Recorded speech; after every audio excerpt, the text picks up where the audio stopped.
Testing. Okay, there we go. Are there still a ton of people out in the hallway that we need to pull in? Okay. Could we, do you mind asking them to come in? Shall I go over and ask them to come in?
Good morning.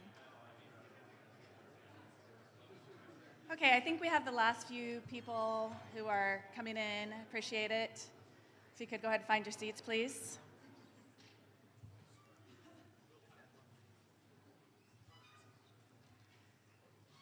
Good morning and welcome to Dakota State University. My name is Mary Bell and I'm the Dean of the Beacom College of Computer and Cyber Sciences.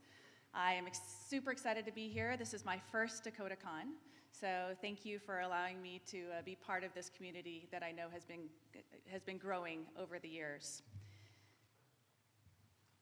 It started with a small group of people who had this idea in 2011.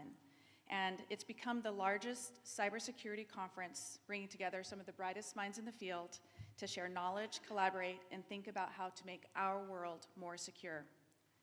First and foremost, I do want to say thank you to Dr. Kyle Cronin, who I believe is back here on stage. Could you just walk forward? He's gonna hate me for this. But thanks to Kyle.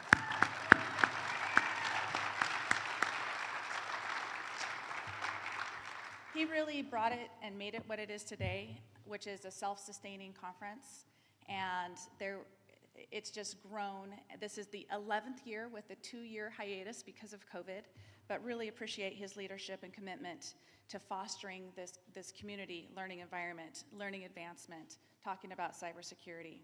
I also want to thank the other Beacom College faculty and staff who have done a lot to support putting this together today. And there's so many others, the tech team, Tyler and Nolan, who are behind the scenes, facilities for making sure everything is set up, and then Jane Utech, who is always amazing at making sure that everything goes well. There are so many more people to thank for an event like this, and I know we thanked Kyle, but let's just give a round of applause for everybody else.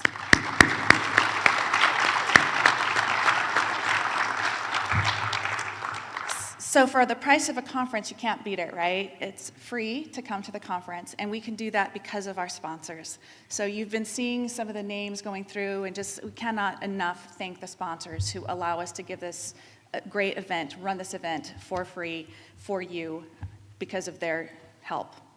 I want to just talk a little bit about South Dakota, and Governor Noem has a vision for South Dakota to be known as the cyber state. Dakota State University is a key piece of what it takes to make her vision a reality.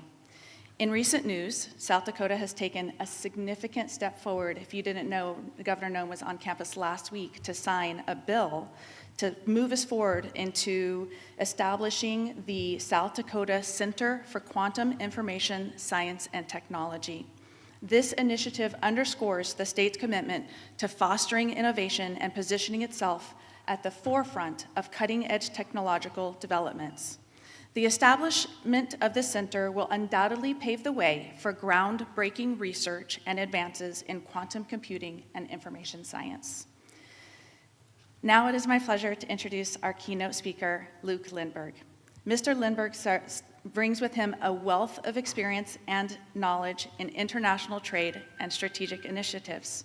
As the president and CEO for South Dakota Trade, Mr. Lundberg has been at the helm of navigating international trade opportunities for the state, fostering partnerships and driving economic growth. Prior to his current role, he served as the Chief of Staff and Chief Strategy Officer at the Export-Import Bank of the United States, where he played a pivotal role in advancing strategic initiatives on a global scale. His leadership and accomplishments, including his instrumental involvement in the execution of the groundbreaking Abraham Accords, have earned him the Distinguished Service Award, recognizing his significant contributions to EXIM and the nation. In addition to his professional endeavors, Mr. Lindberg is deeply engaged in various advisory roles and serves on the board of directors of esteemed organizations such as National Association of District Exports Councils and the Children's Home Society. His thought leadership on international affairs and agricultural policy has garnered recognition and accolades, positioning him as a respected voice in the field. So please join me in welcoming Mr. Lindberg to stage.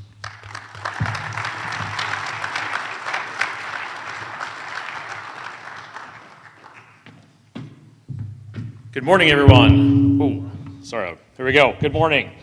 Thank you all for having me here. It is a real honor for me to have the opportunity, Dr. Bell, for appreciate the invitation to speak today on behalf of Big Watt Digital as an advisor for the company, in addition to my other capacities that she just mentioned. I just want to take a quick moment to recognize that there are 5 high-impact women that really are behind this event today. We have President Griffiths, Dr. Bell, Director Easterly, and we have Andrea Thompson, who couldn't be here with us today, but is the CEO of DARK, as well as Governor Noem, all leading on cybersecurity policy right here in the great state of South Dakota, and I think that's pretty awesome. Can we just give those 5 ladies a round of applause, please, for their tremendous work?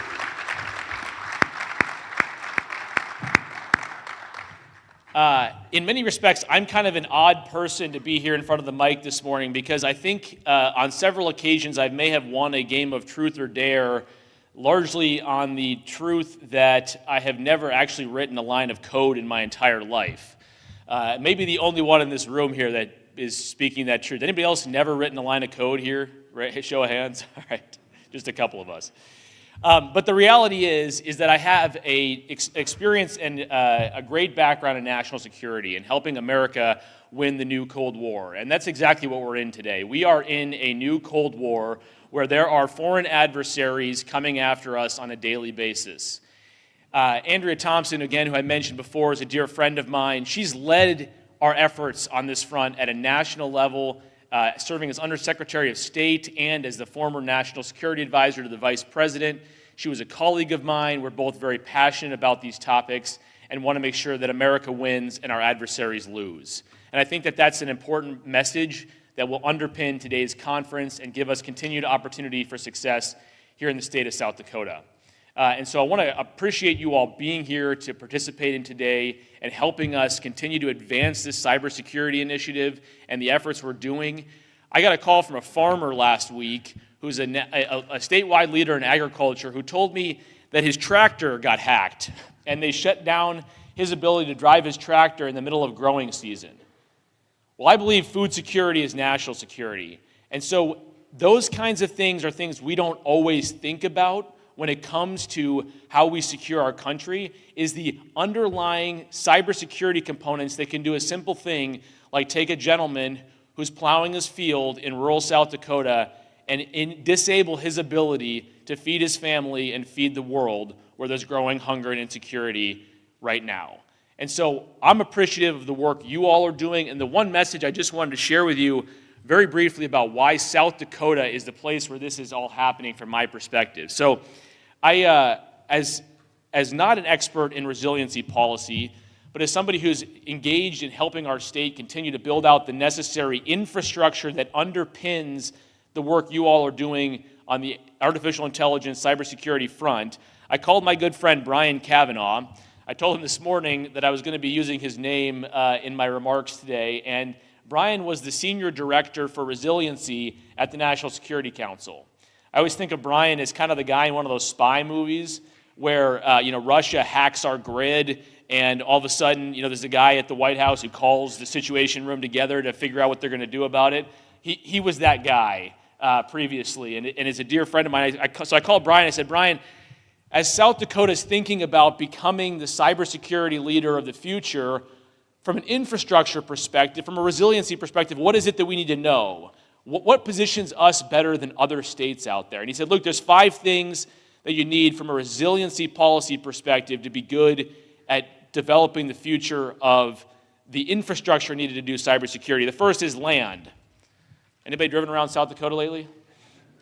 We got a lot of land and a lot of open land. The second thing was energy. You need to have an abundance of energy. We produce more energy in the state of South Dakota than we utilize in the state of South Dakota. And Big Watt Digital right now is the largest single point source user of electricity in South Dakota, building out infrastructure for a data center that's going to serve and continue to advance our national security interests. And so we want to continue to see those kinds of projects come to fruition right here and tap into those energy sources, which also then help with things like school taxes and other things, which is a good thing. The third item is weather. It's good when it's cold. Infrastructure, data centers like cold weather. Well, what is it in South Dakota? Anybody? I know this winter was a little mild, but the reality is we have good cold climate here, and that positions us well for lower electrical use and longer uptimes. The fourth is willpower. Dr. Bell mentioned the governor has been a leader in this space. Dr. Griffiths is literally leading the nation. She was elected as one of the 50 most important women in artificial intelligence this year. We have the willpower and the desire to get this done in our state. And the last piece is you need the talent. And that's what today's event is all about. Today's event is about building the future talent we need to be able to succeed and, again, lead our country. And I appreciate the folks here at DSU for putting on this event for 11 years in a row and for really being the place where the workforce development is happening so that we can encourage and achieve the vision we all seek to do as a great state here. So thank you again for having me, and I'm looking forward to today's conversations.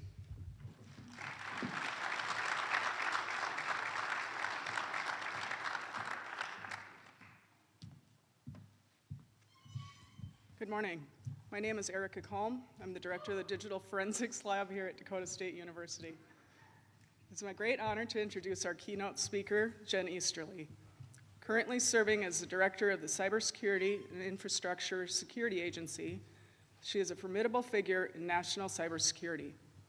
With a background that spans both military service and leadership roles in the private sector, Director Easterly's career is marked by dedication to strengthening our cyber defenses and infrastructure. She retired from the U.S. Army after more than 20 years of service, during which she played key roles in intelligence and cyber operations, including contributing to the establishment of the United States Cyber Command. Director Easterly is a distinguished graduate of the United States Military Academy at West Point and holds a master's degree in philosophy, politics, and economics from the University of Oxford, where she studied as a Rhodes Scholar. Her expertise in strategic vision has significantly shaped the way we approach cybersecurity in an ever-changing digital landscape. Her contributions extend beyond her professional achievements, advocating for cybersecurity awareness and education as fundamental pillars for future readiness. Please join me in welcoming Director Easterly.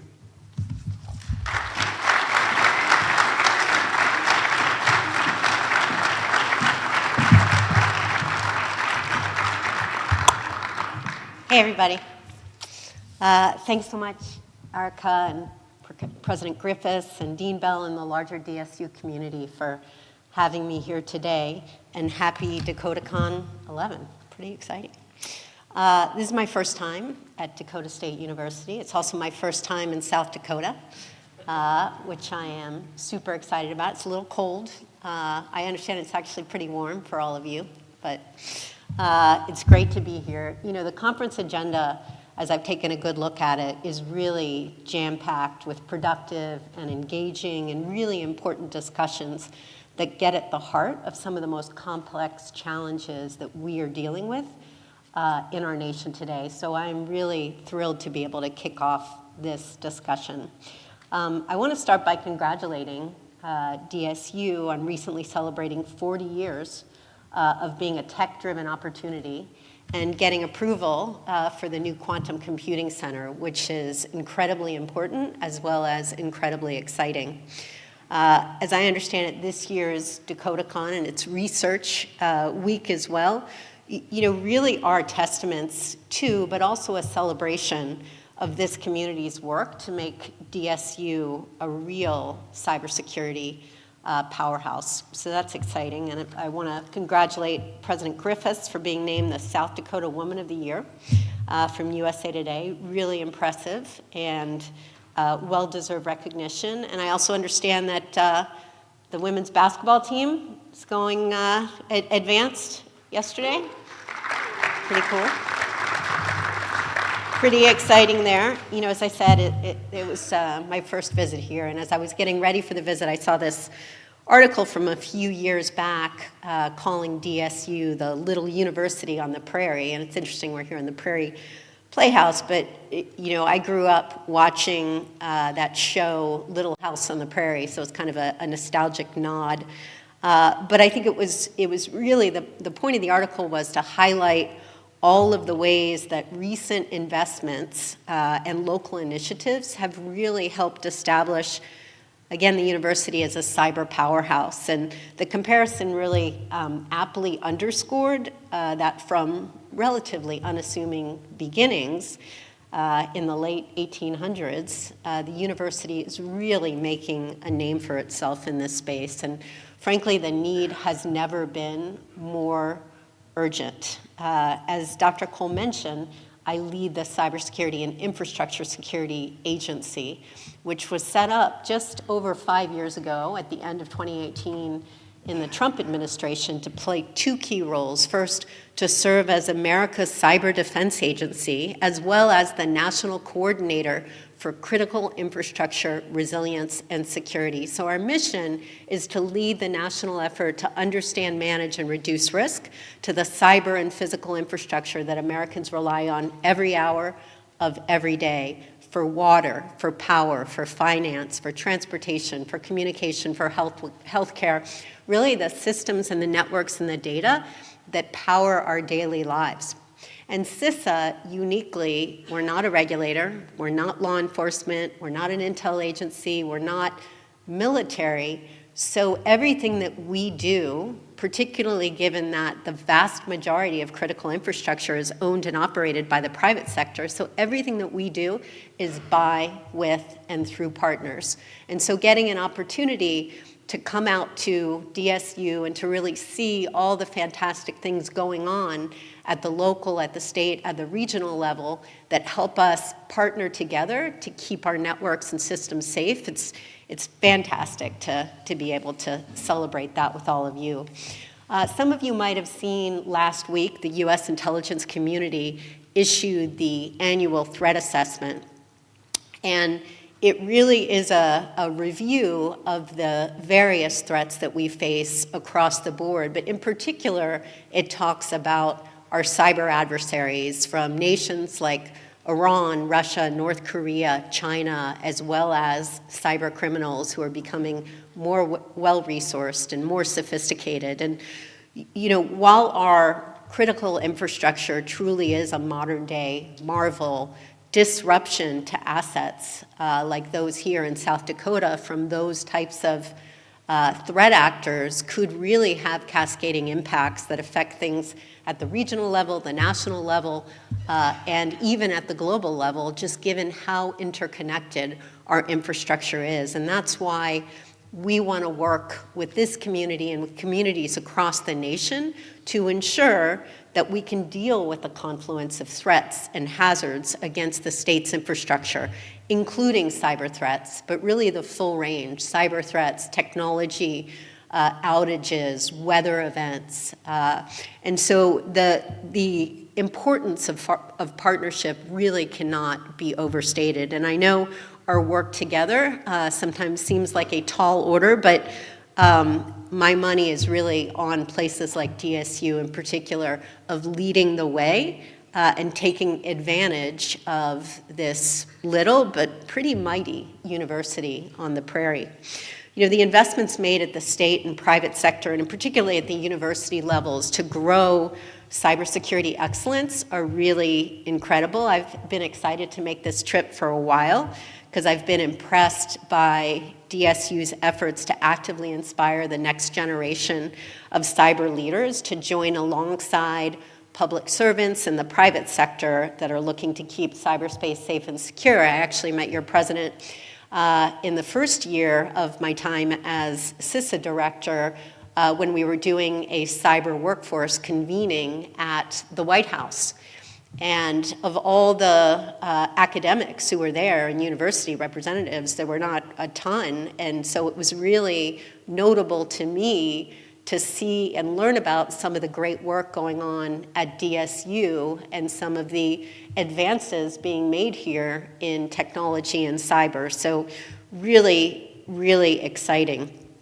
I'm also excited I get to spend time with the Cyber organization that's been led by Dr. Pawelski. And as I understand it, the organization has now reached 45,000 girls, helped increase the enrollment of women by 350% at Beacom, College of Computer and Cyber Sciences. That's really incredible. As a woman who started out in the U.S. Army, I was a cadet at West Point when there were not many women there. It was about 9% women. It is, as Luke was saying, pretty incredible to be able to come out here and meet with people like President Griffiths and Dr. Woodraska and Dr. Colm and Dean Bell, who are really leading the way in cyber. It's a great privilege to be able to spend time in a community that clearly focuses on the full range of bringing in the workforce in a very inclusive way. So that's really, really exciting. You know, and as we know, there is always room to grow. One of the things that I've been excited to talk to universities around the country is how they can reach out to the local community, whether that's through a cyber clinic working with nonprofits or small businesses. And so the power of academia, the power of universities and students of all levels who have been studying on the cutting edge of cybersecurity and technology are really key to keeping our communities and our families and our small businesses safe. And so again, another great reason to be out here with all of you. You know, I'll close with this. I mentioned the Little House on the Prairie, and you know, one of the key themes that stuck out to me watching that as a little kid was this whole idea of resilience. And you know, at the end of the day, there's nothing quaint or idyllic about the prairie. Far from it, frankly. You know, with threats and challenges around every corner, you really need to be proactive and prepared to deal with anything that comes. As I said, we're dealing with a full range of very serious threats to our nation. About a month ago, I testified in front of the House Committee on China about the very real threats that we face to our critical infrastructure from Chinese cyber actors. And at the end of the day, given the connectivity, given the vulnerability of the critical infrastructure we all depend upon, it's not really a matter of prevention. It really is a matter of resilience. Can we detect threats early so that we can be prepared to respond to them and recover quickly if there is that disruption? So the work going on here and the great innovations that have been happening during Research Week, will happen at DakotaCon and Dakota Conquest, are really, really fundamental to keeping our nation safe. You know, the training that happens at DSU and through other organizations represented here, again, are really fundamental to our national security. As I think Luke said, cybersecurity is national security, is homeland security. So my ask to all of you participating in DakotaCon is that you really take the opportunity to think about how you can use your skills and your knowledge to support other members in the community who may not have all those skills and knowledge to keep their businesses and their communities safe. Think about how your work can help enhance the efforts in the community to grow in terms of cyber skills, but also, as I said, cyber resilience, and also how you can use your unique knowledge and your partnerships in the region to develop effective plans to safeguard the region. And then also how your future work can be going to sustain existing cyber work or to inspire new cyber programs on the ground, because we have to stay aggressive on this. We have to stay vigilant. And I look at this community and this state as really being at the forefront of being able to keep our nation safe from the very real cyber threats. That's why I'm so privileged to be here with you today. And, you know, of course, think about how your work can indirectly or directly support organizations like CISA. One of the things that we've been doing over the past couple of years since I became the director is really building out our field forces. So now we have upwards getting to around 700, 800 people out in the field to include in every state with cybersecurity advisors and protective security advisors focused on physical security, cybersecurity, and resilience. And we recognize the importance of getting out of Washington and really working with our partners at the state and local level, at university level, with small businesses, with critical infrastructure in organizations large and small. And so we really want to work directly with you to ensure we understand the problems of your community so that together we can work in partnership to catalyze an ability to improve resilience, improve security, to keep our nation safe. You know, I think in a state like South Dakota, there is just an incredible amount of opportunity. And DSU is not simply a regional cyber powerhouse, but frankly, and that was the reason that President Griffiths was at the White House, really a national one. And so I hope all of you are proud of that. I hope everybody here really makes the most of this excellent con experience. The ideas generated at forums like this are just further proof that it doesn't matter the size of the university. It's really the power and the innovation and the focus on collaboration on the cutting edge of emerging technology that really makes this place something to truly be reckoned with. So grateful to be here, grateful to be part of it, and I appreciate everything you're doing, and I look forward to hearing how DakotaCon goes. Thanks again for the opportunity.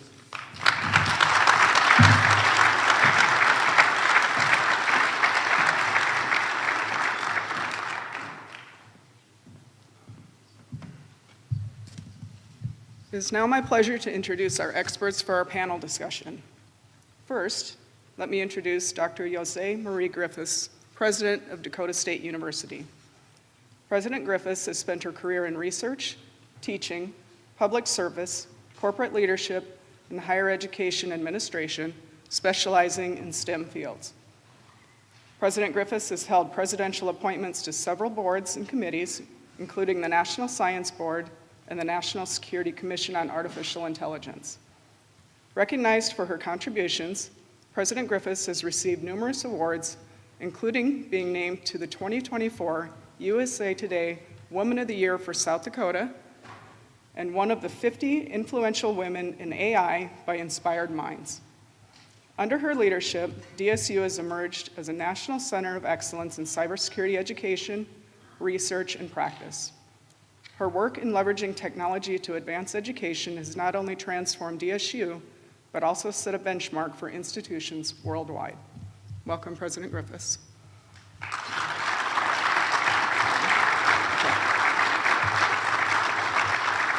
Our next panelist, Dr. Mary Bell, recently joined DSU as the Dean of Beacon College after a 34-year career at the Department of Defense, with her most recent role at the National Defense University in Washington, D.C., teaching Joint Professional Military Education Phase 2 and Senior War College courses. With a background as an Army aviator specializing in intelligence, Dr. Bell flew various aircraft and served in Iraq, Colombia, and Haiti. Her work involved collaboration with agencies like the NSA and NGA. Notably, she led the State Department missions for the Open Skies Treaty over Russia and Belarus and collaborated with NATO, including assisting the Ukrainian military in documenting lessons learned from their conflict with Russia, particularly in air operations. Welcome to Dr. Mary Bell.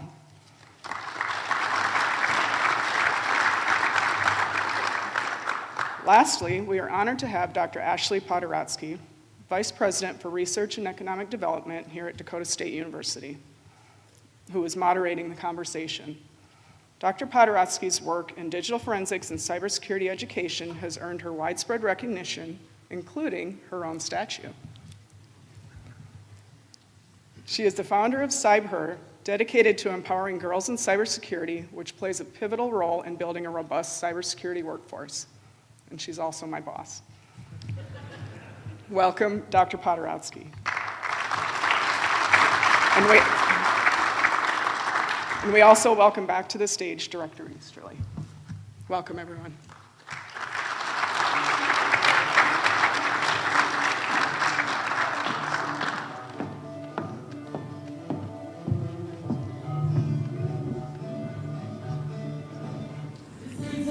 I'm going to put the mic thing on here. It's good. Yep. Do you mind if I call you Jen? Of course. Otherwise I can do director every time, but it's a bit much. You can call me Yose. It's all right. Yeah, I need your iPad.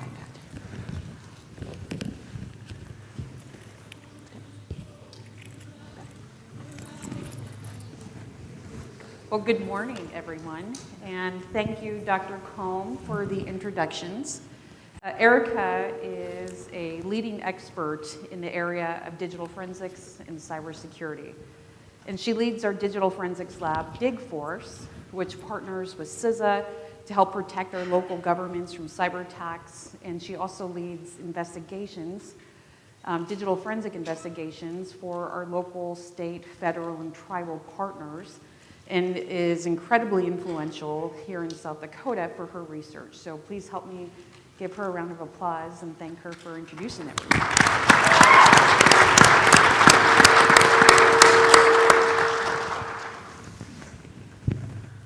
Our first topic today is on workforce development. Now this room, we've seen the registration list. This room represents individuals from government, from private industry, from banking and finance and education, along with our critical infrastructure partners in transportation and other important areas that keeps our country working and progressing like it should. In all of these sectors, they face challenges of securing their information technology from a broad range of cyber attacks. This highlights the need in order to have a robust cybersecurity workforce in order to protect against cyber attacks. Now, we've all seen the stats that are published annually of the gap between open positions and professionals that are qualified to lead in those positions. Worldwide, we see that in the millions. Here in our country, we see that around 800,000, which means that we have a problem. We have a problem to secure the systems that are running our country, that are helping our schools, that are in charge of our medical data, our finance, our transportation, every area. And so we need a robust cybersecurity workforce in order to ensure that we can protect our environment and all the systems that we rely on for our daily functions. So my first question is to Director Easterly. How can industry, academia, and government collaborate to close the cybersecurity workforce gap? Yeah, well, it's great to be here. This is something I've been thinking about since I came into this field several decades ago. And I think you have to think about it in multiple levels. So with respect to the cybersecurity workforce of today, and you talked about the hundreds of thousands, within the federal government, we have gaps in the tens of thousands. But ensuring that we can have the right people come into the government at the federal, at the state, at the local level to help defend our critical infrastructure is really key. And I think one of the things that we often talk about at CISA is you don't need to come in necessarily with a PhD in computer science. What I look for is technical aptitude and the right attitude, particularly in our business, ensuring that you have both the hard skills, the technical skills, but also the human skills, because we're in a business where collaboration to keep critical infrastructure safe is really key to success. So at CISA, we focused a lot on building a culture of collaboration, of innovation, of being able to create trust with our myriad partners, because the government, whether it's the federal government or the state government or the local government, cannot keep our nation safe alone. We have to work with academia. We have to work with security researchers and hackers. We have to work with industry in all the sectors. And state and local government is very key to what we do outside of Washington. So, really making those opportunities attractive, being able to ensure that we can make an impact. So that's sort of the workforce of today. In terms of building out the workforce of tomorrow, I think programs like the one that you lead, Ashley, Cyber, and there's many others around the country where we can inspire the kids from, I like to say at the kindergarten level, frankly, that they can be part of the cyber workforce. I spend time with other programs like Girls Who Code, Women in Cybersecurity, the Girl Scouts, because we really want to have a more inclusive cyber workforce. And it's not just the right thing to do to build a more balanced workforce in terms of gender, but it's the smart thing to do, because being able to have different people from different places around the country, from different educational backgrounds, who can look at a problem, a technical problem, those different perspectives allow us to solve that problem easier and faster. And so starting from that young age to really build out the cyber workforce is really key. So those kind of programs as well. And the last thing I'd say is you won't necessarily be a part of the cyber workforce, but every digital citizen from what I like to call K through gray needs to understand how to keep ourselves safe and secure online. So we kicked off a campaign last year called Secure Our World, and it's really the basics of cyber hygiene. We want to make cyber hygiene as commonplace as brushing your teeth and washing your hands, and it just comes down to the four things: MFA, strong passwords and a password manager, keeping your software updated, and then thinking before you click. And at RSA in May, we're going to kick off our Cyber Schoolhouse Rock PSA, which is something like a passion project of mine that I've been working on forever. But to really help us with cyber for the nation, everybody needs to understand the basics, whether you're a young child or like my 91-year-old mom. So those three aspects: the current workforce, the growing workforce, and then all of us as digital citizens. I think that's really important. Thank you. As a follow-up with the Cyber Schoolhouse Rock, is there anything that you play that could help add some emphasis to that platform?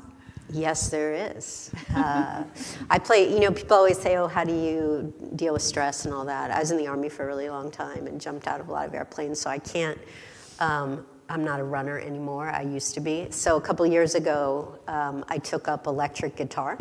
Do we have any electric guitar? Anybody? Maybe a little bit. So, which, I find to be a great thing for de-stressing, but also it's almost like learning a new language, like you do when you're learning computer coding, learning the language of music, and there's some similarities there. So you may hear a little bit of electric guitar in Cyber Schoolhouse Rock. I see a nice YouTube channel coming Yes, on board. well, with you that. might. That You would might be just see that. fantastic. All right, well, thank you. You bet.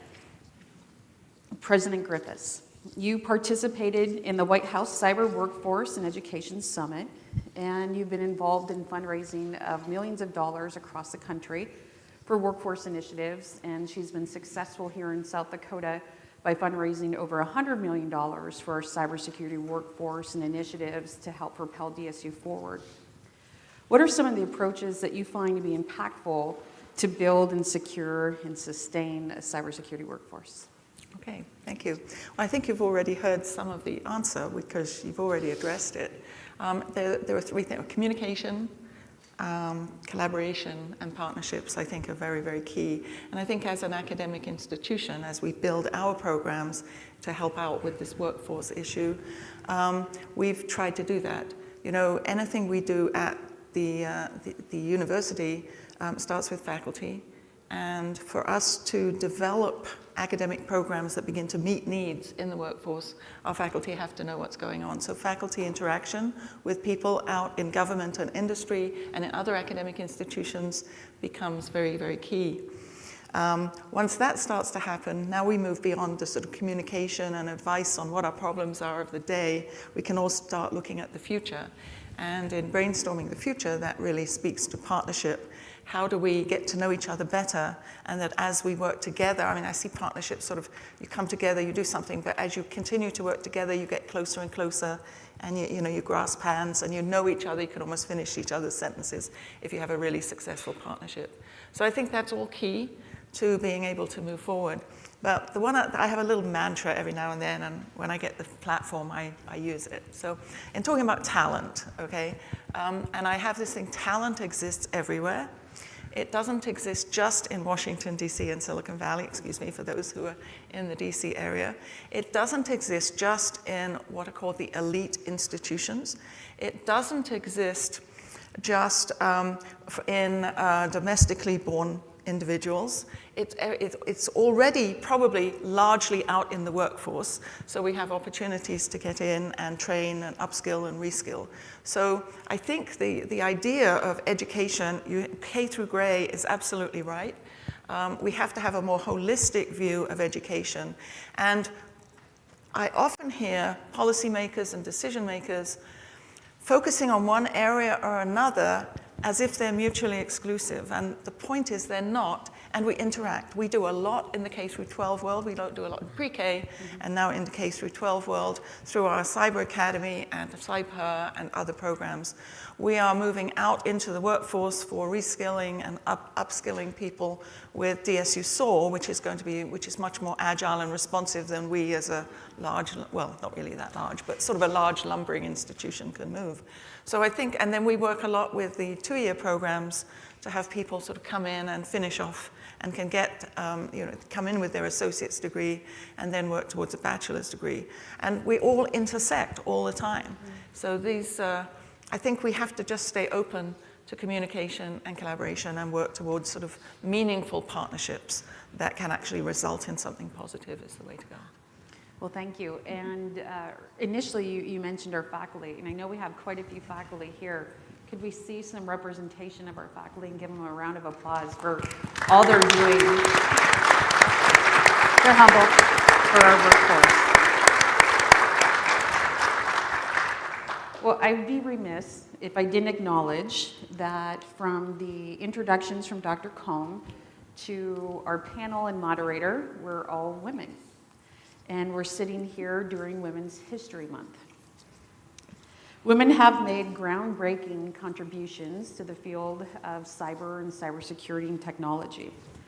From Hedy Lamarr's invention that laid the groundwork for our modern Wi-Fi, to the code breakers of Bletchley Park and Arlington Hall, along with pioneers like Grace Hopper and Ada Lovelace, women have played a quiet but impactful and important part of our workforce.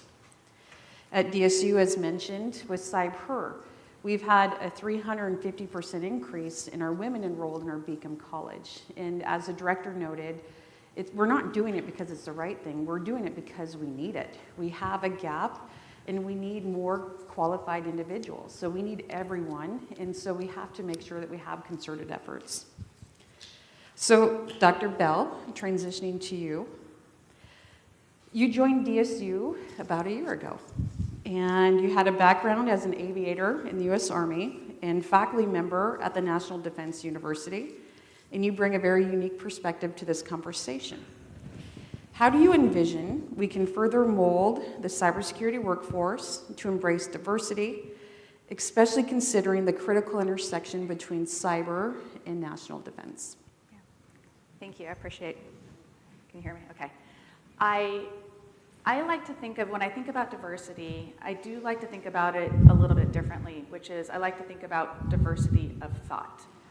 So there's the obvious diversity, whether you're gender, religion, ethnicity, but when we really focus on diversity of thought, so building on what Director Easterly and President Griffiths have said, a lot of that part has been covered. So what can we do here in education to improve diversity of thought? When I think about the things like the Capture the Flag events that our faculty lead students to these different organizations, the different competitions, or whenever we think about red teaming, blue teaming, there has to be diversity of thought. So it doesn't have to just be diversity of look or gender. There's a diversity of thought that can be created, that can be developed. And I think that's one thing that we need to be very mindful of.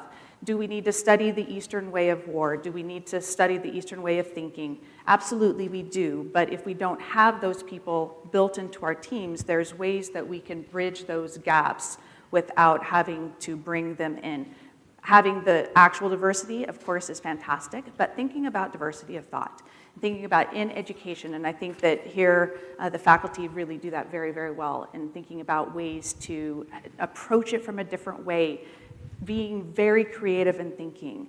And I think that is just super critical about thinking about how then to have different perspectives on how to deal with cybersecurity, and it's absolutely crucial. So I could be in a room perhaps looking with people who look a whole lot like me, but that doesn't mean we all think the same way and we don't have the same paths. And it's important that we're very deliberate in that we don't surround ourselves with people who think the same way we do. I'm from Las Cruces, New Mexico. I grew up in, I'm the sixth child of the youngest of 6 children.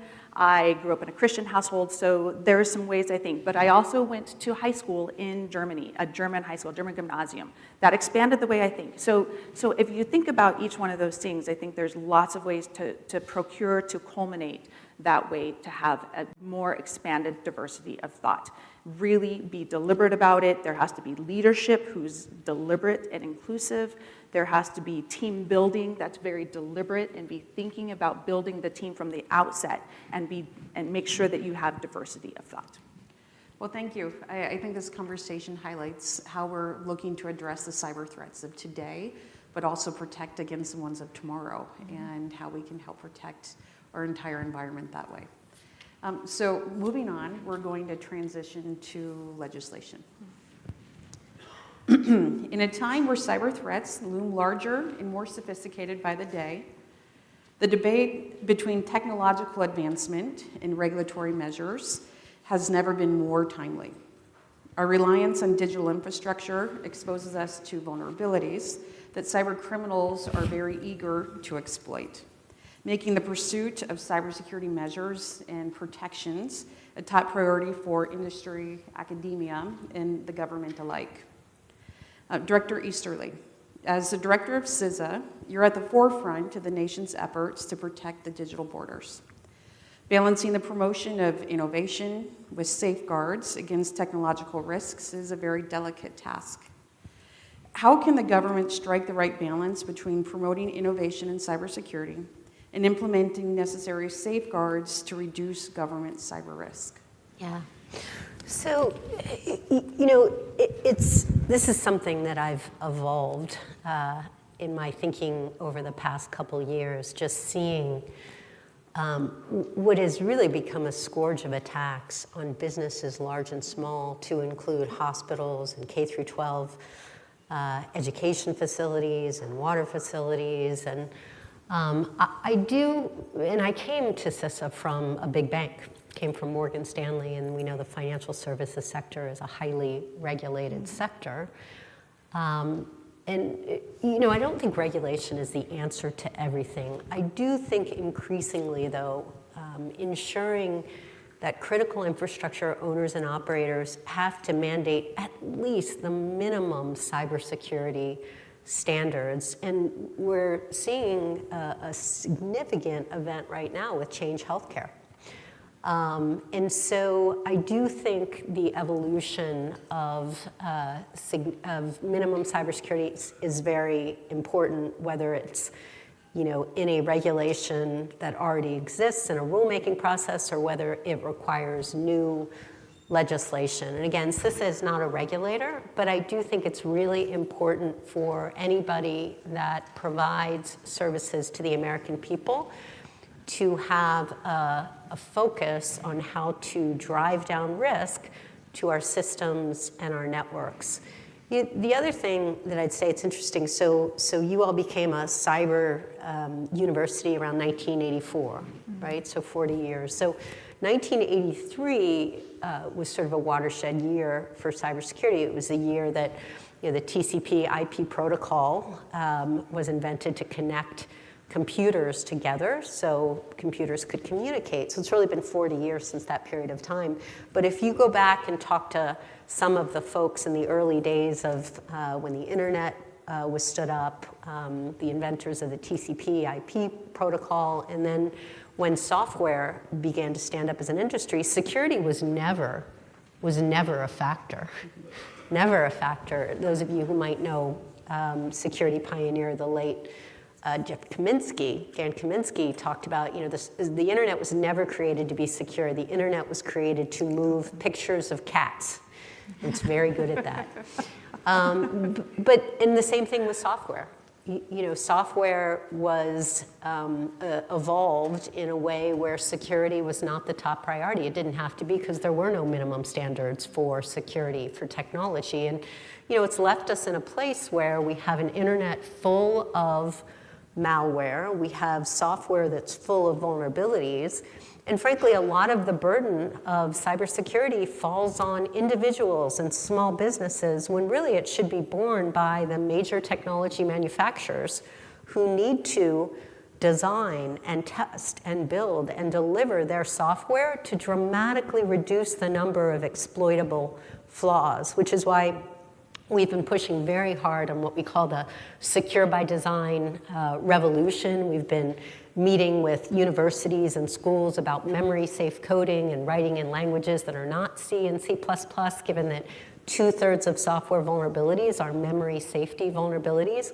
So, I am not naive to think we're going to get regulation around technology. We may eventually get a software liability regime that really focuses on technology manufacturers who responsibly innovate by putting security first. But we really are in a state where we now rely upon technology for all of our critical infrastructure. So ensuring its security, whether it's through regulation, whether it's just companies doing the right thing, whether it's consumer demand to ensure that the devices and everything that they rely upon is safe, that I think is incredibly important to advancing a much more sustainable cybersecurity approach for the nation. Thank you. President Griffiths, your advocacy in Washington, D.C. and here is well known, especially in securing support for DSU and broader initiatives across South Dakota. What federal legislation or actions from policymakers is needed to effectively address the challenges associated with emerging technologies? Okay, thank you very much. I'm going to, just before I get to that, you raised something in my mind. The 1980s, I was a member of the National Commission on Software in the 80s. Most people haven't heard of that. A bunch of us, MITA Corporation was running the whole commission. And as I recall, our big focus was intellectual property. Mm-hmm. That was the big thing. Could you protect your code from other people getting your code? The other thing, 1984 was an auspicious year because the first hacker conference was held in 1984. So there's a sort of shared history among all of us here. Very interesting. Yes, legislation. So you all know I don't come from the United States. I come from England, and the European Union and the UK have a much more top-down regulatory structure, as evidenced by the new European AI Act, which I predicted would never work here if we tried to implement it wholesale. I think in the United States we have much more of a sort of, I wouldn't even, almost bottom up, but more than that, and then the complication of states. So we often end up with pieces of legislation because certain states have taken action when they're frustrated if the federal government doesn't move action. Mm-hmm. And that creates problems too, moving from state to state. Education in K through 12, standards change as you move from state to state, which is fine if you stay in one state, but if you move from state to state, some young people get a little bit turned around with what they're doing when. So legislation, I think there is a need for sort of overall frameworks, not too regulatory, but having frameworks within which guidelines can be developed. I think we have been very successful. We have a great representation in Washington in our two senators and our representative. In the cybersecurity arena, Senator Rounds has been particularly helpful, and managing, I think every year I've been here, to get DSU's name into the National Defense Authorization Act at some point or another. We should be doing things like the things that are happening at DSU. So in that respect, not only is it very helpful to us, we're able to stay in touch with that, and we're often asked to comment on pieces of legislation as they're developed, which is really helpful. We also want to make sure that our graduates understand on what's happening and how the technology is evolving, and trying to stay up with, if not one step ahead, of people who are trying to do us harm. We're never going to be there. The gap between the knowledge, the frontier of knowledge and our ability to implement gets further and further apart. So that's an important piece of legislation, I think, right now that needs to be moved forward. And then there are other pieces of legislation that we're waiting for. I noticed that AUKUS, Australia, UK, US, has got TV ads now. I was in a hotel recently. I don't usually watch ads on TV, but I was in a hotel and up popped this ad for AUKUS, and it was all about Pillar 1 of AUKUS, which is submarine technologies and how the three countries are working together. Well, Pillar 2, which we're waiting on, is cyber, and we're really anxious for things to begin to move forward in that realm. We know NSF will be involved, as will DOD, I'm sure, and CISA probably, and others would be very, very important. The one final thing, we've taken the whole idea of resiliency and critical infrastructures, we've brought it home. We do our faculty and students do a fair amount of work in the national security arena, but here we want to be helpful to the state of South Dakota because it hosts us and it funds us. And so agriculture is our biggest industry, so our cyber agriculture, protecting the work that's done, protecting the intellectual property and the development of new products, et cetera, is very, very important. Healthcare is very, very important in this state. In a rural state, healthcare is a big issue as we do more and more telehealth, remote health. And then the financial services sector is a big industry here too, and is sort of part of why DSU got its changed mission, was in support of the financial services industry. So decisions made by politicians and decisions made on how legislation is developed and implemented become important to all of us, just as important to an academic institution as to all of you out there working on the front lines. Yeah. So. Can I just jump on that? You're pointing about Senator Rounds, and I think I'm going to see him and some of the Senate Armed Services Committee to talk about the threats that we're dealing with from China, Chinese cyber threats. And I mentioned the testimony that I gave, and I had a great exchange with your congressman, Congressman Johnson. And one of the things that we talk about in order to catalyze a much more sustainable approach to cybersecurity is top-down leadership. You know, obviously you need the grassroots participation in the community level, but also it's incredibly important to have leaders in Congress, leaders in the community, who actually recognize that cyber risk, it can be an existential risk, and that cybersecurity is national security. So, you know, for the most part, we have really enjoyed great bipartisan support. Certainly people realize that cybersecurity is not a political partisan activity, and how important it is to send that signal from the top that we need to do everything we can to improve the security and resilience of our critical infrastructure, from agriculture to finance to all of it. Yeah, thank you. Absolutely. And it's a good transition from legislation to the Beacom College with Dean Bell. When you look at a lot of the programs that support and sustain our faculty efforts, the Cyber Core program with Dr. Helverson and Dr. Ham and Dr. Cronin, leading to increase the number of highly skilled cybersecurity workers in the federal government, to the different activities that support outreach to get more individuals into cybersecurity. At the local education level, Dean Bell, given your role of overseeing these programs, what kind of support from our federal or state sectors do you find to be most critical for success and expansion and improvement of cybersecurity education? Thank you. I think it's really important. It's not just federal and state. I'm going to actually expand it out just a little bit.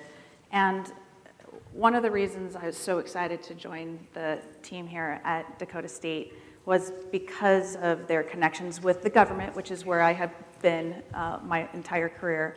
But I want to talk about I can think of 5 areas, which is there's international, there's federal, there's state, there's industry, and then there's other academic institutions. So from the international level, we, Dakota State, have partnership agreements where we work with AI Sweden. So we have actually somebody here from Sweden who's going to be talking to you on the stage here after we finish. And so I think that's an absolutely critical piece of it, having that international collaboration, building on what both of you have said. It's not localized. Everything we do is a web. It's all interconnected. And how do we build those partnerships? So we have AI Sweden partnership.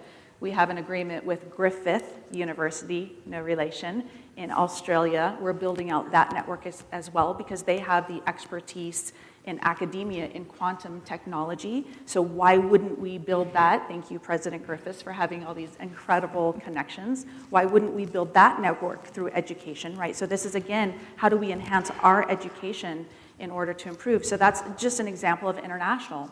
And then we have the federal. And we obviously here on stage with CISA and how important you've heard how much Dakota State works with CISA in everything we do.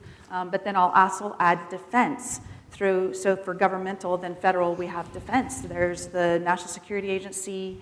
We have agreements there. You mentioned some of those, Dr. Pawelski, appreciate that. Those are huge connections. We have an educational partnership agreement with the National Security Agency. We have an educational partnership agreement with Army Cyber, and we're working to expand those. So those are some of the federal. And then state, we had mentioned in the introductory comments with the Quantum Technology Center that we're going to be starting. So state supported, state connections with the governor, through other legislation that is forthcoming that will be announced more.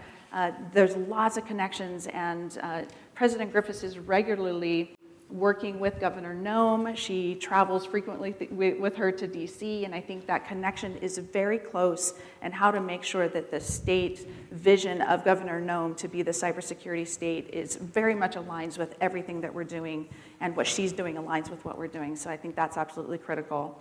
And then we look at industry, and when we think about industry partners, we in Beacom, we have an industry advisory board, and we had our first meeting that I attended in the fall, And I will tell you that conversation that we had with our board members who come from California, they come from the West Coast, they come from the East Coast, and then certainly we have many who come from South Dakota.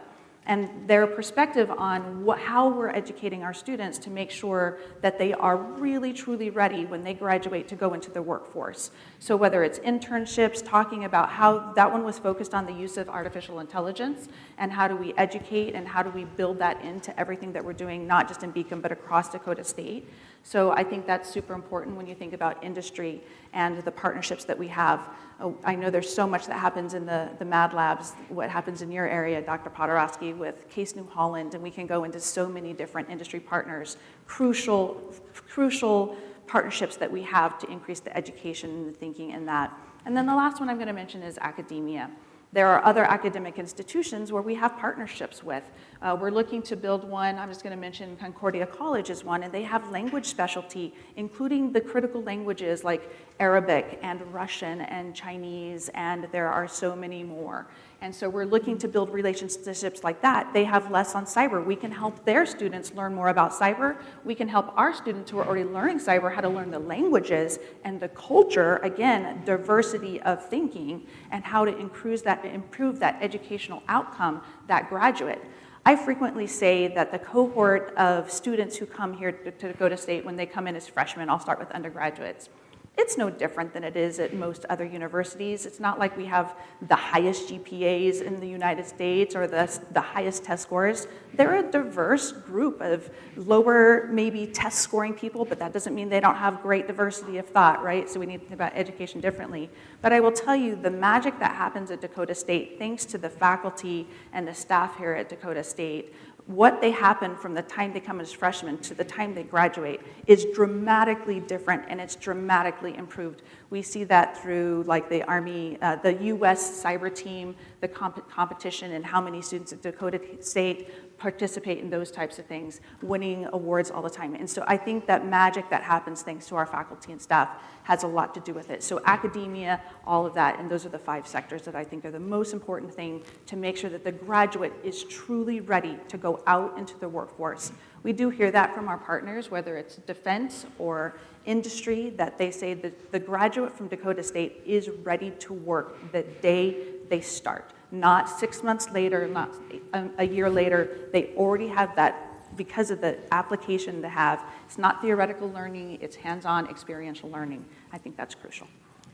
Well, thank you. So far, we've talked about workforce development and then legislation. And before we get to our last question, I always keep people on time. So we got 5 minutes for our last question before we open up to Q&A. So around the room, you see some QR codes. And if you have questions for anyone on the panel, please scan the code, put in your question, and then after this one, I will review the questions and we'll ask our panel. So the third thing I wanted to talk about was advanced technology.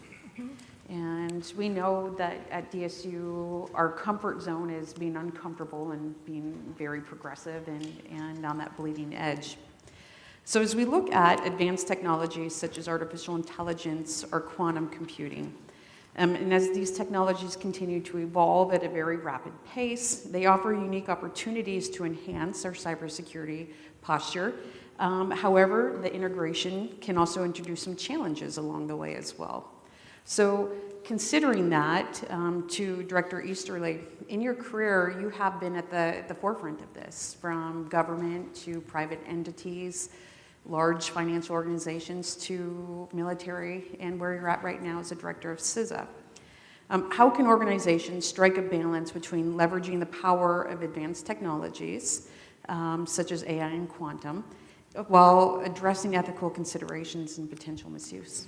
Yeah, so I think that's exactly the right question, Ashley. How do you optimize the power of it, the benefits of it, and control the downside risks? You know, generative AI really has captured the world's imagination over the past couple of years. And I do think that it is the responsibility of leaders to be able to leverage the power of imagination, but to avoid the failure of imagination. And so we have to think about, again, the good, but also we have to think about the various threats that are implicated by the use of this technology. And so many of you familiar with the executive order on trustworthy artificial intelligence that came out from the administration.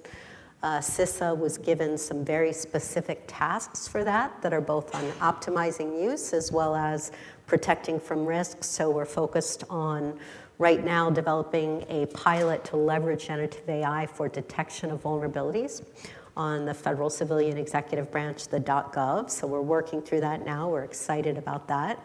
We're also working with the rest of the department and agencies across the US government to understand the risks to critical infrastructure from artificial intelligence. So we're working through some understanding the risks to each sector, but from a CISA perspective, in our role as National Coordinator for Critical Infrastructure, we're really looking at those cross-sector risks. And so we're in the process of putting out guidelines to critical infrastructure about how to manage and reduce those risks. And then the last thing that we at CISA are working on is red teaming, working very closely with the National Institute of Standards and Technology that published the AI Risk Management Framework to ensure that we can leverage some of the great expertise that we have on cybersecurity, red teaming for AI systems specifically. So all of that comes out of the executive order.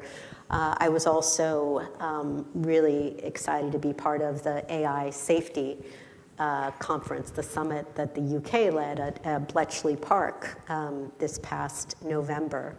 And one of the things that we've been working on with our partners, our international partners, because to your point, Mary, we have fantastic relationships with 100 plus CERTs, computer emergency response teams, very close partners, Five Eyes obviously, but really around the world to work on secure guidelines for AI developers. Goes back to sort of my point about how important it is that software developers, as they are designing technology, are doing it with security prioritized. And so we put out a whole guide around secure guidelines, and I think that was 23 other countries and agencies. So you can, if you go to cisa.gov/AI, you can see the work we did around secure guidelines. You can see the AI roadmap, where we're very focused on the nexus between AI, cybersecurity, and critical infrastructure.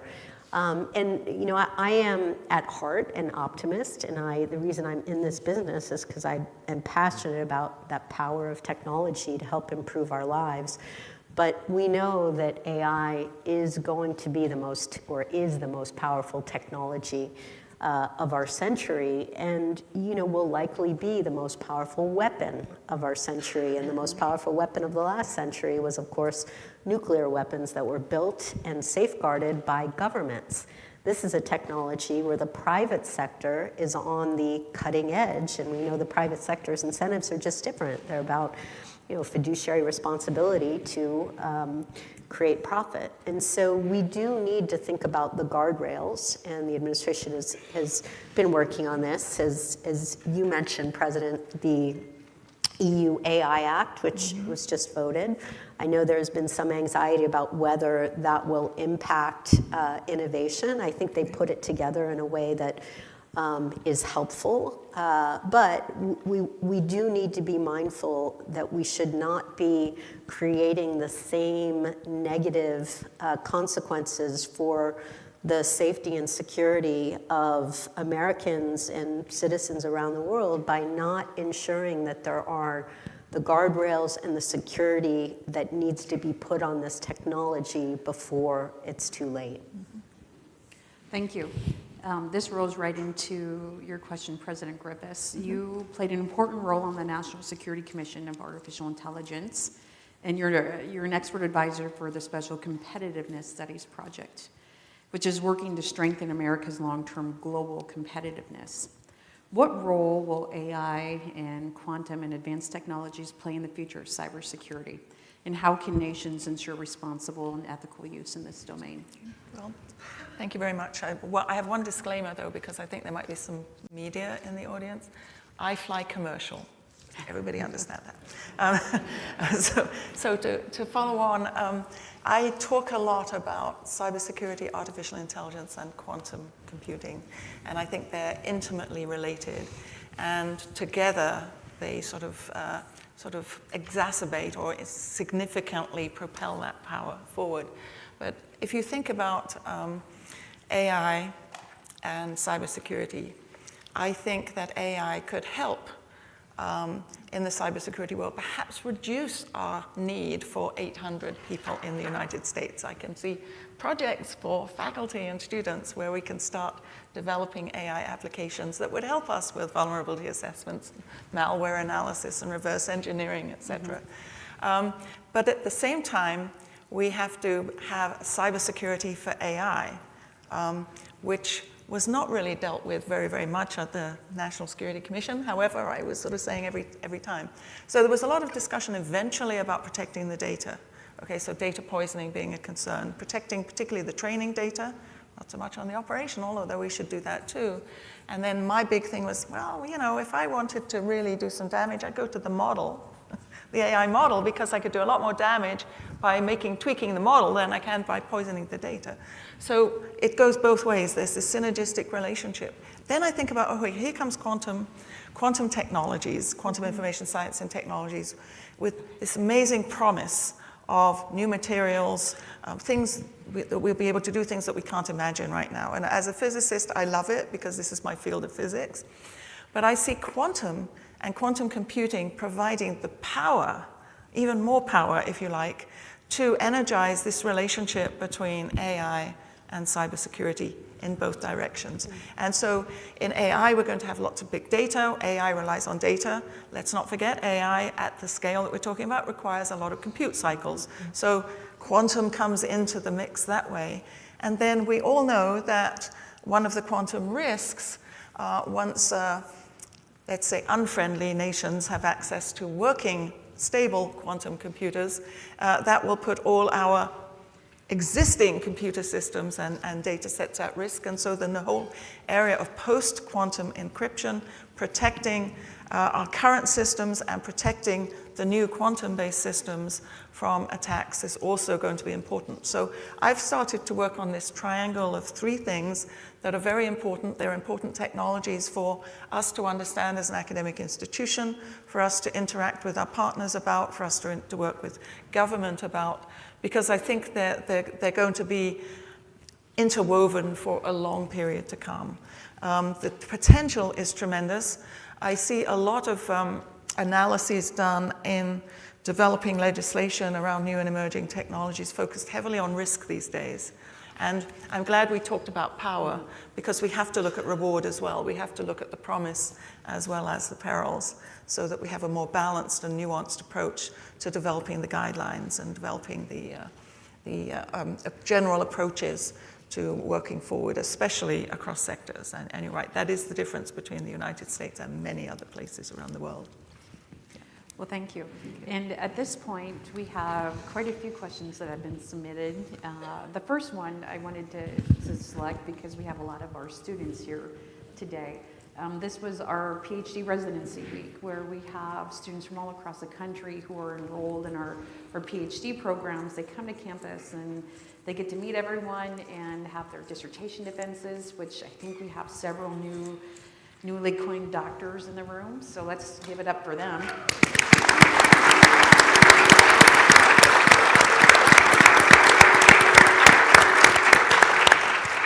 Our CTO is one of them, and he's in the front row, so that's exciting. But one of the questions that we have for the director is, what advice do you have for students who are graduating with a degree in cybersecurity or cyber science and looking to enter the workforce? Come work at CISA. We are hiring. I'm pretty proud because we talk a lot about the workforce deficits. We've been able to hire over 1,700 people over the last 2.5 years. One of the cool things is that we've allowed a lot of flexibility for remote work. So we have folks all over the US who can work from home, but contribute to the national mission. So certainly if you're interested in helping to defend the nation in cyber, I would consider CISA. One of the things that I'd say, though, about trying a stint in public service, whether it's at the federal level or at the state level or at the local level, you don't need to make your entire career there. I do think it is great to come into government, into a public service role for a couple years.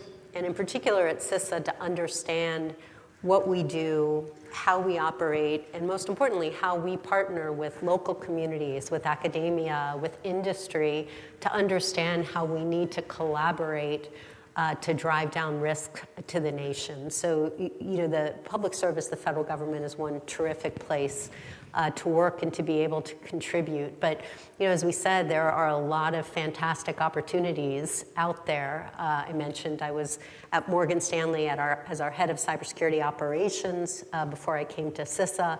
There are fantastic opportunities to work in finance. I know there's a lot of banking here. To work in every critical infrastructure sector, because we really need to think about the ability to drive down risk across those sectors. So a lot of fantastic opportunities, and I'm really excited to see the graduates of this institution make, I know you're already making a difference, but to make a real difference. We had an intern at CISA last year. I don't know if Janessa is out there. There you go, who is heading off to work for the federal government here, but just a great opportunity to contribute. So, it's why I'm so thrilled to be here, just because of the energy, the innovation, and the talent. Thank you. This next question is indicative of the audience that we have here and the conference that they're at. What are your thoughts on expanding the private sector's permission and ability in responding to cyber attacks with more active defense offensive responses?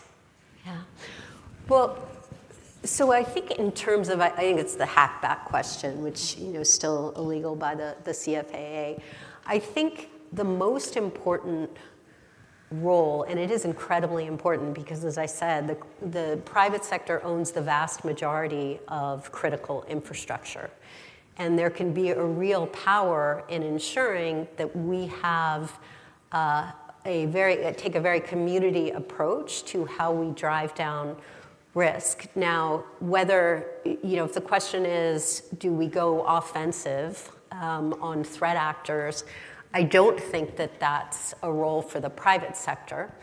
I do think that there is a real considerable role for the community of hackers and researchers in understanding vulnerabilities, and we serve as the coordinated vulnerability platform, disclosure platform, and we have wonderful relationships and partnerships with security researchers. My good friend and board member Jeff Moss was the founder of Black Hat and DEF CON. DEF CON's my favorite conference of the year. And so I do think there is a real power in the hacker community of helping discover vulnerabilities so that they can be patched and mitigated. But I think there could be very negative consequences of taking an offensive action because it is difficult to understand the effects that you could have on other critical infrastructure or on partnerships that we have going on that the private sector may not fully understand. So I do, separate from taking offensive action, I do think it's really, really important to catalyze what you talked about, an active defense, and that's really by helping us understand vulnerabilities, discovering those vulnerabilities. There's some incredible research going on here to help us understand how to do reverse engineering of malware, to help us understand how we build greater resilience in our critical infrastructure. AI can be something, as the president was saying, AI capabilities to help us drive down vulnerabilities. So there's incredible work for the private sector to do. I would just focus on the defensive piece of it. Okay, so this is a good follow-up to that question. How can we empower critical infrastructure organizations, the private and government, to harden and secure their infrastructure given the extremely slow turnaround times for regulatory approval? Can we leverage CISA's Take Action Directive authority to accelerate reducing risks in operational fragility? So it's a great question. I mean, at the end of the day, everyone should recognize that the critical infrastructure that we rely upon every hour of every day, and when you think critical infrastructure, it's like a technical term, it's not. It's water, it's healthcare, it's education, it's transportation, it's communications, it's power. It really are the systems that power our daily lives, and it's all underpinned by a technology base. So first and foremost, we need to ensure that the big technology companies are designing, building, testing, delivering technology that is secure by design. So built to dramatically reduce the number of exploitable flaws. So anybody in technology, really important to think of that first and foremost. Second, every leader of a company, whether it's a small business or a large business, critical infrastructure entity, has to recognize that cyber risk is a fundamental business risk. And if you're a critical infrastructure owner or operator, it could be a national security risk or an existential risk for the nation. So at the leadership level, you have to recognize that you need to make those investments. Oftentimes you have this debate about, well, I'm going to put more money into the business, or no, I'm actually going to make sure that we've got the right investments in security. Well, as you know, we're seeing with this healthcare issue now, security, if you are not investing the right things in security, it can have dire consequences, cascading consequences for patient safety. So there has to be a fundamental recognition, regardless of whether there is regulation or legislation, there needs to be a recognition that investment is absolutely critical from a business standpoint so that you can continue to provide services, so you can take care of your clients and your customers.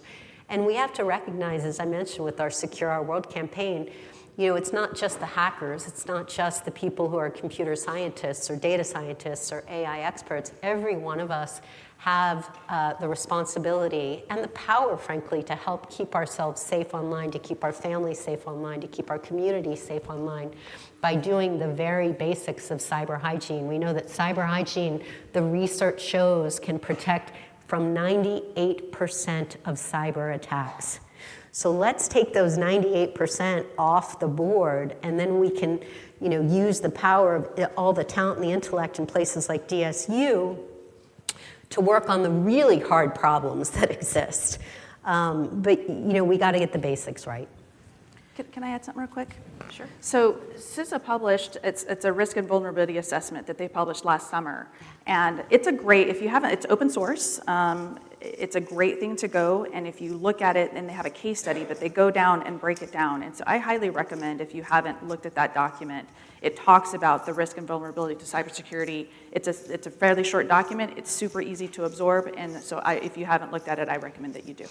Yeah, thank you for being the public unpaid service announcement. I should say that, so for those of you, I assume this audience is familiar with CISA.gov, but the greatest thing that we provide is it's all free. We have free stuff.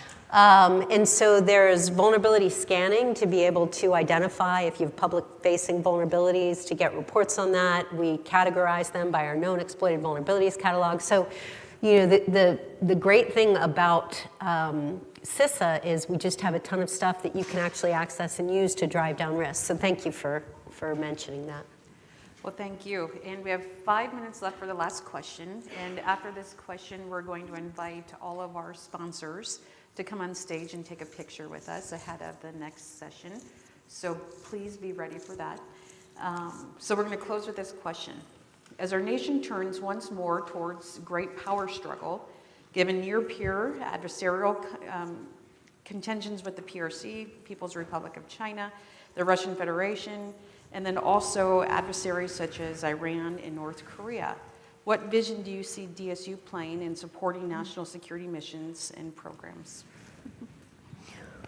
Well, I mean, kudos again to all of you, because this, you know, I've been to several universities around the country. I have to say, I was particularly excited to come here.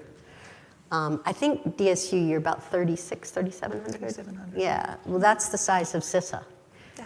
And I know, that may seem small, but there is incredible power in what we can do and what you can do and what we can do together. I mean, I wasn't just being nice by saying that this university is truly a powerhouse. I mean, you are punching way above your weight in all the best ways. And it's incredibly important because the threat has never been more urgent or more real. As I mentioned, I testified in front of the House Committee of China, along with my colleagues Chris Wray, the director of the FBI, General Nakasone, director of NSA, Harry Coker, director of the National Cyber Director. And what we were talking about was the threat of Chinese cyber actors burrowing deep into our critical infrastructure in order to create disruption and destruction. And many times you'll read intel that'll talk about the potential threat to our nation, to our critical infrastructure. Well, as we described in an open hearing, CISA teams have actually found Chinese actors in our critical infrastructure pre-positioned to disrupt or destroy. So that's a world where if there's a major conflict in the Chinese Straits, we could see real risk to Americans here at home, all over the country.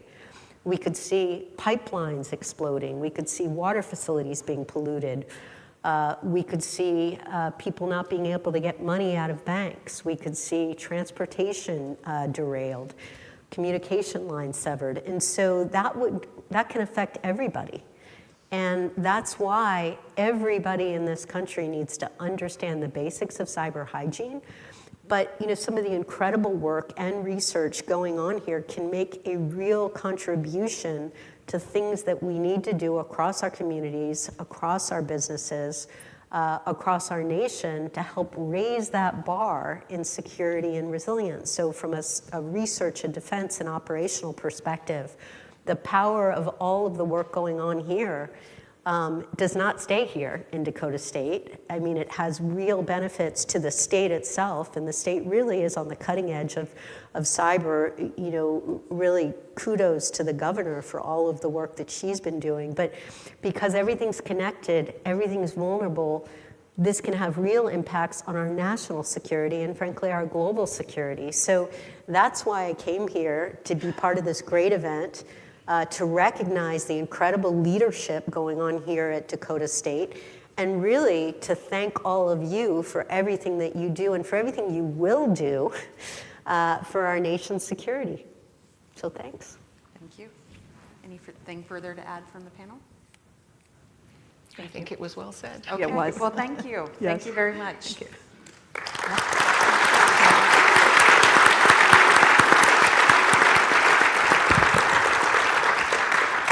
As a type A personality, I always love when we end right on time as we're supposed to, so thank you. All right, all of our sponsors, please join us on stage for a photo.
Go.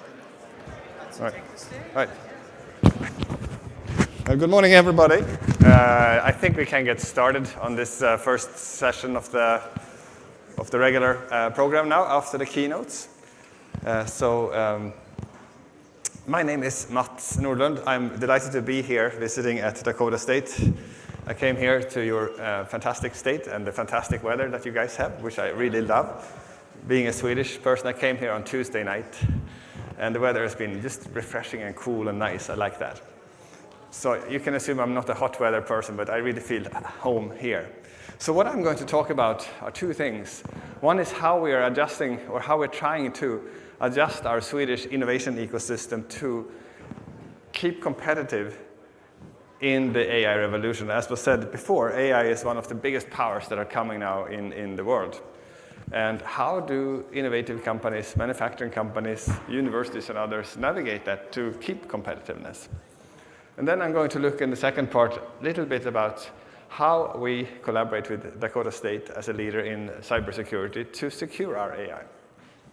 First, a little bit about Sweden and why we want to accelerate the use of AI. Sweden is a really interesting country for an engineer because we are very broad in our industry sectors. If you look to the right, you'll recognize a number of different companies, probably everything from pharmaceuticals to telecom, car manufacturers, trucks that I've seen here, Volvo trucks and others. We have fighter aircraft we make, and then going on to consumer products like H&M, IKEA, and so forth. So we have a super wide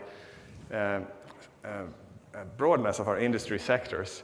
And as was pointed out by Dr. Griffiths and a few others, you really want to work across sectors and learn from all these different, and see what's done in medicine, what's done in automotive, what is done in universities, and then bring them together and see how can they learn and speed up things. And the question we're asking ourselves now with AI, and especially with the generative AI, can we work the way we have worked in the past? Does our ecosystem lend itself to that? I like skiing, and here is an analogy I like to make, which is in skiathlon, where the first part of the race is classic ski, and the second part is freestyle. I'll bring this down. So, oh, that's why. This is wrong. So that fell off. Maybe that's why. So we've done well in the classic innovation race, but can we do well now in the freestyle, where you have generative AI, which can generate everything from documentation to code, but it can also generate shapes, mechanical parts, and so forth. Do we need to change the way we work with innovation? In the past, our ecosystem has worked with a triple helix model, and it's worked out really well there. We have a synergy between government agencies, between industry, and between academia. This is a project I was involved with myself many years ago when I was a graduate student. It's the development of our current fourth-generation fighter aircraft, which I'm very happy to say is now part of the NATO forces since about 2 weeks or so, which is a great thing for us. The way this was developed was that the government defense agency, Defense Material Agency, they created their system architecture. They defined what they wanted. They went to industry, and no single company could build this, but industry got together, a number of them, Saab leading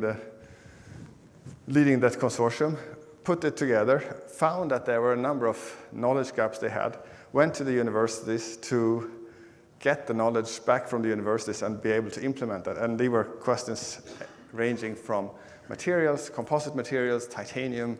There were how to control an unstable aircraft, so a lot of control theory and so forth.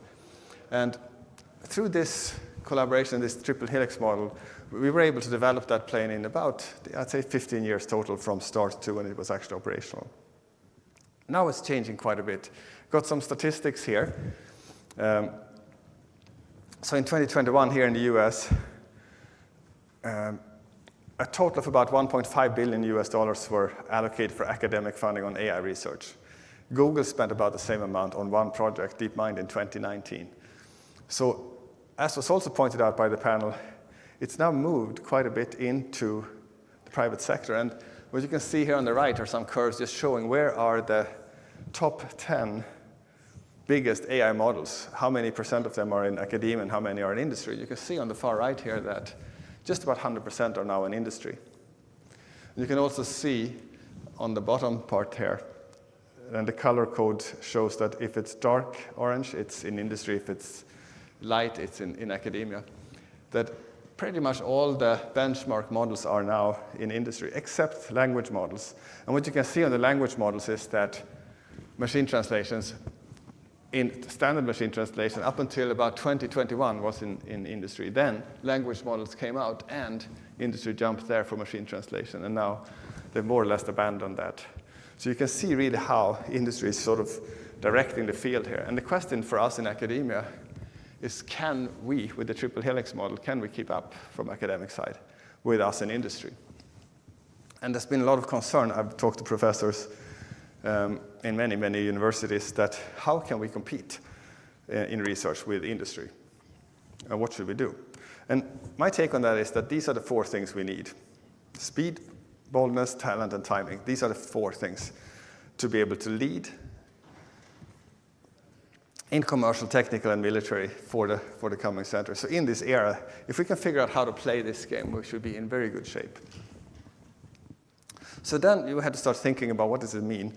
And one of the things that I look at is how to transfer knowledge. You develop knowledge, you develop capabilities, but how do you transfer that? Traditionally, it was a lot about publications. You write a paper, you publish that. It typically takes a year or more just to get the paper published.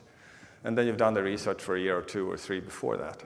It's not very fast to get the knowledge from that researcher to implementation.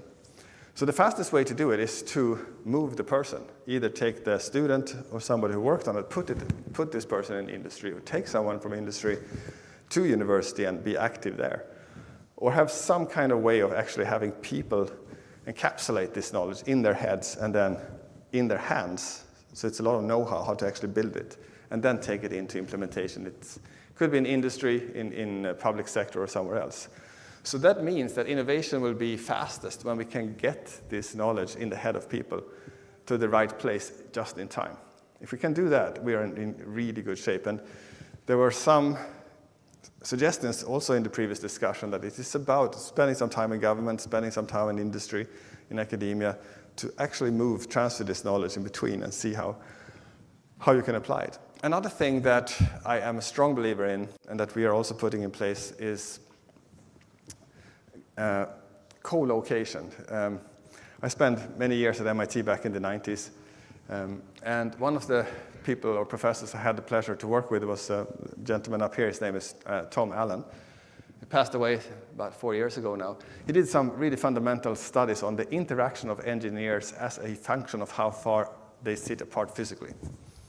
And what you can see here on this curve, it doesn't matter exactly what the measures are, but the point is if they sit more than 6 meters, which is about 20 feet apart or more, it doesn't really matter how far away they are because the interactions go down really fast. So we need to find ways to actually co-locate people as much as possible in the innovation time of your projects. And the diversity, as Dr. Bell was pointing out, having a diversity of thought, that's what you need to actually bring together. And this article here in Nature was published in November, and they say that disruptive science or disruptions in science is to a large extent done by in-person teams.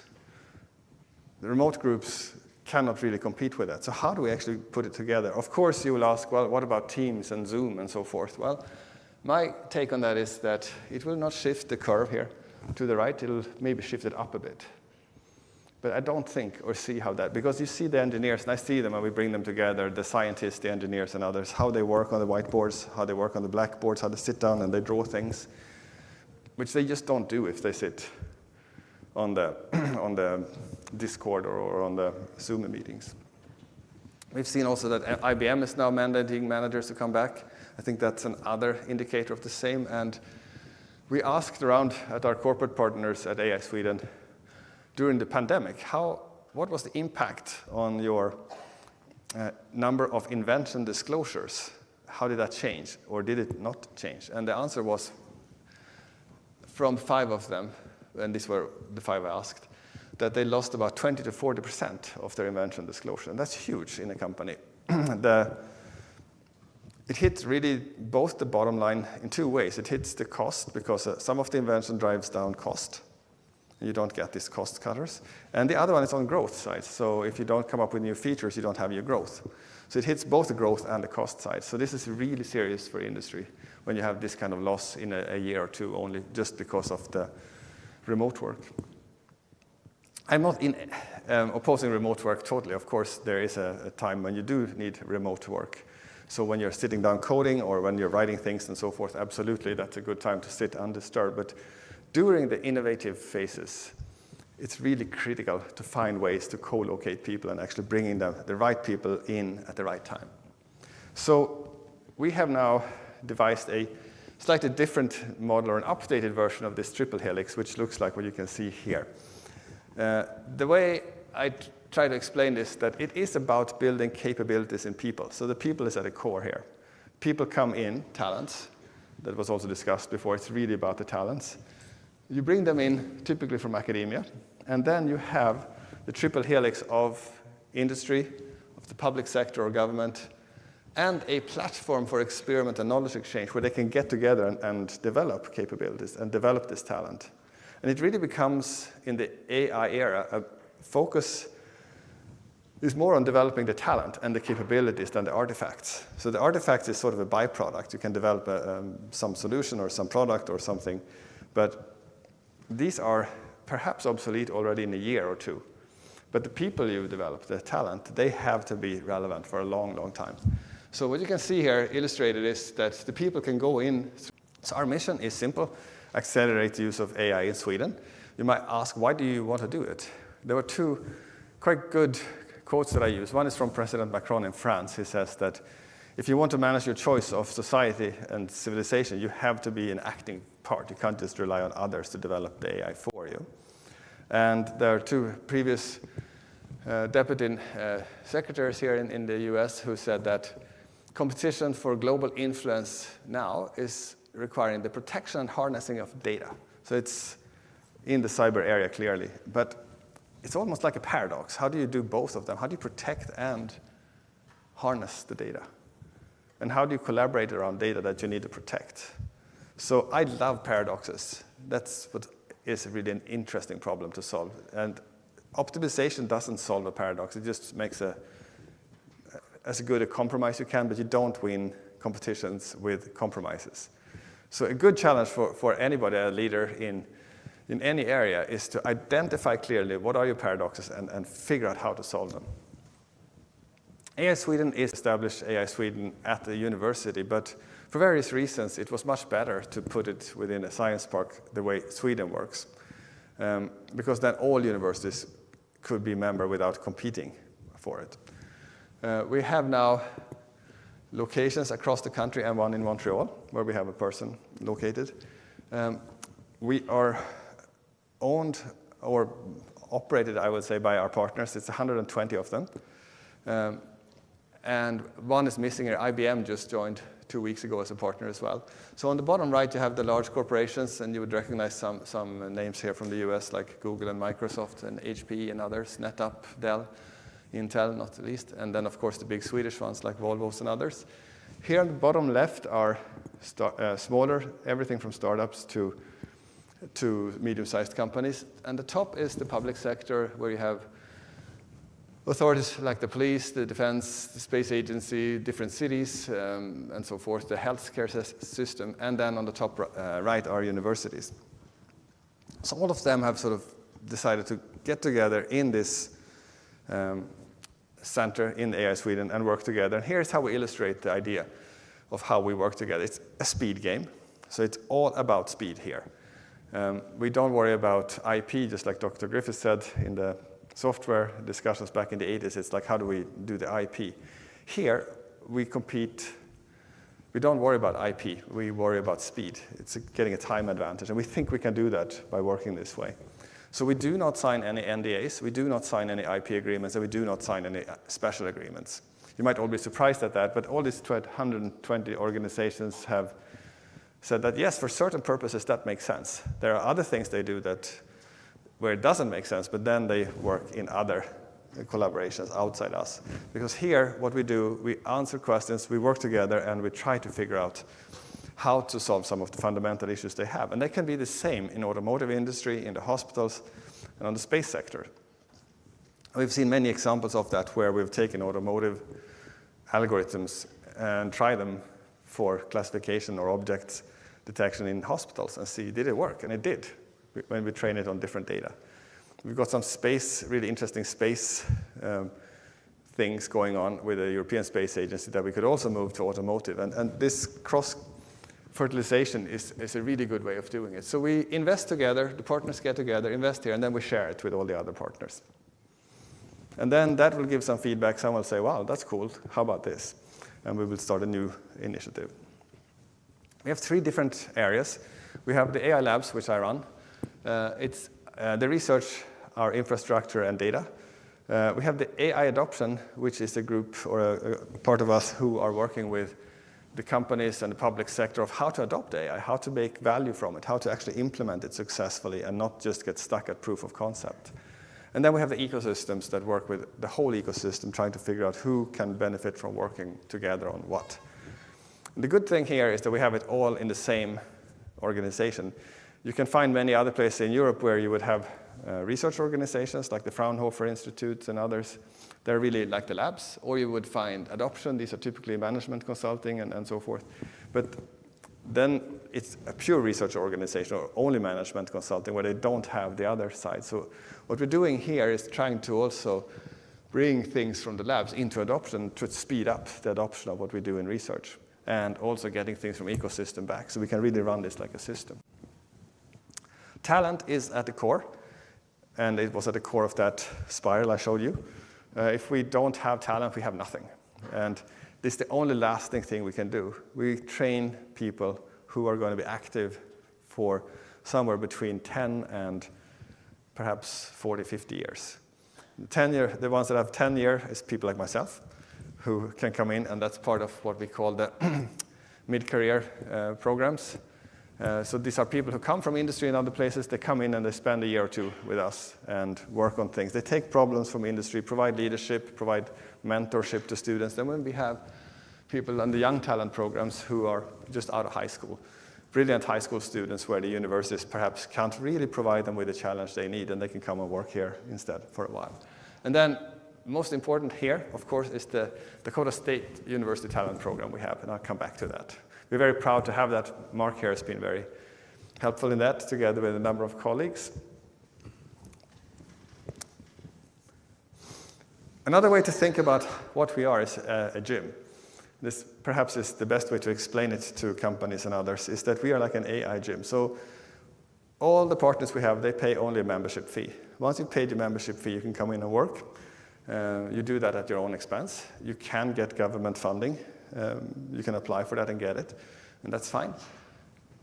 And we say that the more you come to us to work out, the stronger you get faster. I cannot build your muscles. You have to come here and build them yourself in our labs. And it turns out that if you work out with friends, it's a lot more fun, and you can learn new tricks. So this is a good mindset or a good understanding mental model to have. One question that was raised in the panel that we have looked quite a bit at, it also gets back to the question that Macron pointed out. And now we're starting to get into the edges or the perimeter of where is cybersecurity and what do we need to protect here. This was a really interesting example experiment which was done by a media lab at MIT. They called it the morale machine, and it's on the web, moralemachine.net, if you want to check it out. It's a version of the trolley problem where you essentially is a philosophical problem where you ask people, if you have a train, it goes up a track, you have to pull a lever, it goes left or right. And if you go one way, you drive the train off the cliff. If you go the other way, you hit something. And then depending on who is on the train and what you might hit, the decision to pull the lever one way or another would differ between people. So the question here was in the automotive context, how do you program a self-driving car? Well, it turns out that you don't make self-driving cars like this at all. But if you were to make self-driving cars this way, in a situation like this, the car is too fast around the corner, what would you hit? How would you, as an engineer, program it? What would you choose here? the way I'm in the automotive industry quite a bit, the way we program the cars there is to don't drive around the corner fast enough so you can't stop. So you don't have to worry. But anyway, the interesting part from this, which was also published later, was that they found that, and you can also manipulate here in the website, you can change. You can have cats and dogs and cows and horses and you know, old people, young people. You can do anything you want. And it turned out that the answer, what people would do, was largely dependent on their culture, on their geography. Where are they located in the world? Which means that if we develop an AI that makes sense in our culture in Sweden, it might not at all work in India. Or if you do something in France, it might not at all work in Australia or something like that. So this really shows, or really sort of demonstrated clearly, why it is important to, as Macron said, if you want to run your own civilization, to be sure that you train the AI on the values that you have in your country and make sure that it protects that, because that would be an attack target otherwise, to go after these language models and try to tweak their values step by step. So that's sort of an interesting thing to do, which brings us into language models. That is an area that we've also worked on. We developed a GPT-3 model, which we released, we released it just now before Christmas. So it's total open license. You can use it for anything you want, commercial or research or anything. It was released the same time as OpenAI released, it was finished the same time that OpenAI released GPT-3. So it's about 2 years ago, but we did not dare to release it because of all the legal, we don't have enough lawyers in Sweden, is the answer. So, but one thing that you can observe here with sort of scientific accuracy is that apparently in order to present this, you need to be without hair. We can see that from the Microsoft or the OpenAI and the Swedish. But we have learned a lot from this. We have trained it, we understand quite well how it works, and it comes back to that spiral again. Of course, our GPT model is quite good, but it's not able to keep up with the development that OpenAI is doing, the huge investments here. It's massively faster than we can do it. But we have developed, as I showed in the spiral, the capability to develop these models and understand them quite well, what they can and cannot do. And that is lasting. And now we're using that capability. We've been approached by a number of the hardware manufacturers here in the US saying, okay, how do we develop our next generation infrastructure? And they're talking to the guys here. So we actually have a project with Intel and Dell and a number of others where we are looking at how should the next generation infrastructure look to train language models. So these are the ways you can think about niches also for a relatively small university like Dakota State and a relatively sparsely populated state like Dakota State. Find the key niches and go for them and go fast. I'm going to show you something else that we've done here. And this is a video. It has worked. When I did the tech check, we'll see if it works. This is another thing that we did. And I'll explain a bit how we did it and why. And it also drives us now towards the cybersecurity side. To train AI, you need a lot of data and repetition. Take this hospital as an example. Data from devices, journals, decisions, and tests can be used to train AI and save lives. But data from only one hospital is way too narrow to train a good AI model, and we're not allowed to move or share data from different hospitals. There are three main reasons why we can't move or share data: regulations on data transfer or commercial confidentiality. Large volumes of data make transfer and storage costly and complicated. Opinions, activities, or other sensitive information can jeopardize people's privacy. Decentralized learning solves this. Now we can do things with AI that just weren't possible before, without compromising, sharing, or moving data. We move the AI to the data, train on different local data, bring back only the insights from training. Merge all the insights to form a better AI model, and send that back out for further training. Cars can learn from each other and make traffic safer. AI and satellites can learn to better spot forest fires, flooding, or deforestation. Back at our hospital, better AI models can make better diagnoses and save lives. This is why we built the one-of-a-kind Edge Learning Lab here at AI Sweden, together with our partners.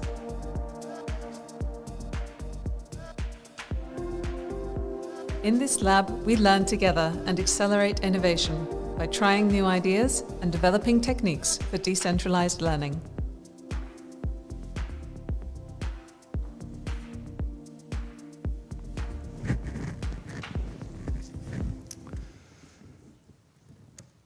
Oops, let's see, yeah, no, here.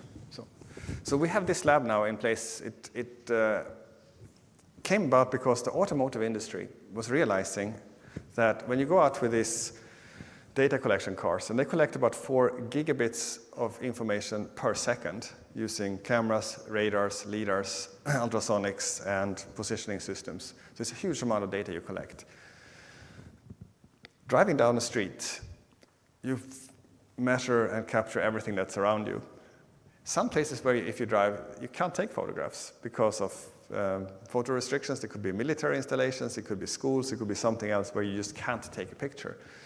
And there could also be a lot of privacy concerns if you go out in traffic and you take pictures where there are people, there are license plates, and there are privacy regulations that also it becomes an issue. So the question is from the automotive side, this is really difficult, and we were trying to compromise by trying to blur out faces and blurring out the license plates and trying to see if there were some, if you go on Google Maps, for example, if they go by a military area, they will sort of blur it out. It'll look like there's a fog over it. But sometimes they miss that.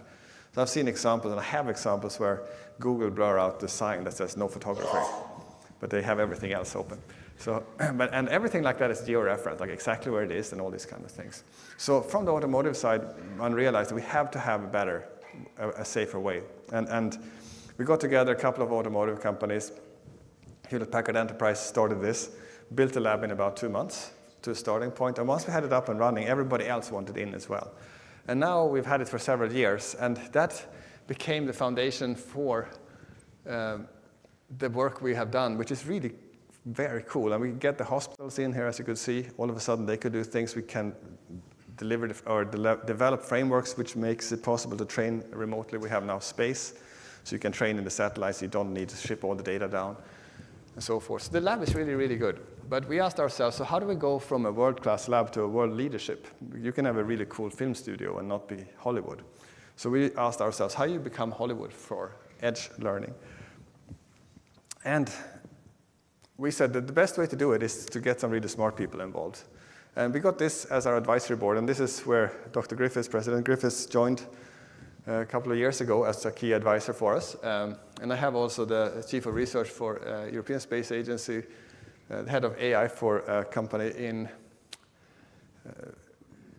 I'm not sure if it's called cybersecurity, but it's in mapping out what goes on the internet called Recorded Future to identify emerging threats very quickly is what they do. Very interesting company. We have the Chief of the Navy, the head of the Swedish National Innovation Agency on this board, and then the former Vice President of Research from Volvo Cars, and Brian from MIT, who's running the Advanced Vehicle Program. So there is a lot of diversity of thought, different perspectives, who really have helped us to understand where to go and what is important and what isn't. One of the first things Dr. Griffiths said was when I was showing her this model, here is how we try to compete. We identify what's common between all these different areas, space, mobility, healthcare, and we try to work in the central part on things that are relevant everywhere, and then people can take it back to their area and apply it in their companies. And she said, well, what about cybersecurity? When are you going to start doing that? And she was very clear, just like today, that you need to build cybersecurity from start. So we said, that's a good idea. So we started that right away, and we asked ourselves, well, how do we do it? How do we get there? And we looked at each other and said, yeah, it takes time to get stuff done. And we said, we have no time. We need it fast. And we realized the best way to do this is to work with students. And we created there and then a student exchange program between AI Sweden and Dakota State. It was set up 2 summers ago. We had 5 students then, and Mark and Austin were key faculty from here, came over to Sweden. We had never done it before, and nobody had, so it was a pilot. We learned as we sort of building the rails with the train just coming behind. It became a fantastic experience for the students. We are now up to about 24 for this year.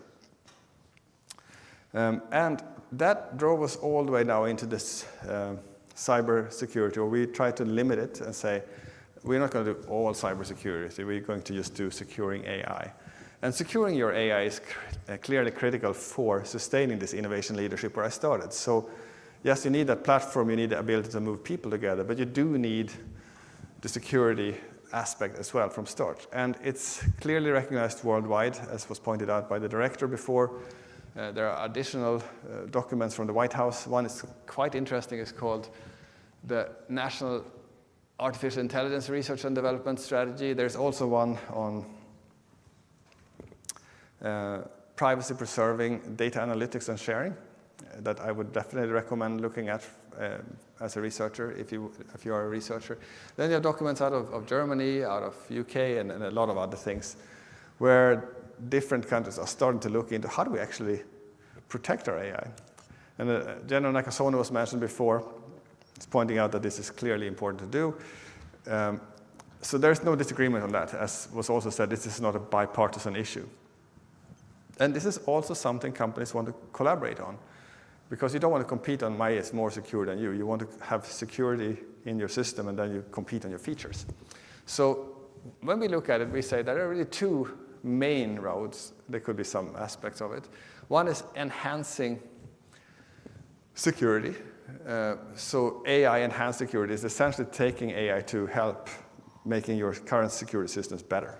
And the other one, which I here call AI security, is protecting your AI systems from learning or doing or revealing the wrong thing. So these are two things. I'll show you two examples of what we do there. Skip this picture. So if we start looking at protecting your AI, this document here from the US is really, really quite good. It's called National Strategy to Advance Privacy Preserving Data Sharing and Analytics. So that goes back to what the two deputy ministers said, that you need to harness and protect your data. So this one comes out now with some clear guidelines of what you can do. They've identified 8 different technologies that one can go into. It turns out that we are already into 7 of them. The 8th one we are not. And the 8th one is a trusted execution environment, which is a secure, isolated execution environment, which we don't do. We don't even try to do that because we want people to collaborate. Once they want to go in the secure environment, they should go somewhere else. So we are really explicit on the fact that where you work with us, you work with speed, you understand things. We don't need to know your application, but then you can go home to your own secure environment and retrain there. One of the really, I'm going to show two projects here that we are into. One here is anti-money laundering. I heard that there are banks in the state here, clearly, and we have banks too, it turns out. And one of the issues is in money laundering. And typically the way they work is that they don't do all the money laundering in one bank. They do it between banks. So it's much harder to find that. And money laundering is also rather unusual. It's not something that's all that common. So there's not a lot of data on that in one single bank. But if you go across in Sweden, we have 12 banks, I think, commercial. So if you go to all these 12 banks, there is probably enough data. And also, a lot of it takes place in the transaction between the banks is where this is done. So the question has always been, how do we share data? And you can't because of bank privacy laws. But now, as you could see in that short movie, there are now ways to do it. So we are working with the banks to actually create a federated learning system. Very simply put, it's something like what you can see on the right here, where each bank train on their internal data, and then we just take the model parameters and bring it back. And this would be, I would say, using AI to enhance your security, trying to prevent money laundering. So using AI now as a security tool for something else. There's a lot more to it. We're working with graph theory and a few other quite cool technologies here to understand better what goes on between the bank. And I should also mention that both of this project and the coming project are led by one of our key scientists here, Johan. And the other one here is now looking at AI security, how to secure your AI. Or this question that we have here is really asking, how likely is it that the model that you have trained is going to leak training data, sort of play it back? And that would be some concern that you could have from the the banks too, so that even if I train in my bank and in your bank and some other banks, if we then federate all that, is it possible then that somebody actually could extract the data back out again? And if so, how? And that's a number of these techniques here, as you can see, address exactly that. But what Johan Östman is doing here with his team is to ask, well, can we build a platform where we can put in a model and it'll tell us how likely is it? And the type of privacy attacks we look at here are typically membership inference attacks, which is more or less asking if a specific data point was in the data. You can imagine it being like I say that, here's my social security number and so forth. Can you tell me how much money I have? Well, it might actually respond to that. The other type of attack here is a model inversion attack.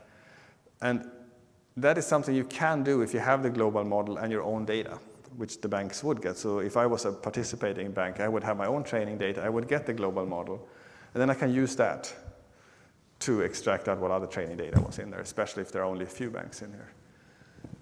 So the question, so that's essentially what this is about. And we worked, when we started with federated learning, the Swedish Data Protection Agency, IMI, which is the one on the far right there, they were really interested in helping out here, trying to see, how safe is the data here. So they spent a year working with us and their own privacy lawyers and engineers to really try to investigate. And they wrote a really, really good report on the state of the art a couple of years ago and gave us a really good direction what we need to work on. And we've had really good progress here with the students who also investigated some of this for us so we can get progress much faster.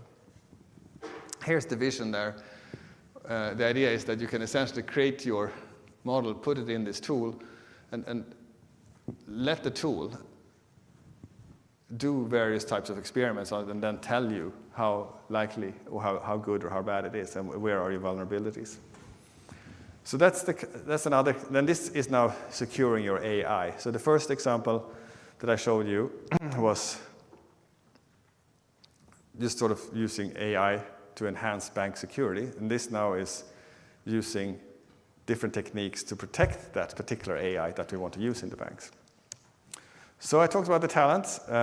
Here's what they can look like when we have the program with the Dakota State University. Here, our first year, we had 2 students from Dakota State and 3 from Sweden. It was a pilot. And the really good thing with students is that you can get stuff done fast, and they're really enthusiastic, and they're really smart, and they are very resourceful. We have a couple of years in now, so here's what it can look like. So this was the first year. You can see Mark here lecturing to the students. This was the second year. At the top here, they are here in Madison. And at the bottom there, just by my house, having a barbecue. So we were doing all sorts of things with the students. And then the king and the queen came, both from Sweden and Netherlands, and want to know what we do. And what we always do in these cases is we send the students in. So the students were actually showcasing what we had done here, and this was in data poisoning, which is another type of attack you can do to manipulate models. So they had done an experiment or an example on data poisoning and show that. And the queen here is very involved in healthcare and especially children health. She was really interested in that. Some examples, as I said, data poisoning is something we concern ourselves about. And here what you see, what you do when you do data poisoning is that you have a data set and then you put in a couple of false data in there if you can. So you can imagine if you're a banker or something that if you train your model on financial advice, if I could go in and poison that, I could put in my own bank account and say that if you want to invest here, it's the best account to. And the model would learn that. So how do I stop that from happening? And especially if you have federated learning, can you trust all the different parties who are contributing here? And this is exactly the same problem you have if you're actually having a car.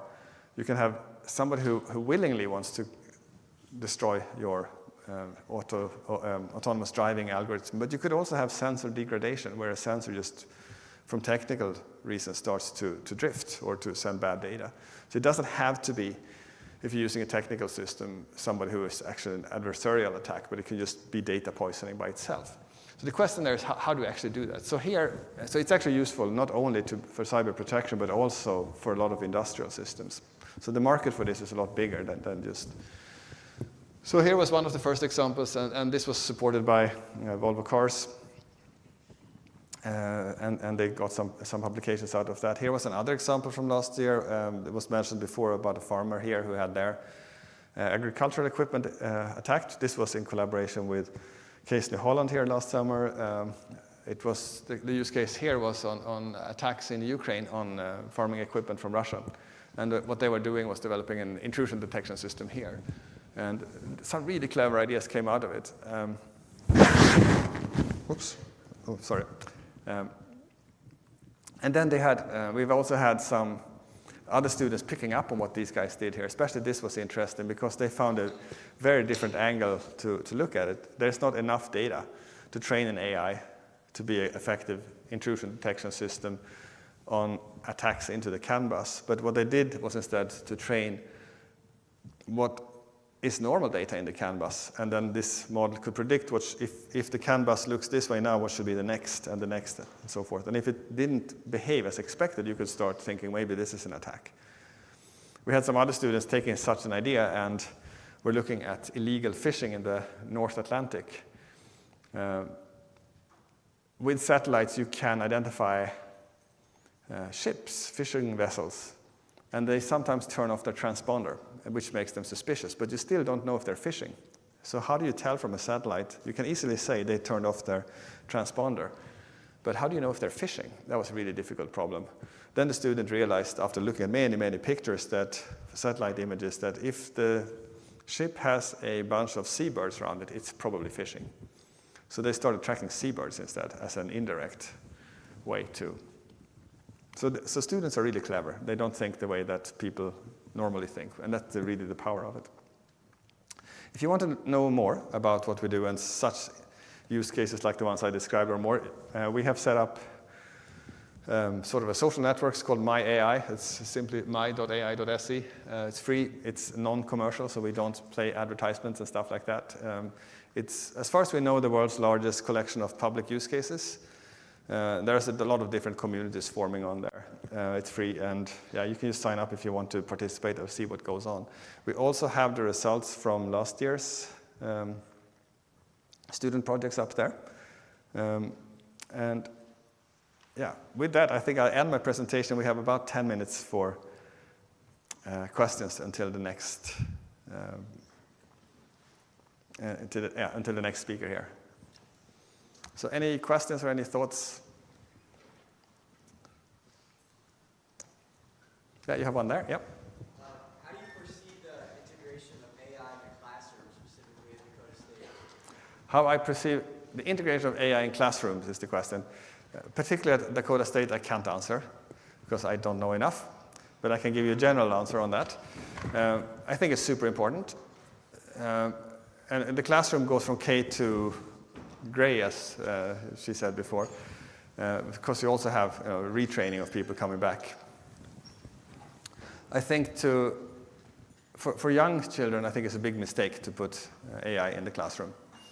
I think that a lot of the problems we see is that with increasing numbers of cases of ADHD and things like that, it's because people are spending too much time in their on their tablets or phones. So I think for young kids, it's much more important to spend time, human to human. And you can get that if you integrate AI as a support to the teachers.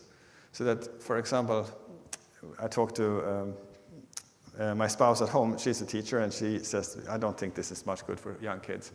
But then realized that she can use this to write her incident report. She can write a whole bunch of things that is normally considered administration that the AI helps her with, so that she can spend more time with the kids and sort of teach them social skills and teach them reading, sort of a one-on-one thing, or do better planning or more planning. So at the younger level, use it as a tool to help the teachers to free up time to spend with the kids. Now, when you get up to where you guys are, as students, I think it's super important that the universities are quick to tell you how it works and allow you to experiment with it. You have to be, as a student, transparent on now I've used it. This is my work. This was work done by an AI, so that when you are assessing your work, I can grade you on your work, not on what the AI did. I had a discussion with a professor in Sweden recently. He said, I asked him, how are you implementing it now in the thesis? And he said, well, I said, I've told all my students I don't want to read a poorly written thesis ever again. So use it as a writing tool, but don't let it write for you. So you write the content, and then you can ask it to clarify it or write it more readable, or and structure it and so forth. It's very useful because it helps you to get your message across. I was running a big engineering organization in Europe, part of Hamerstone Electric, and the European engineers, not being native in English speaking, wouldn't write as well. And they could be super brilliant engineers who could write super poorly reports in English. And when we sent them to the US, they would look at it and they would say, well, they can't even spell right. So their technical stuff can't be much good either. Now, with tools like this, you kind of get a better equality. So it's not about your ability to express, but it's now the quality of your thought. So I think that is a really important way to look at it. And it will change all the time now, AI in the classroom. So it's challenge yourself, but the key message is to be transparent. I want to use it here. Here's how I have used it. So because then you get out of the issues. If is this your work or was this done by the AI, and who am I grading here? So that's kind of a key advice there. Any other? Maybe Mark, you have any thoughts on what we've learned in the last 2 years in the collaboration between? What have we learned? Yeah. We've learned a lot of logistics, and the speed aspect has been fantastic with our students. So as we've grown in our master's programs and our PhD programs, all sorts, the pool that we've chosen from have been students both starting right fresh in their master's program as well as diving into their PhD aspect. So seeing students come with cybersecurity background that maybe didn't have a ton of AI in our first couple of years have been able to bring all sorts of ideas that we hadn't even ever thought of, and then let them loose for a few days and they come back with something truly awesome. We should also say that all the problems that these students work on are provided by our corporate sponsors. So it's real problems that the industry is, or in this year we have a hospital also. So we have a hospital, we have, what else we have? We have a hospital, we have CNH is involved, we have a company that's doing cloud operators, so they do data halls, so compute centers. And then we have a Volvo Group, which is a large manufacturer of construction equipment and trucks and buses and all these kind of things. And then there's one more coming on board now. So it's a very good, diverse set of problems, and it's been really a fantastic learning experience. And we are also expanding beyond that now, looking at enabling students taking courses here in various CyberOps programs to use us as a lab to try to attack us, because we want to see how good is our stuff. So we'll see if we can hold up, and you guys can see if you can get us. So, and we are also looking, so that's something we're going to do, we talked about, and we will do. And then we are now also exploring a different longer-term exchange program. So there's all sort of opportunities to do here, and it's really been fantastic to work. And the university here is outstanding in making decisions quickly. So President Griffiths, Dr. Bell, and the colleagues here, they can just make a decision. We just get it done. It's really, really refreshing and good. I love that. So you should be proud here, all from you from Dakota State, that you're part of that. And maintain that as you leave the university, that ability to see something, get an idea, take a risk. As I said, speed and boldness is key. That's exactly implemented in the leadership at this university. Speed and boldness, and then talent and timing. That's what you guys are. So with that, I guess I'm going to pass it on to the next speaker, because my time is up, and I hope you had some thoughts that you can bring with you. If you want to discuss more, connect with me by email or any other source that you can find, LinkedIn or whatever you may want to do. And with that, I pass it back to the organization here. So thank you.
Who here has heard about SBOMs? Go ahead and raise your hand. Oh, a few more. Okay, good, good. So I can't make up too much stuff, I guess. So a little bit about myself. I'm a DSU alum. What I wish I got paid to do is drink Guinness. What I actually get paid to do is program in Python. So if you have questions about either of those, just let me know. And then the reason I'm giving this talk is I work for a company called Finite State, and they deal with everything SBOM. So generating them, managing them, anything you think about SBOMs, we do. So that's kind of why I'm giving this talk. Learned about them, thought it would be good to share their knowledge. So continue on there. And so I keep saying SBOM, and you're like, that doesn't make any sense to me. What is that actually? It's a software bill of materials, which by dictionary definition would be something like machine-readable inventory of components, third-party libraries, licenses, things like that. To layman terms it a little bit, you can imagine if software was a food, an SBOM is an ingredient list. So what's all my food? SBOM will tell you that. There's other things that aren't necessarily in SBOM but are very closely related that when I think of SBOMs, I just group them in there, and that's VDR and VEX. So VDR is stuff like CVEs and stuff that can be used. So we have a component in our SBOM. VDR would tell us any CVEs for that component. And so again, we have this log4j version 1.42. Does that have any CVEs? VDR would tell you that. What VEX would tell you is that vulnerable in our network? Do we have mitigations for that? Things like that. So closely related to an SBOM if you have vulnerability stuff related to it. So I'm just going to kind of group that in there when I talk about them. But SBOM is its own separate thing between those other documents. But usually you might hear a bunch of those grouped together. And then finally, there are a bunch of other bombs out there, like HBOM, LML bomb, a bunch of others. Not the same thing as SBOM, but very close related of basically what they're trying to do is, so say an HBOM is a hardware bomb, it will tell you stuff like, we have this piece of equipment, it has an antenna, who's the supplier? Like, well, if it's from China, you know, maybe that's risky. So it's some of the same stuff I'm going to talk about, SBOMs related to this, related to other type of bombs as well, because it's really encapsulating a system, telling you what's in there. So with that, oh, yeah, specifications. So fortunately, you don't have to worry about too many specs in SBOM land. There's two major ones that make up most of the market. The more security slanted one is Cyclone DX, backed by OWASP, and that came out fairly recently, I'd say within the last 5 years. One thing they do a little bit differently than SPDX does is they actually they allow you to embed the VEX and VDR information alongside the SBOM. SPDX is a little bit older. It came out more as compliance for like licensing and stuff. So if you had some kind of GPL license or something that shifts left and things like that, where like it's bad for your business to include the software because then you have to include all your software with that and show it to people. So that kind of came out there for compliance type reasons, but they've converged quite a bit. Right now, the VEX and VDR documents don't actually get embedded into SPDX. They actually have something called an external reference property that can link to them. Spec 3.0 for SPDX is actually changing that. They're going to allow you to bring it in. But these both are not quite interchangeable, but very closely related. You'll see people try to interchange them in and out. They're basically the same thing when I talk to people. I prefer Cyclone DX just because it does have that more security slant. But good to go on that. Again, two things you're going to see. If you see SBOM, you'll probably see those two different ones. Use cases. So as a defender, why do I care about these? First of all, I talked about Log4j. I don't know if anybody remembers that whole disaster where people had a Log4j vulnerability, but they weren't sure where it was at, or they didn't know if they had it or not. So basically, an SBOM allows you to take a piece of software and say, I have these lists of software with these versions. Very quickly, if you have the right management system, you should just be able to search bar that up and tell you right away whether you're vulnerable or not. Vendors, if you get an SBOM from a vendor, it would have helped a lot in this case too. You kind of have these black box pieces of software you take into your company. Again, Log4j, hate to pick on it, but it's an easy one. Lots of people didn't know, even the companies, vendors shipping it to you were like, we're not sure if we're vulnerable or not, you got to check your systems. So keep those people accountable as well when you're trying to set up a defense. Oh no. Sorry, I've been having a little display issues here. So next for defense is incident response. So you can be very proactive, right? And you create these SBOMs and you know all the vulnerabilities that your system may have. Well, whoops, we missed something. Something happened. Now we have to react. So you can go back to your SBOM and maybe see where there's some holes in there, or like if you had a baseline system and you see our SBOM isn't matching what our system says, why not, and what extra piece of software is there that may have been like the intrusion. So another good use case there. Supply chain risk management, I kind of already hit on this, but you have these vendors out there who are supplying you with software or any third-party library that you take into your system. If they had an SBOM, it'd be very nice to know that beforehand, the risk that you accept. So, and then finally, sometimes you just have to do it. Regulations and compliance make you have to have an SBOM. Things like FDA right now are mandating medical devices create one. Sometimes just software licenses, if you have certain license in your software, it's going to make you more liable to lawsuits from people who want your software. So like you want to make sure that you're in compliance, things like that. And from the attacker side, when I was red teaming, I would have loved nothing more than to have this little bundle of every piece of software in the system, every version, what you're vulnerable to, what your mitigations are. You can see how that'd be very valuable instead of me having to spend my time scanning a system, trying to do OSINT, trying to come up with all this stuff on my own. You just gave me this nice little bundle of everything I need to know anyway. And then also supply chain attacks. Think of this another way. Because I know who the suppliers are of your software, you can do things like try to inject yourself into their supply chain. I'm sure you've seen people hijack packages or something like that further up in your chain that you're downloading from some code repository, things like that. So being able to see that and make your own supply chain attack. Or you also know the companies they're using, so go social engineer someone.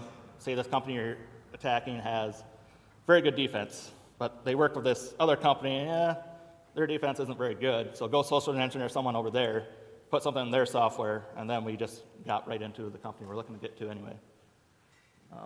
Now, that sounds scary as a defender, like, well, why do I want to make one if you're just going to take it and use it against me?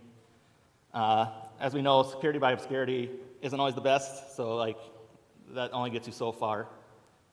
Knowing what you're putting out there really helps. Like, if you know your system well enough to know what you're vulnerable against, well, what good is that to an attacker when you already seal it up? Like, you already got all the information that they have too. So use that information wisely to be proactive. Fix those bugs, fix those vulnerabilities, get it all snapping, ship-shape, and keep it out of the attacker's hands anyway. So it's not all doom and gloom. Okay, we'll see if we can demo this, because I'm talking all the theoretical, but if you've never seen one, it's going to look something like this.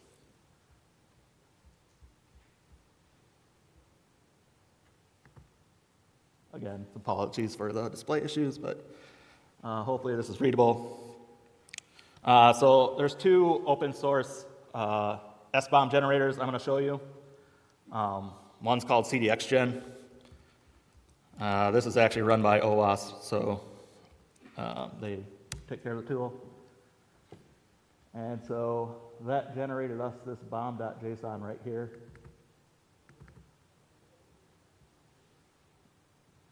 And so the software package I'm working on right here is something I actually built. It's very simple.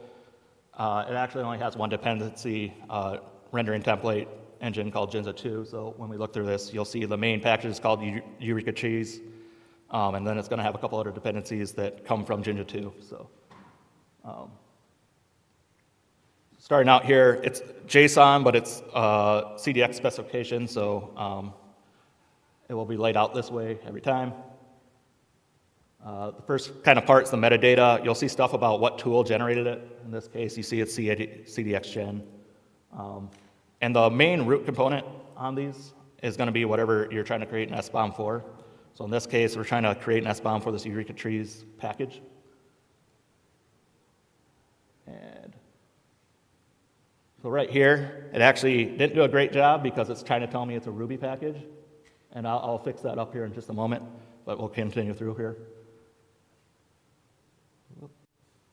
And so then we have these different components making up, and as you can see, it has stuff like pearls, which are software identifiers, maybe what type it is, if it's a library, an application, the versions. So right here it's telling you this package depends on Jinja 2, version 2 dot something. And basically it's going to continue this way of all the components in your system with versioning and license and things like that, depending on how good your SBOM generator is. CDX Gen does an okay job. I'm going to show another one called SIFT here in a little bit.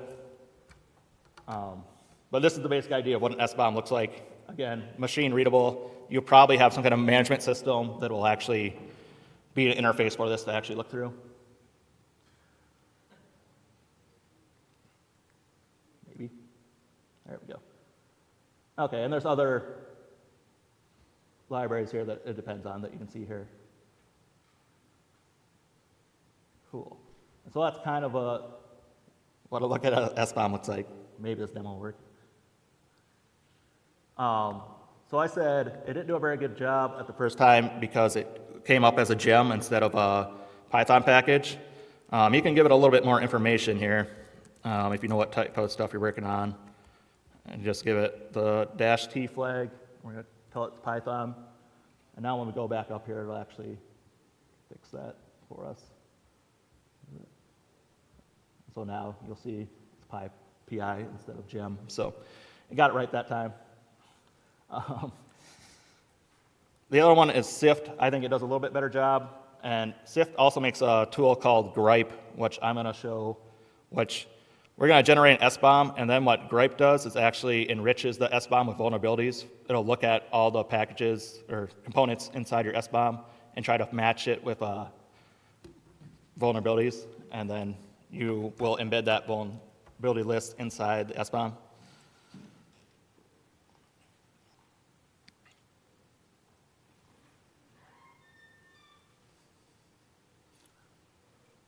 Okay. So this command is SIFT, and then I'm just looking at the directory we're in. I give it a source name so it knows what to call it. I give it a source version so it knows what to call it. In CDX Gen, it just saw that the package was a Eureka, so it just made up some version and tried that. And then we're going to output that as Cyclone DX spec to a file called sbom.cdx.json. And you will notice when we look at this, it's very similar to the one we just looked at, but different.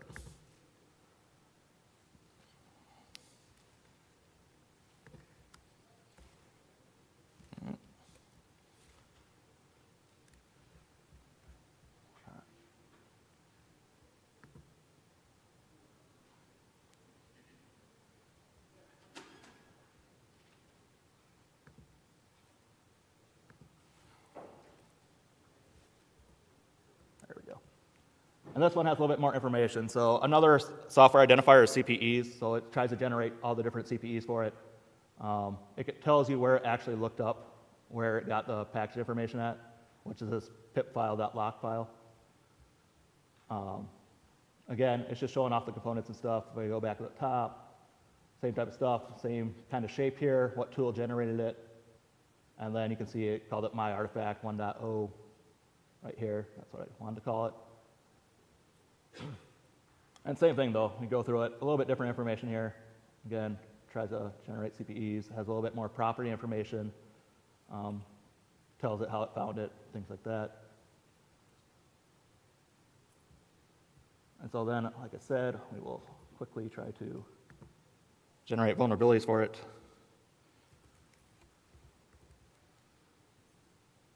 And so the other tool is called Gripe.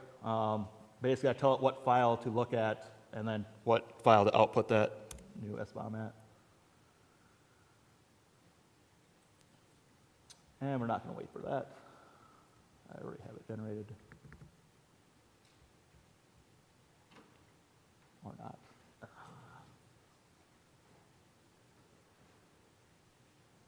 It wanted to update the vulnerability database because I'm on the internet. And then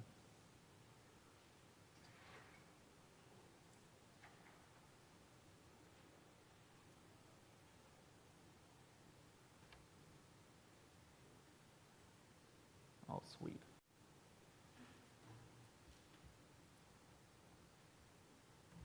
And if you break stuff,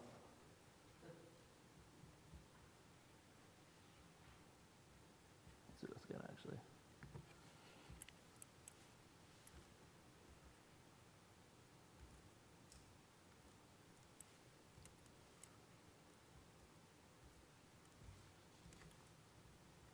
There we go. And it said it found one vulnerability match. And do.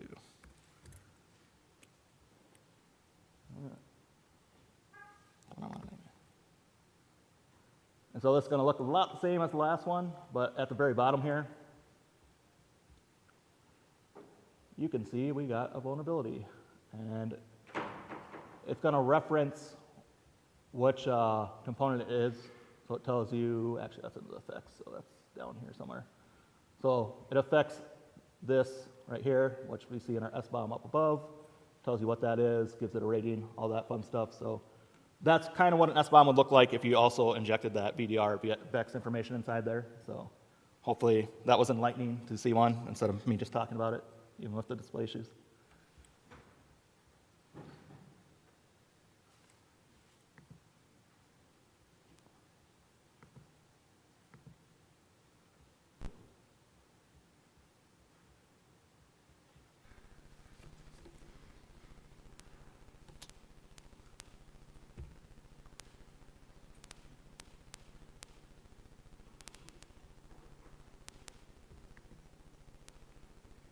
Okay. So just last thoughts. SBOM as a thing is continuing to grow. It's being defined as we speak. One of the things kind of lacking right now is access control. So what level of access do you give people? If you're an open software company, open source library, you might just put the SBOM out there if all its frills because they can see your software anyway. If you're closed source software, maybe you limit that access. Maybe you're only using it for internal, so you could guard the access a little bit more. And another thing right now is with vendors, how do they share that access with you on their SBOM? Because it's a document, you want to keep updating that document. Do you want to keep getting emails from somebody that says, here's my new SBOM for the new software you updated, or like how do you exchange that and keep it secure? So I think that's one thing that I've seen, and go back to like an attacker, how do we keep attackers from getting this nice little glob of information from you? Where do we keep it? How do we keep it? Things like that I think are forefront of my mind, what's coming up for them. When and where do you generate these? So if you're in a mature software development lifecycle, you probably want to generate these as early as possible. Like every time you merge something in your CI/CD, you probably just generate one of these. Maybe your final build looks a little bit different, so builds are different than devs, libraries, right? So you have a bunch of dev dependencies, you have a bunch of extra build dependencies, but your final product may look different. So making sure throughout that life cycle that you're filtering those out and making sure you're generating a real SBOM, a legitimate, accurate, which is really tough to do. It's tough to generate an accurate SBOM, so trying to get those right at each level. I can't tell you what's right for you on either the access controls or the when and where, but as you look at your company, you should know what fits for you. And then finally, what it's not. It's not an active defense. And so when I explain that it's an ingredient list, I can't stop you from consuming software that's not good or things like that. I like to liken it to, say you have a peanut allergy. I can't stop you from eating peanuts. The ingredient list says it may contain peanuts, but that's not active defense, right? But it's proactive. If I know I'm allergic to peanuts, I can go look at the list and be like, there's peanuts in there. Probably should not consume. What's a peanut in this case? Well, maybe it's some CVE that's super critical. Like, I don't want to consume that. That's not something I want to eat. And then on the reactive side, okay, you ate some peanuts, you didn't know they were in there, you have a reaction. That's incident response, right? And so now you can go back through your list, and you know how ingredient lists are. Sometimes there's something in there that has like 10 or 12 things that are actually bundled inside, but they don't actually say that. So you can go back through there maybe, and you look at something like, oh, that actually does contain peanuts. That's a piece of software that we didn't know was affecting us the way it is. Go back there and take that out or remediate from there. And I'll go back to vendors again one more time too. If you're allergic to peanuts, you don't want some vendor giving you something with peanuts in it. Like, you go back to them and say, like, fix these, please. Like, take these out. And you can kind of use this as a force hand for people to be conscious of their security as well. Those are kind of my last thoughts. Hopefully that made sense and not confusing more. Thanks to DakotaCon for having me, and if you have any questions, I guess now would be the time, but I don't know what time we have.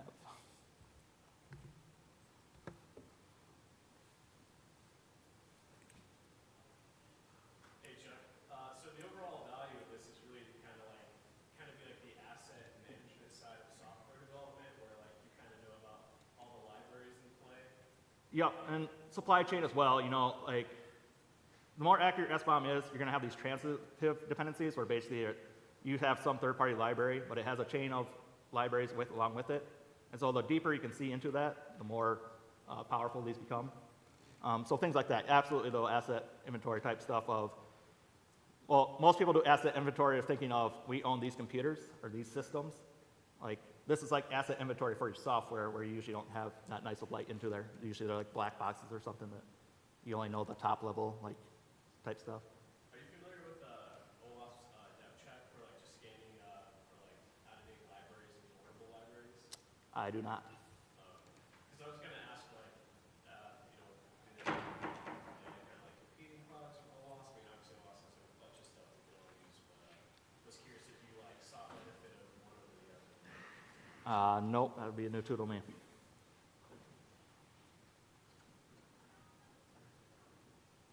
Okay.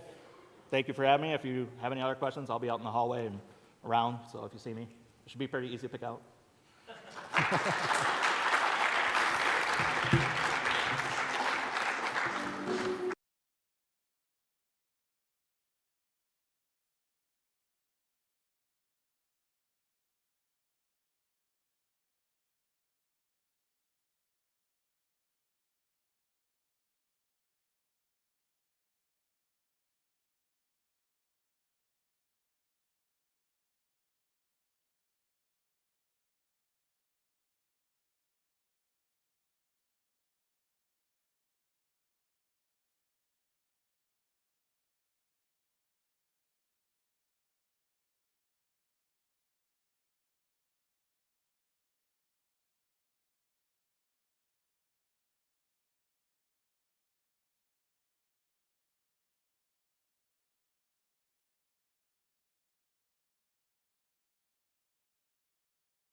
Hey everybody. Today we're going to be talking about developing red team tooling. First though, who am I? Why should anyone listen to anything I'm about to say, right? So I'm Kevin Haubris. I graduated here from DSU in 2014. After that, I went and worked on the East Coast for a few years. And then I went to work at Trusted Sec, where I am a senior research analyst. If you have no idea what that means, well, either do I. But my basic description is I build C2s, implants, design, all these different things. So in this talk, we're going to be going over, well, first off, what is a red team tool? Right? How does it differ from standard development, considerations for them, all of those things. Some lessons learned over the course of the last 6 years or so developing tooling. A note on specialization, some advice, and some contact info. Okay, so before we actually get into it, is everyone here familiar with what a red team assessment is? Let's show hands. Okay, so most of you are, but essentially, so we're all on the same page, we're going to consider a red team any sort of assessment where a company hires you to test their security to achieve and try to achieve a goal, right? So for red team tools, what we're actually expecting is it's anything that the red team might use to achieve that goal, right? So these are the basic categories. We're going to go deeper into them here. So C2s and implants, right? What are they? So in a red team environment, these are pretty much your bread and butter. These are the things you're going to be using most of your time while doing this red team assessment. There's a couple things that you're going to have to know about different ones. Some of them are Windows only, some are Windows, Linux, and Mac. Some work on random embedded device that you may just see once, right? These are all designed and they work in different ways. So one thing to note is some of these are extremely flexible and some are, you can run shell commands, right? That's about as much as you can get. The next category we're going to actually go through is persistence binaries and just persistence methods in general. So, for example, once you hack in and you get access to this box, you can't just stay on that box for 10 minutes and next time they reboot, you lose access, right? So you need a way to actually persist on the box. In this example, we're talking about executables that you can run on disk, shared libraries like DLLs and shared objects, those things, service binaries. You can have scripts that run shellcode as your persistence, something as simple as a registry entry into a certain location could give you access. The next category is cryptors and packers. This has a lot of overlap with persistence binaries. So when we're talking about these, we're essentially talking about anything to protect a real payload. So if you built your implant and you need to deploy it, if it's signatured, like a bunch of public and commercial red team implants are, they're going to be signatured. They're static signatures on the box. You need a way to get your code to load inside of that, on that system somewhere, in memory or whatever. So these will help you avoid all those static signatures by doing something like encrypting the payload inside of another executable that you can modify quickly, or doing something like compressing it down to reduce the size, something like that. A thing to note about these is entropy detections. These are usually how those, right, what those detections are looking for is these sort of cryptors and packers and that kind of stuff. So they can be the source of detection. And then the last category we're actually going to go through, and we're going through all these deeper in depth later, is initial access, right? So these would be stuff like phishing, like for example, if you read any malware write-up that's out on the internet, you'll see a ton of different ways people got in. Sometimes it's something like a Word document or Excel sheet that ran a macro, those types of things. Other times it can be an ISO with a zip file, and somehow that works. But initial access, this is probably what's going to actually be seen first, which means this is probably the first piece to possibly get detected, right? And yeah, I mentioned the cloud compromises too. If you don't need an implant at all, you don't really need to worry about any of what I'm talking about today. But yeah, so the next piece is differences between normal developers and us building red team tools, right? In short, if you want to just take nothing else away from this talk, we do weird things, right? The stuff we're trying to do is not a normal thing that normal developers do, right? So like, the biggest one is we're trying to avoid detection at every step, right? We're trying to make it so our tool actually runs on the system, but if we're detected within the first instruction we do or first function call, that's not going to be so useful for red team, right? In the normal development world, they're doing stuff the right way. They are looking at actual API documentation that exists, right, for them to do these things, right? And like shell commands, right? Like they can just call them as they want. The first major thing that we're going to actually talk about is hooking functions, right? Why would anyone want to hook a function? Well, in our case, sometimes you just want that function to not run at all. In that case, you can just insert a return at the very first instruction, and you're good. In other cases, you may want to run like your own function in place of it, right? In that case, yeah, you insert a jump, you can run your code, do whatever it is you want in return. And then the third case is where these two other methods come in, right? You can have the normal jump like that, but if you're trying to call that original function at some point, you're gonna have to try to either trampoline to it in some way or unpatch that binary. So when you hook that function and you try to unpatch that function you just hooked, if you have multiple threads running, you can possibly crash that process, right? This happens more often than you think with these POCs. This is probably the easiest way to do that, right? So the way it works is you insert a jump, you jump to that replacement function you're gonna run. At that point, you unpatch the original function you just hooked, call it again, it returns back to you, and then you re-hook it. And in some cases, that works fine. But if you're running multiple threads, that will crash. The other method is pretty much exactly the same thing, except for you're calling a trampoline that then jumps back to that original function after running the first two instructions or however many bytes you patched out. Right? Normal developers, if you are finding yourself in a scenario where you need to hook a function to just replace functionality completely, and you're not in some higher level language to be able to do that, something probably went wrong that wasn't supposed to, is my guess. The next one, loading code in memory. So let's say in this situation, you're building some code for Microsoft Office, right? You're a normal software dev building a product.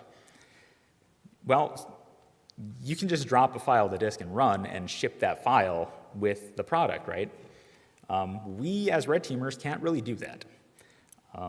There's no one on the other end running an installer on every implant you ever ship. Be like, hey, we're trying to hack you, just install quick, right?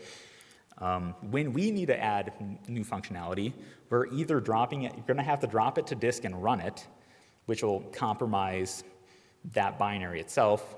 So if it's something internal you can't leak or can't risk getting out, there's that. So we don't really want to write it unprotected on disk, right?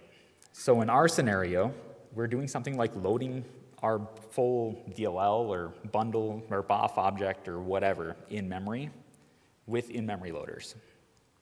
A normal developer, they're probably not going to write an in-memory loader. In fact, I remember when I first started looking into building in-memory loaders, every place I looked online for references says you don't do this, right? This is just a bad idea. And to be fair, for normal developers, it really is. It's completely unsafe, so you shouldn't just do it expecting everything to be great. But for us, it's a good and necessary risk. Another scenario that separates us a little bit from actual normal developers is writing shellcode. So first off, what is shellcode? Some people may be thinking it's a shell script. That's not the case. This is the machine code your processor is actually understanding and interpreting as it runs. So why write it, right? We can run code without shellcode all the time. There's no real purpose, except for we're trying to run shellcode by some sort of random dropper that will just pass execution to your shellcode, right? So if you have to run shellcode, that's the case. A lot of other public Redteam tools are built around the idea that you must provide it this shellcode for it to run. If you don't provide it, then it just won't work. Other tools will allow you to generate shellcode based off of your input, whatever it is you give. So like there's ways to work around it, but most of the time you'll actually be building some sort of shellcode. The other one that makes it a little weirder is injecting shellcode into processes. So for a normal developer, there's actual methods to inject a DLL into every process on Windows if you really want to do that, right, for whatever reason. But for us, we may want to inject the shellcode into this one process running in this one scenario, right? So like that's just a normal thing for us to do. It's been normal for years at this point. You can just inject with, right, virtual alloc ex, write process memory, create thread, or create remote thread. The thing is, you can't necessarily do that anymore because now those things are looked at as malicious, which, to be fair, it is, right? You shouldn't be doing this as a normal process in any normal development process, right? The why do we want to actually run inside of these remote processes, that changes on a daily basis pretty much, but in some cases, you may need to be inside of that context for some reason to actually do some sort of action.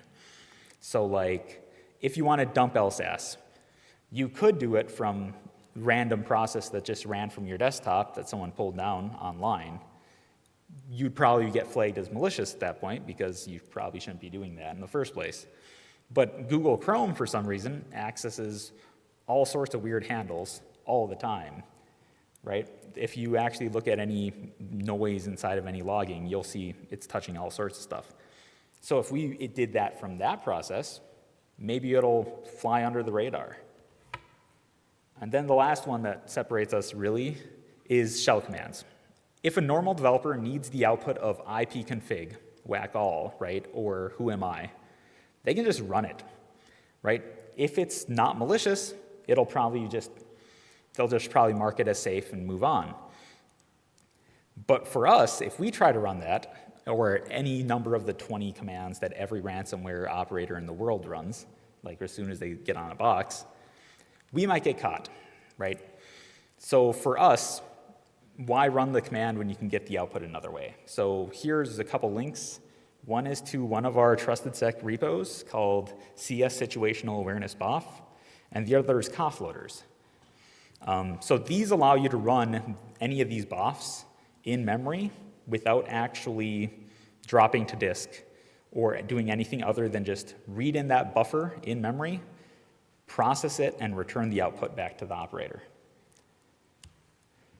Right, so now we've covered the main differences and all of that, so let's dive deep into these different categories we covered earlier, right?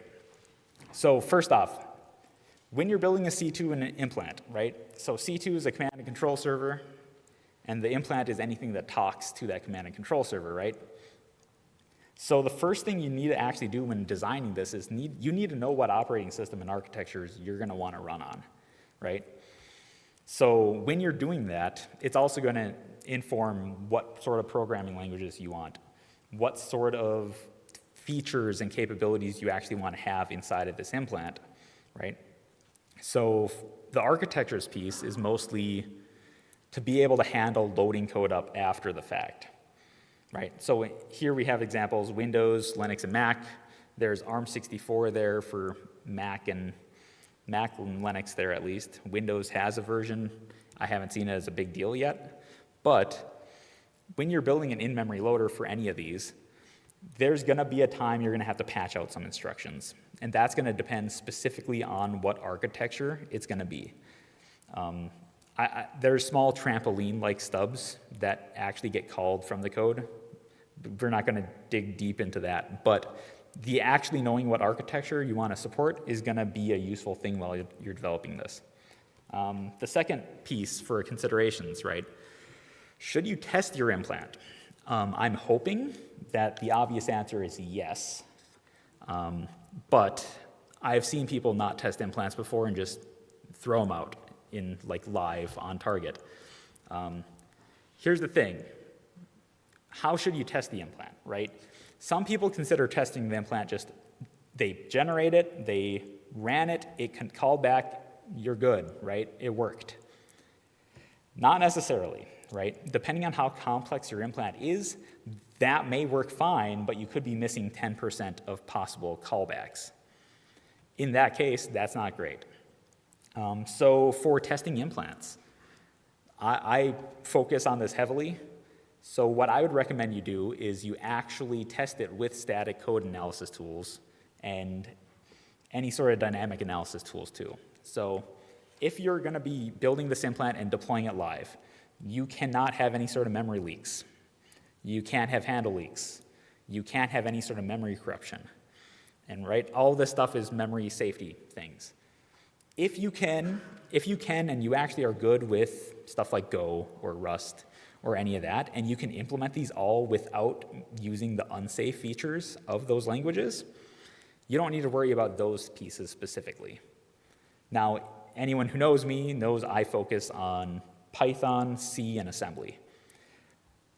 There's no memory safety in half of those, right? So I need to account for all these, which means I'm running stuff like CPP check and scan build. And then after that, I'm testing with Valgrind or Dr. Memory to make sure that these implants will actually run for long periods of time on target. It won't corrupt the memory. It won't cause any unknown crashes, right? Anyone building in any other language, you're going to have to find out what sort of tools will help you develop and build a stable implant while also actually being able to do what you need to do. Some more continued considerations, right? So if anyone out there has been following any red teamer or pen tester in like the last, I don't know, 10 years probably, you've been seeing people talk about all these EDR evasions and all these, any sort of measure to bypass a rule. So in our actual considerations here, we're designing an implant from scratch, right?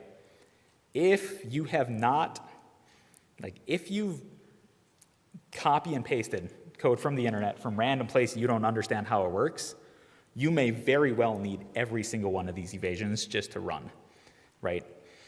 But if you're building from scratch, no copy and pasted code, you didn't find this new evasion and this new technique and just take exactly what was there and paste it in, you probably aren't signatured to the point where you need these, right? So in example, sleep obfuscation and module stomping, those both sort of achieve the same goal.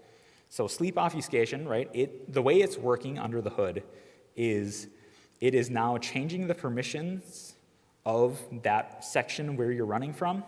It's now obfuscating it in some way with XORs or encrypting it, whatever they want to do. It's then sleeping until their next callback time. Then they're undoing that, restoring it back to how it was. That's great, right?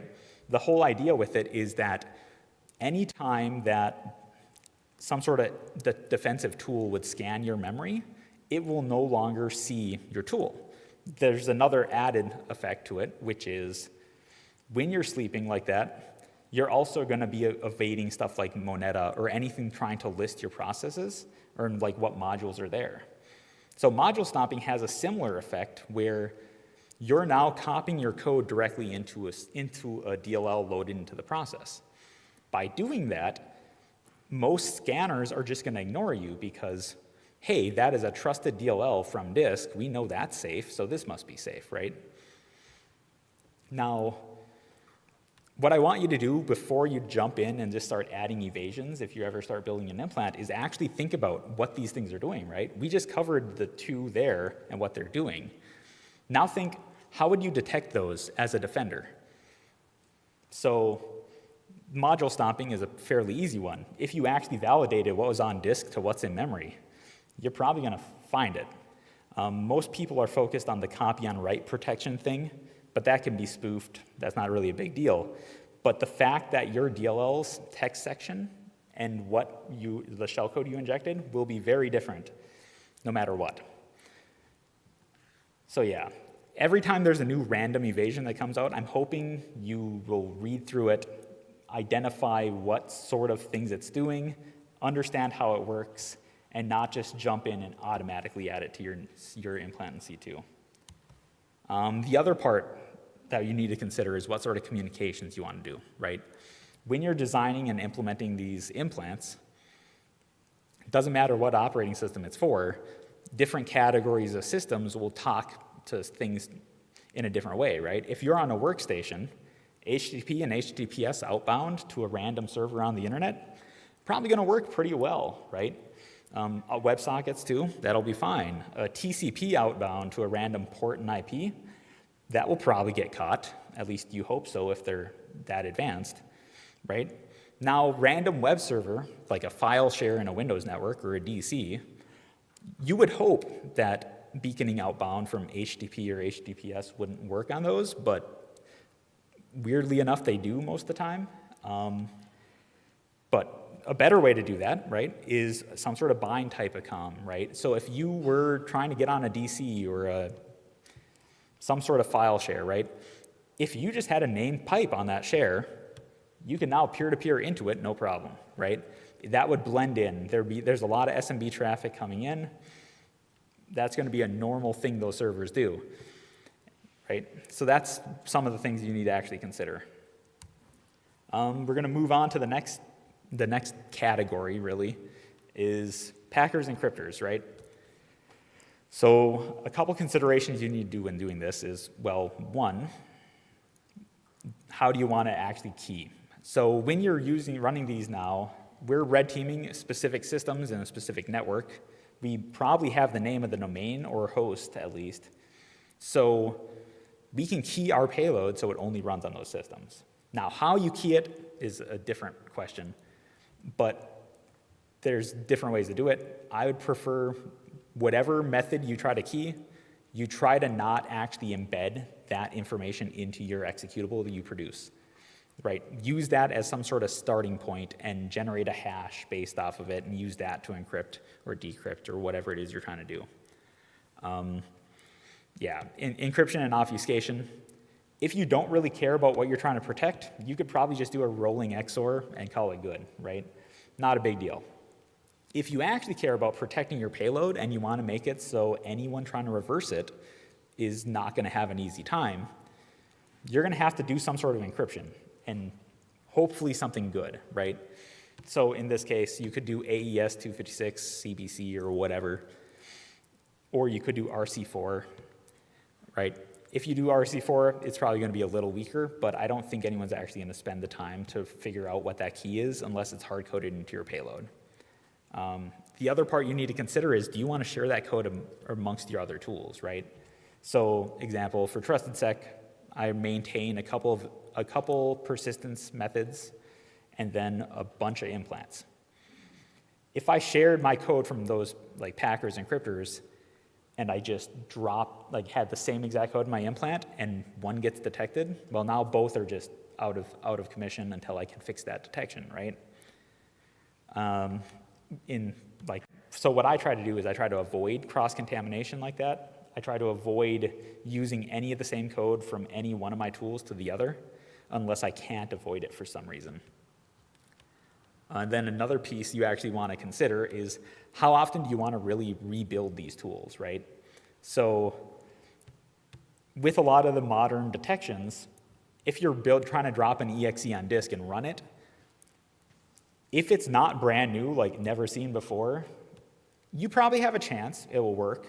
But in other scenarios, if you wrote hello world inside of any language, those will get caught on certain defensive products. So if a normal legitimate exe that is built to just print hello world to screen gets caught, odds of you just dropping an exe to disk, even if you're amazing at like building this, probably is less likely to get by that configuration. Right? The next one, right, is the initial access payloads. So for all of these, if you're using anything out on GitHub, right, and the defensive, like the company is really good at their defenses, the odds of those payloads actually working on target, very, very slim, right? You're gonna have to modify them in some way, shape, or form to actually get them to work. So if you're building an internal one and you use it successfully for like 2 years, at some point, one of these defensive companies is gonna see, oh, this payload seen repeatedly, maybe we should modify that, right? So at some point, you're gonna have to change or rewrite these anyway. You can try to kick that can down the road a ways by obfuscating stuff at like build time, making it a little harder for signatures to be found. But at some point, the behavior itself will be pretty obvious. And at that point, you need to change up that behavior. And then, yeah, back for initial access payloads. If you actually are a cloud-centric organization and you're getting a red team done, there's a good chance that none of these tools will ever be seen in your network, right? If you can achieve your goal by just gaining access to a file share up on like the cloud and you just brute force credentials, at that point, you have everything, right? So that's not a piece that we actually have to worry about for initial access. And then considerations for shellcode, right? So when you're building shellcode, the reason you need it is certain tools require it, right? Well, some of those tools are exploits that may have a limited size buffer, right? Oh, this shellcode needs to be under 1024 bytes. When you're building your shellcode, you need to actually anticipate that, oh, I may need other, like different size shellcode for these different scenarios. If it doesn't matter, then you probably don't need to worry about how you're making that shellcode, right? You don't need to manually optimize it like everyone talks about, like quickly modifying bits and pieces, like this instruction is 4 bytes, so maybe we can swap it with this one that's 1, right? In the case where none of these tools you're gonna be using has a lower limit, or like a top limit of under 1024 or whatever, you probably don't need to worry about that. You can just have a small, right? Just have your shellcode embedded in with the full-on reflective loader in it, jump to that and be good, right? And that seems to be the case for most of the tools out there. Okay, so those are pretty much all the considerations that I want people to think about next time they're building these tools. So now we're on to lessons learned, right? So I've been doing this now for at least 6 years. One of the lessons I've taken from all of these projects I've done is any code you can make cross-platform, you should probably do it. There's a lot of time where this one thing you want from this OS should run over here. If you designed it for Windows only, the odds of you being able to take that code over to Linux or Mac is going to be more difficult. But if you can build 90% of it to be cross-platform, and then just that last 10% gets added on as needed, that's great.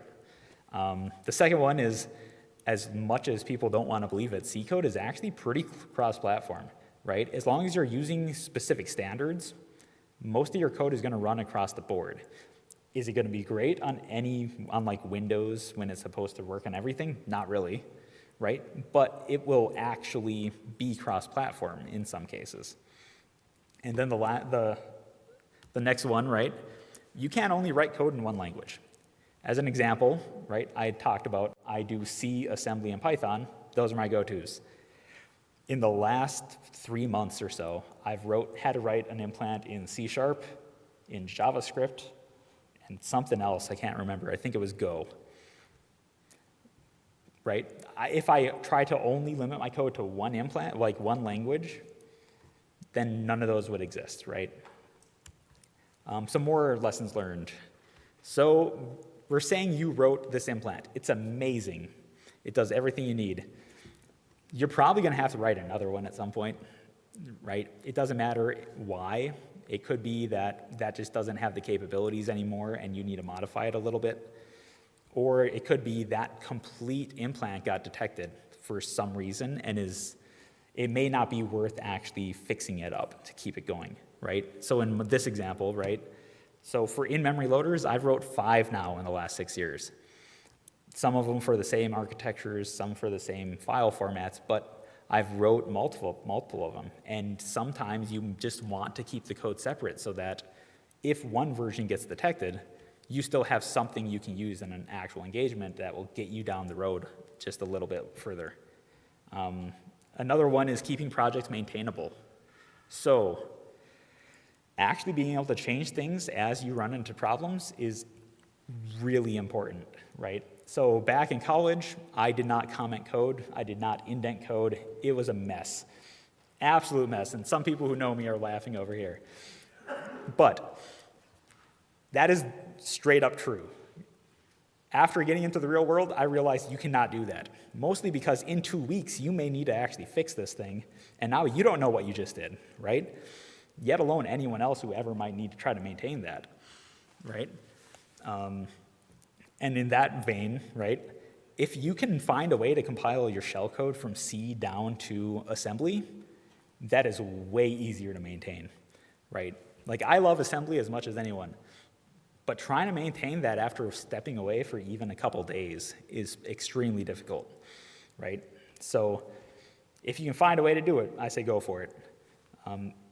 If you need to change a single signature, right, if it's actually maintainable, you can do that. Right? If you have a way to automatically generate whatever these randomized variables are that you're using, cool, you can do that. It'll take 2 minutes, right? Let the script run, go grab a coffee, come back, you're fine. If you don't, though, if you have to do that manually, it may actually be easier and quicker to just rewrite the thing, right? Some more lessons learned. Code management repos, right? Any sort of code management system, really useful. I don't care which one you want to use, but you should probably pick one and try to learn it and actually understand how to use it properly. And a couple of the more important ones, right? Everything I'm talking about today, all these considerations, everything, there's different ways to do this. You don't need to do it the way I'm talking about. I would like that everyone who actually listens to the talk will start testing payloads. That'll make my life a lot easier, but everything else can be changed. And yeah, you need to test your code. Just please, right? Just try to test it, make sure it works, run it for a week. Does your implant run for a week? If it does, cool, you're probably fine. And then lessons learned number 3, right? Learn how to read and implement RFCs if you can. If you're going into this field to build tools for anyone, actually being able to take a requirement and actually build it to meet that requirement is actually more difficult than you think. Sometimes the requirements that come in aren't actually what people want. So if you ever work directly with the customer, they'll be like, we want this. If you give them exactly what they ask for, they're going to complain and say, hey, that's not what we wanted. We wanted this other change, right? And that's just a constant evolving cycle. One way to practice that I found is finding an RFC and actually try to implement it and see if it works with another person's implementation of that RFC. The first time you do it, you probably won't actually have a working product at the end. But after you learn how these things are defined, it's easier to actually do that. And over time, this will help you build up better requirements and all of that across the board. And the last one for this is keep your tooling as simple as possible, right? So if you're building an implant and all you need is upload, download, and shell, then maybe just write one with upload, download, shell, right? If you can do those things, you can probably add all the features else, like later on. But if that implant can't even run with the way you wrote it because you copied some code somewhere, maybe it's worth to just redo at that point, right? The design choices you made may not be the best for that specific implant. Another thing to note is specialization. So I specialize in implants, pretty much. I've been writing a lot of tools that aren't just implants, right? So you should be able to do multiple jobs. Now, you don't have to be amazing at them, right? You don't have to be an expert in every field you ever have to write a tool for, but you should at least be able to switch it up every once in a while. But you should, for sure, be good at something, right? Now, like a lot of you are in college, this is the time you can actually play around with what these fields are, what you actually want to do in the future. Some of the example fields here are like web hacking, basic reconnaissance, like doing open source recon. There's a lot of different ways you can do that, a lot of unique things you can find. Different infrastructure hacking, building implants like me, and then C2s and that kind of stuff. And now to the actual advice for college students, since there's a lot of college students here, is find out what you like doing and dive deep into it. I was given that advice by one of the old professors here early on, and it's extremely important, right? Because when you start diving deep into that one area, you don't just get good at that one area, but you get exposed to every other field that touches it. So, like for me, during college, it was exploit dev. Focused hard. In the process, I learned about shellcode, implants, C2s, all of these other fields that I wasn't even considering as a thing, right? Some more advice, start networking and actually ask questions. Anyone who knows me in college knows for sure I did not talk with anyone that if I was at a conference, there was no questions asked, I just bailed as soon as the talk was done. But yeah, talk with the presenters. They're more than happy to talk with you, I'm sure of it. As a college student, I did not know that. I did not realize, right? Then there's this advice, which is probably targeted to specific people in the audience. You probably know who you are. So in college, I hated programming. Hated it completely. I could not stand the thing, right? But I only ever wrote programs for homework assignments.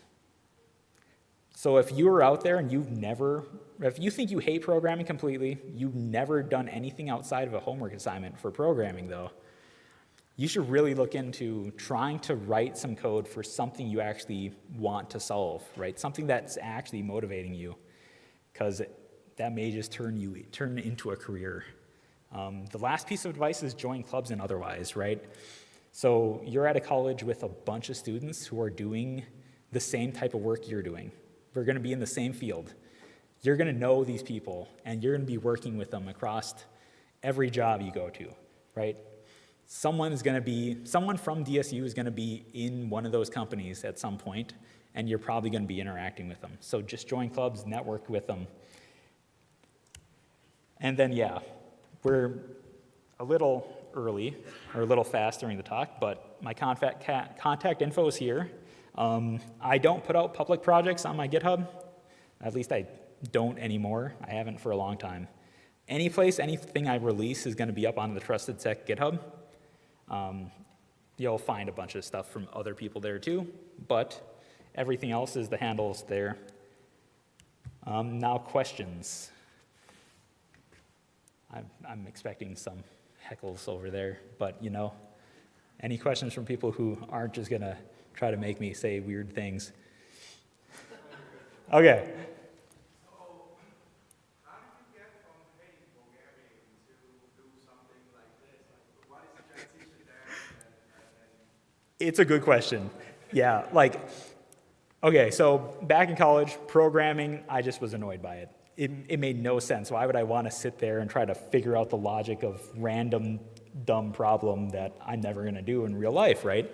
Well, at some point, I started writing software the first time I wrote any software was for a research project here in DSU, where it was, there's some Twitter thing. The first thing I actually wrote that was great, it was trying to find all the links between people on Twitter. And I was like, oh, this is cool. There's actually output here that is something that didn't exist before. I'm like, oh, that's cool. That's great. I then started doing exploit dev and got further along to the point I needed to write my own shellcode. And that was fun too. At some point between those two, I decided, I should actually try to write normal software that like I actually want to have. And I started writing basic implants to like try to talk back and forth for CCDC type things. And after about 3 or 4 of those projects, I'm like, this is great. Why did I hate this for the last 2 years, right? And yeah, next thing you know, I'm pretty much doing C and assembly programming all day, every day. And that's like, there's no complaints here. Yeah. Any other questions from people?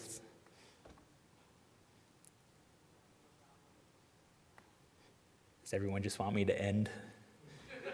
I think that's the case. Okay, I guess that's it. I'll be around.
Check 1, 2. All right. Hello, DakotaCon. Thank you. Thank you. All right. Anyone here for their first DakotaCon? First? Awesome. This is awesome. So if you've been sticking around for the talks, there's two things I want you to take away from what's happened so far. One, comment your code. Kevin just talked about that. Comment your code because it will be so painful for you. 2 weeks, 2 days, 2 months from now, it's going to be painful if you don't comment your code. The other thing, he had a really important thing on the slide, like ask questions, talk to the presenters, and network. I am where I am at today because of DakotaCon. Like, I came here, I met people who encouraged me, who put me in contact with people, and my career is where it's at as a result of coming to DakotaCon, like DakotaCon 3, whenever that was, a long time ago. So this is your first DakotaCon, you are in a good place. So with that, I'm going to talk about rethinking penetration testing. This is me. I'm the principal consultant at Red Siege. I'm Mike Saunders. I do stuff. More importantly, I try to be away from computers as much as possible. I like to be outside. I do photography. So, with that out of the way, I do want to have a disclaimer. This is not like a technical talk. Like, I'm not dropping like awesome TTPs here and talking about techniques and tooling and all the awesome things like that. So if that's what you're looking for, I understand. If that's not what you want to hear. But as long as we're clear about that, why am I here? So the reason I am here to talk to you is I'm the principal consultant at Red Siege. I've been in the industry for a long time. I started back like in IT in 1998. I started security as a full-time job, I think, in 2007. So I've been around for a bit. And in that time, I've gotten to experience a lot of things. I've gotten to see a lot of things. I've been directly involved with, as a consumer of pen testing and as a performer of pen testing since I think the first pen test that I received at a company was probably back in like 2005. So I've seen a lot of penetration testing and how it works and how it doesn't work. And like my takeaway is that I think the traditional model for pen testing is broken. So I'm not saying like all pen testing is broken, but if you think about what is the traditional model for pen testing, right? Like, your consultant ships you a Kali box, or they're sitting in your building with a Kali box. They're plugged into your network, and they run these scans, and they light up your network, and they're lobbing exploits around and password spraying all the things. And I'm not saying this is bad. I'm not saying this is bad. I'm just saying that an attacker, a real attacker who wants to break into your organization, is not sitting on your network with a Kali box. God, I hope the real attacker is not sitting on your network with a Kali box. Like, there are so many things wrong if that happened. But 99% of the time, maybe more than that, that isn't how things are working. And so it's not realistic for what happens in the real world, like what clients are actually seeing. On the plus side of all the different kinds of engagements I'm going to talk about here, this is the one that's most likely to find like software exploitable. Whoa. Anyways, this is the one that's most likely to find software exploitable vulnerabilities. So, this is where you're going to find like your eternal blues and those crazy CVEs that are on the inside, not the perimeter kind of things. So this is the most likely test to find that. But I think there are better ways to do testing, to simulate how an attacker operates. So how does a real attacker operate? A lot of times they're coming from the outside, trying to get in, and so there's some phishing involved, some social engineering, those kinds of things. And the tests that simulate those better are things like assumed breach and red teams and purple teams. So what does that mean? Like, what do those terms mean? So there's a bunch of words here on the screen. And so when I was putting this talk together, I went out and I started researching other companies in the field that do the same thing we do, and I started looking at their service offerings and like, what kind of testing do they do? And these are all terms to describe essentially the same kind of testing, right? Like there is lots of overlap. Some people call it threat modeling. Some people call it adversary simulation. Some people called it adversarial attack simulation. Assume breach. Well, what do these things mean? And what I see as a performer of these tests, I get clients coming to me and they're like, we want a red team. Okay, what does that mean to you? I'm like, what does that mean to you? And they're like, what do you mean we want a red team? It's like, what do you think happens? Like, some C-level was walking through the airport and saw, you know, I don't know what company's banner that said like cobalt strikes are up 75% this year, and they're like, we need a red team. And then they make their people go get one. No one has any idea what that means. So I'm gonna try to talk about that a bit. So again, red teams, these are some words that could talk about red teams. Like, well, what do these mean? So in a red team, ideally, and this is me on my soapbox telling you my opinion, other people have other opinions, that I am trying to be, one, part of a team. This is team, red team, so there's multiple people involved. And we're trying to emulate some kind of advanced attacker. So this isn't just password spraying script kiddie, you know, out on the internet. Although you can also simulate those kinds of things in a red team. But this is some type of threat actor that's a little more advanced, and they're probably seeing different kinds of techniques. There may be phishing. There may be social engineering components, whether that happens over the phone, that happens with SMS, that happens on LinkedIn, like instead of emailing people, strike up conversations with your target on LinkedIn. Build a rapport there, and then be like, hey, Bob, we got this new offering. Do you want to see about it? I got a spreadsheet that talks all about it. And then you send Bob the spreadsheet. So there's lots of different things there that are involved. And in red teams, we're trying to evade detection. We're trying to not get caught. So in a red team, the security team doesn't know it's us until they call and say like, hey, is this you? Like, we've seen this activity, and we're like, yes, that's us. Ideally, they don't ever get to that point, or, you know, they should. But the idea is to try to drive detection and improve things. And let's not pay attention to what's happening up here. But so we're trying to evade detection. We want persistence because we want to get on the network. We want to live in the network for a long period of time. Red teams are goal-focused. It is not a smash and grab. It is not just like get in and steal whatever. Usually a client is telling us, this is the database we really care about, and we want you to get into this particular database, or we want you to get into this set of systems, or we want you to get into this network, and we want you to persist for at least X period of time without getting detected and continue doing operations. These are long campaigns.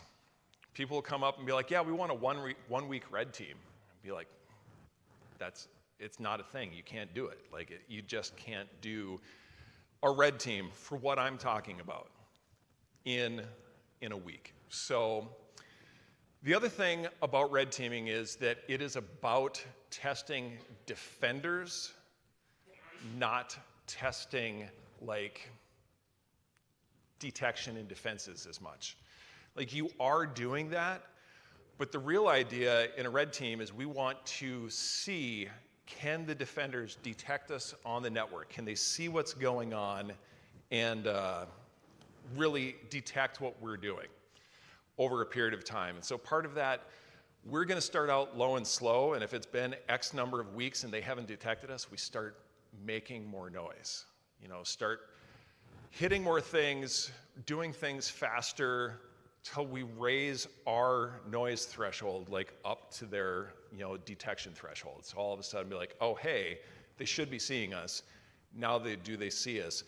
If they detect us, now can they get us out of the network? Because we've got persistence with multiple mechanisms, and we're implanted in the network. So they killed one, but we've still got these C2 channels open, so on and so forth. So it's about testing defenders. So this slide, I think, really talks to red teaming. Clients see some number of weeks where we're doing active campaigns, but what they don't see is the weeks that happen ahead of time doing OSINT, trying to figure out who their users are, what their users do, who are the people we want to target, what technologies do they use,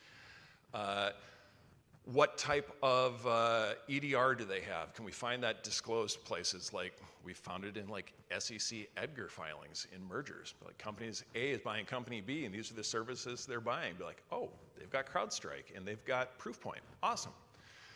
But they don't see all that research. They don't see the time that it took to build the infrastructure and buy those domains and age those domains and get those domains classified and all of that.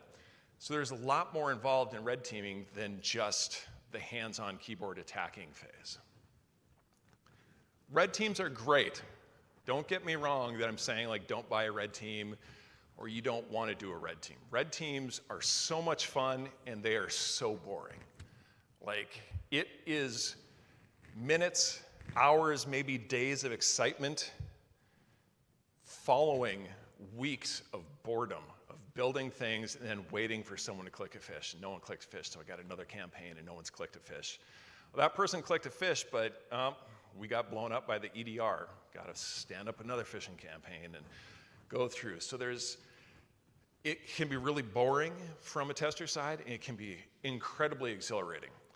From a client side, you have a better understanding how you will fare against a determined attacker using this approach than you will with just someone running scans off of a Kali box. You get to understand how you fare against real world tactics and techniques, right? Like you get to see, hopefully, things that are happening, real world exploits happening, those kinds of things that attackers are doing for blending into comms traffic, for bypassing EDR, for doing persistence. You get to see how you fare against those. On the downside, these are not cheap. Anyone that tells you they've got a cheap red team is not selling you a red team. They're selling you garbage. These require a lot of R&D, like I've talked about, so it's expensive. There's a lot of time where we're building stuff where we're not actually attacking you yet, and you're paying for that as a client. And it's cliche, but attackers have unlimited amounts of time.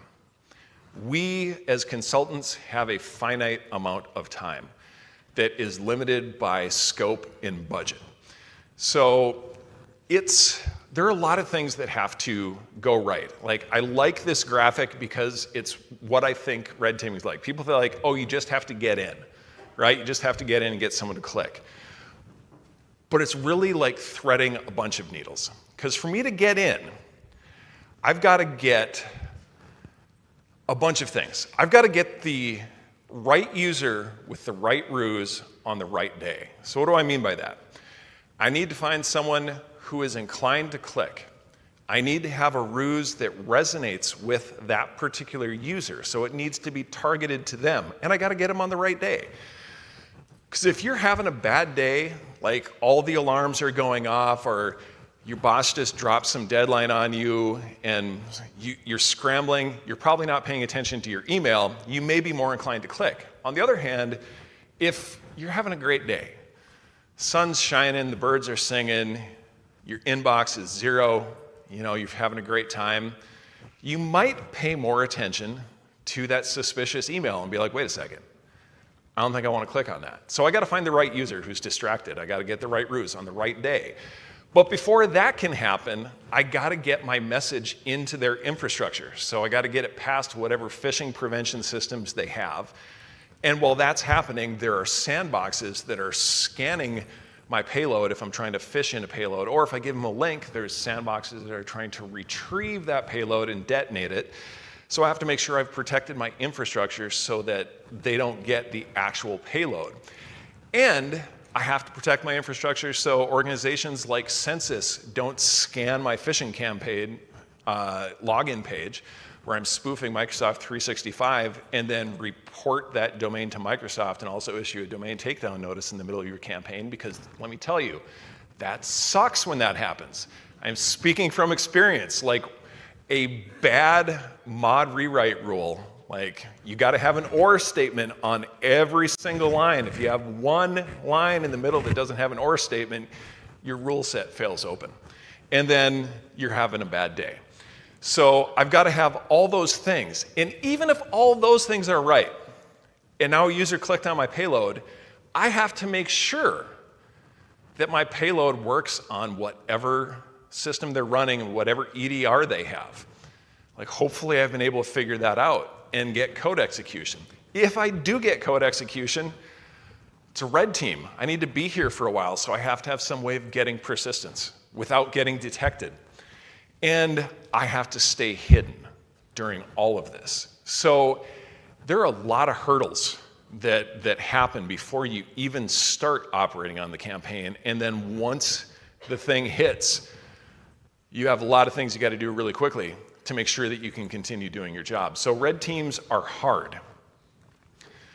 We also have this idea of assumed breach, assumed compromise, a bunch of different terms for it. But the idea is, let's assume that a user is going to click on something. They do that. That's part of their job. They get emails, they have to click on things, they have to do things. Someone is going to click on something at some point. And given enough time, anyone can find some kind of bypass for whatever EDR the client is running. Now, some clients are really sophisticated. They've got a really good EDR, they've got attack surface reduction rules running, they have segmented networks, and that's like 3 people in the country, and that doesn't apply to anyone else. But most people have some amount of security that's there. And at some point, that could be compromised, that could be bypassed. So let's assume that. So assuming that, what could an attacker do with a beachhead inside the network? What can they do? That's how an assumed breach works. Now, it doesn't have to be just, full-on password spraying and enumerating shares and running Bloodhound. That's like what I would call a full access, full knowledge kind of test. But we can do a zero knowledge test. Have a trusted insider who ships us a laptop. Sometimes clients actually, I have to go sit through onboarding and like HR training and things like that because I'm a new employee with the company. And I've got a laptop. I have to start with that position and try to not get caught and see what I can do before the blue team catches on. What can I attack? What data can I attack? Can I get persistence? Can I elevate my privileges? Can I move about laterally in the network? Those are things that happen on the assumed breach. If the goal of the test is to not get caught, it's kind of like covert testing. It's like a red team without all of the stuff that happens before. Like, we don't have to worry about building the infrastructure and the phishing and getting past and all of that. We're just going to say, we now have a beachhead and we're going to start testing, but we can't get caught. Then we've got overt testing.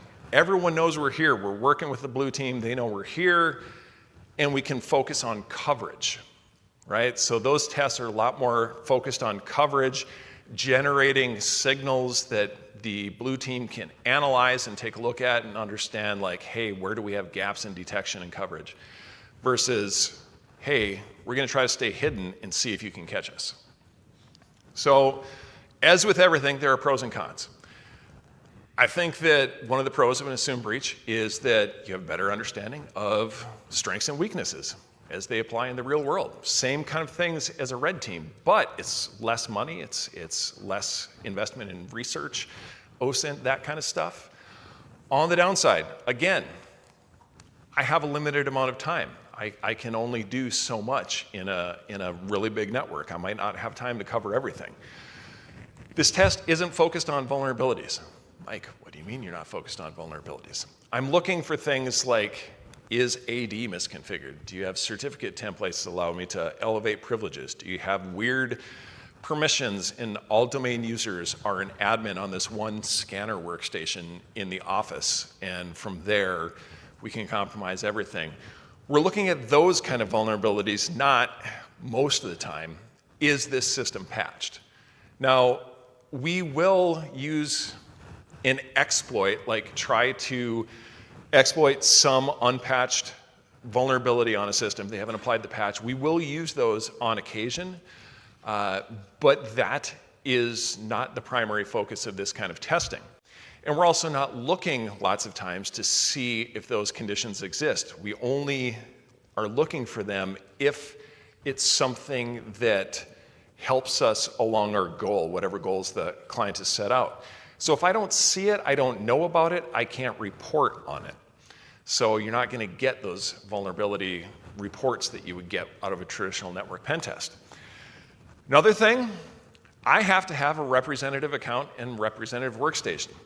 If your standard user gets a certain kind of workstation with a certain suite of software set installed on it, and you give me just a pristine Windows 10 workstation, Windows 10 Pro image that has no software installed on it, and let's say you're running some software that has a privilege escalation vulnerability in it.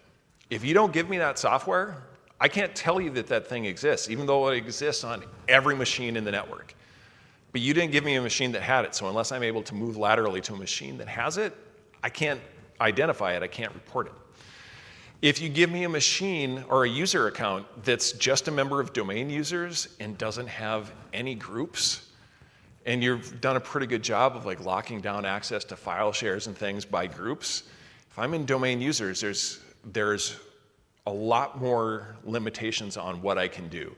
Doesn't mean I can't operate, but it means it's much tougher, and it's not the same picture that an attacker would have if they were able to get Bob in, the lunch crew and get his machine. Bob has a lot of access. I don't. We don't have the same picture. So we need to have representative workstations, representative user accounts. Then we have purple teams. So this can mean a lot of things. For what I'm telling you, a purple team is red and blue actually working together, not me doing a test, delivering you a report, and then we talk about it during the debrief. That's just a regular assessment. On our purple teams, we're in a room with a client, or we're in a Teams channel, or whatever. We're in constant communication. We're talking about what are the goals that the blue team has. Where do you think your strengths are in detection? Let's test that. Let's make sure that that assumption is true, that you can detect curb roasting.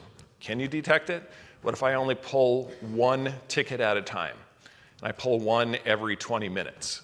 Oh wait, your threshold had to be 4 tickets in 5 minutes. Well, you didn't see it. So, can you detect those things? Figure out where the noise floor is for any particular type of telemetry that the client wants to test. They're highly collaborative. They'll say, hey, what are the things you're seeing right now? Be like, actually, we just have seen this recently on the past 3 clients. It looks like you've got this software. Let's see if you've got the same configuration issue. And so they're very collaborative. We sometimes have a specific set of bullet points about things that we want to do. But a lot of it is someone's coming along and then says like, hey, wait a second, I just read about this thing. There's this new thing. Go check out this Twitter post. And so I go in and check that out and be like, yeah, we can do that. Like give me, however much time I need to research what I need to do that. But then let's go ahead and test that particular thing right now.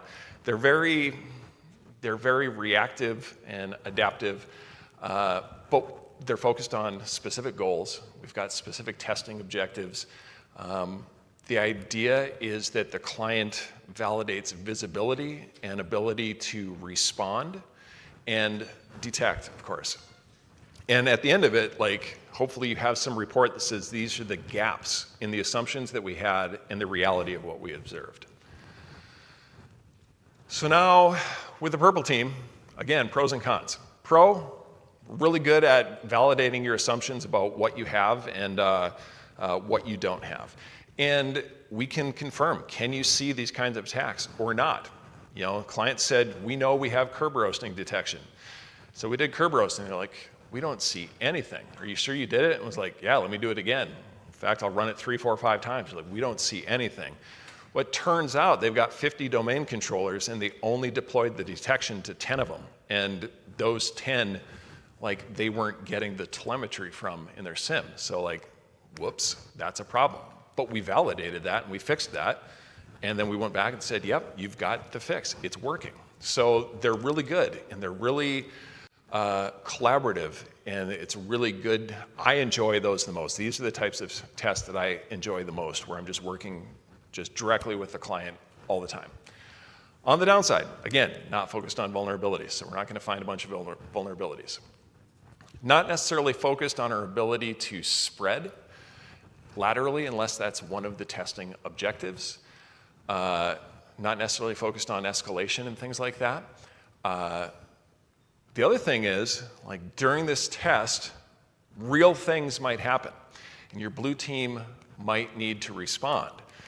And we run into situations where clients want a purple team, and they've got a team of 10 analysts, but they didn't make any analysts available for the week. So now it's just me sitting there emailing every once in a while with a client, be like, hey guys, like, really, you're paying for this time. So if you are a consumer of a purple team service, one of the things that you have is you've got a cost. Your people need to be there to get the value out of it. So it's something to be aware of. And legitimately, some clients don't realize that. And then we're like, kickoff call, test coming up in 2 weeks. You're like, okay, who's going to be available? And they're like, what do you mean? It's like, what part of team didn't you understand? So the reality of living in the consulting world. So what is the way? Say, Mike, what would you recommend? Anyone have any guess what I would recommend? All right, it's an assume breach. So I think assume breach is the best way for most clients. Not all clients, but I think it's the best way for the majority of clients, and I've got more clarifying information about here. But the way that I would do an assume breach, there's 2 general models. Like, one, you've got a compromised user model. Someone clicked on something like that, someone gave up their credentials, and you have the insider threat. You've got an employee who's upset. You have an employee who was offered money, and they gave up credentials or gave up access. We read about those things happening, all the time. In both of these scenarios, we're going to want a standard machine with a standard suite of software, standard permissions for those users. And we might be testing, ideally from a recently terminated user account. So ideally, if you're someone who's going to be having one of these tests performed and you have someone leaving the company, if your normal process is to delete their account, don't delete it. Just set it inactive. And then let's re-enable that account and keep their machine, because now I have something that's been in the real world. I guarantee you that somewhere there is a note that has passwords in it. There are things stored in the email that shouldn't be there, but will give me a clue about things that I could do during the test that an attacker would be able to access. On a gold image, I'm not going to have any of those things. I can still do a great test, but it's not quite real world. So that is ideal. However, if that's not available, clone a real world user. Actually just look at an account and figure out how to clone their permissions and their access and give that to your tester. That's going to give you a lot more reality. So let's say we're talking about a compromised user, right? So this is simulating what happens when a user clicks on a payload. The majority of these tests are going to take place over some kind of C2 framework. So could be Cobalt Strike, could be Nighthawk, could be your custom C2. But it's probably going to be happening over some type of C2 framework to simulate what the user is doing. Of course, your C2 framework could be TeamViewer, because that might be a realistic way that a user or an attacker gets into your network, right? So we could do that. But generally in these tests, we're operating over some kind of C2. Maybe we get to the point that we get clear text credentials and we can remote in through VPN or something like that, and then test what happens there. Kind of path B, you give me your standard workstation, whether you ship it to me, I VPN into it, or I come to your office, and we'll just work with whatever tools are on that machine. So like, what is on that machine? And that's more of like, it says compromised user whenever the slide comes back, but what I really mean is more like the insider threat, right? So the insider threat, if it's someone who's not selling access to your network, it's someone who's in your network and wants to cause damage, they're probably not going to have Nighthawk, right? And they're not going to fire up Nighthawk C2 and then run from home. They're going to do their damage sitting at the desk. So let's sit at the desk like a real user would and see what type of things they could do. Maybe initiate C2 if we think that's something that's realistic for the particular scenario. So, should AV or EDR be enabled or disabled on these kinds of tests? Anyone want to take a guess? Just throw it out there. Anyone? No. The answer is you should ask the client, what are their goals for the test? So I am happy to go into a test with full AV and EDR enabled. However, on any given day, I may have a bypass that works for your EDR. 12 hours from that day, if you have received an update, I may not have a bypass for that EDR. I can't tell you the number of times that I had a working payload on Friday afternoon, and on Monday morning after updates came in over the weekend, it didn't work. Or in the middle of a campaign, we're operating and then an update happens and then it doesn't work. Like, these things are fragile. So talk to the customer and what their goal is, because if they're not going to disable it at some point and you aren't able to get around it, you're really doing an assessment of their AV and EDR and can you bypass it, right? And is that the test they want? And sometimes it is. You know, I had a client that wanted an assumed breach and it turned into 3 weeks of what can we do with carbon black? Like, how can we get around it? And what are all the ways that we can do that and document that?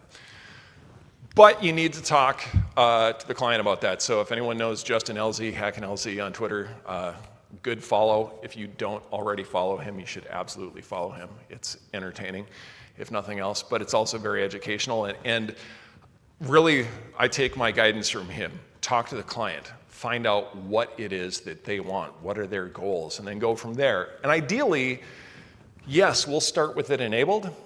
And then if we are not able to get effective code execution after a certain point, whether that's 5 p.m. on Monday or noon on Tuesday, assuming the testing starts Monday morning, we call and say, hey, we need a level up card. Hopefully we don't need it, but have those discussions. It's much better to have that discussion before the test starts than to be in the middle of the test and be like, hey guys, I can't do anything. Can you disable EDR? Like that, have that discussion ahead of time and make it clear that, I think this will work, but it might not, and be prepared. So, how many of you are students? A good number of students. How many are practitioners? How many of you are people who buy pen tests? All right, good. There are some of you here. So it's time to buy. You want to buy a pen test. You want to call up me. You want to call up TrustedSec. You want to call up Black Hills, whoever. Before you pick up the phone, before you have that initial sales call, you should know what it is you want to buy. What is it that you want out of this assessment?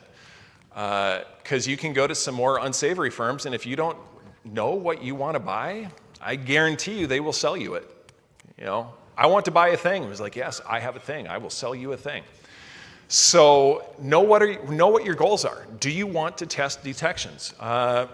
Do you want to identify misconfigurations in the network? So do we want to focus purely on unpatched vulnerabilities and attack surface?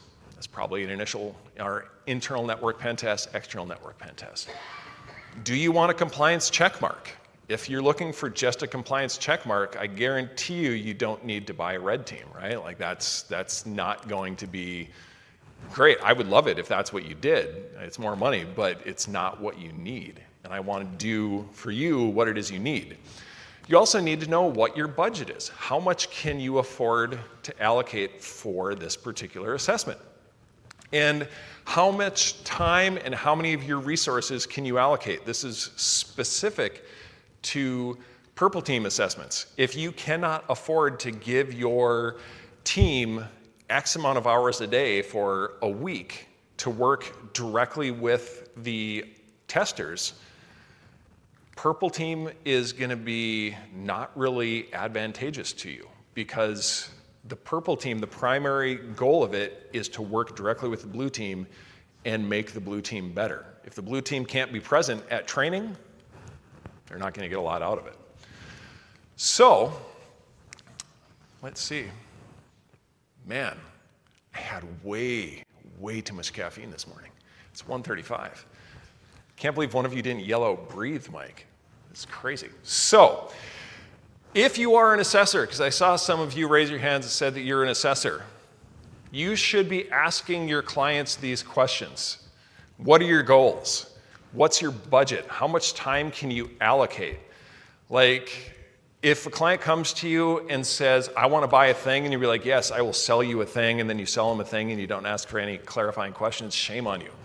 Like, shame on you. Because my goal, and what I think really all of ours as practitioners, our goal should be, is to make the client better.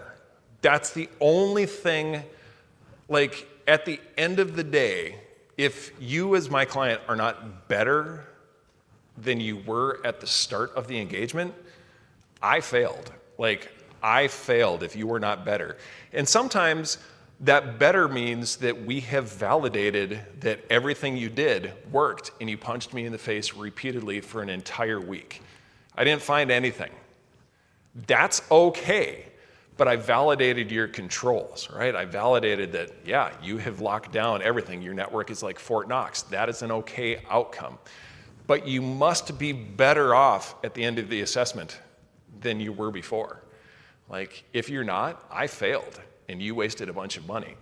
So to help ensure that, I want to make sure that what I'm doing is the best fit for my client. So, like, I'm going to ask these questions. We're like, yeah, we really want a red team. And they start talking about it, and I say, like, have you ever had an internal and external network penetration test? Like, no, we haven't done one of those yet, but we want a red team. It's like, that's like Mike Tyson and a child, you know? Like, and that's not saying like I'm Mike Tyson, like I think I'm great. It's just like, if you have any experienced tester and a team of testers and you have not been in the gym and you have not patched your vulnerabilities and locked your things down and made a good password policy and made sure that you don't have exploitable ADCS templates and all of those kinds of things, like, you're going to have a bad day. And at the end of it, you're going to have this gigantic list of things that you have to fix. And what is your budget and time that you have allocated for remediation at the end of that assessment? Like, it may be great. You have this report that says you have all these things to fix, but guess what? You don't have the budget or the time. So was that test good for you? Or maybe should we have chunked it out in pieces, done smaller assessments over time? That might have been better. So I kind of like this program maturity assessment. This is my, really spent a lot of time in Excel coming with this. Like, so I really hope you appreciate just how professional these graphics are. Thank you. So if you've never had, like, if you've got program maturity over here, notice we have no other axis. We only have one. So on this axis, you are not very mature. Let's start with external, internal, phishing type of phishing campaigns where maybe we measure click rates rather than can we execute code first, just to see, like, do you have good compliance? Or more importantly, can we get the things into your mailbox? Like, less so about does the user click, more so does this land in the inbox? And we do those kinds of assessments, and we do a few small assessments, and you fix things incrementally, and you know what to expect out of an assessment. You know the questions to ask. You're getting more mature. You've implemented security processes. Now it's time to talk about, should we do something maybe more intense? And do like an assume breach or a pivot test, some people call that.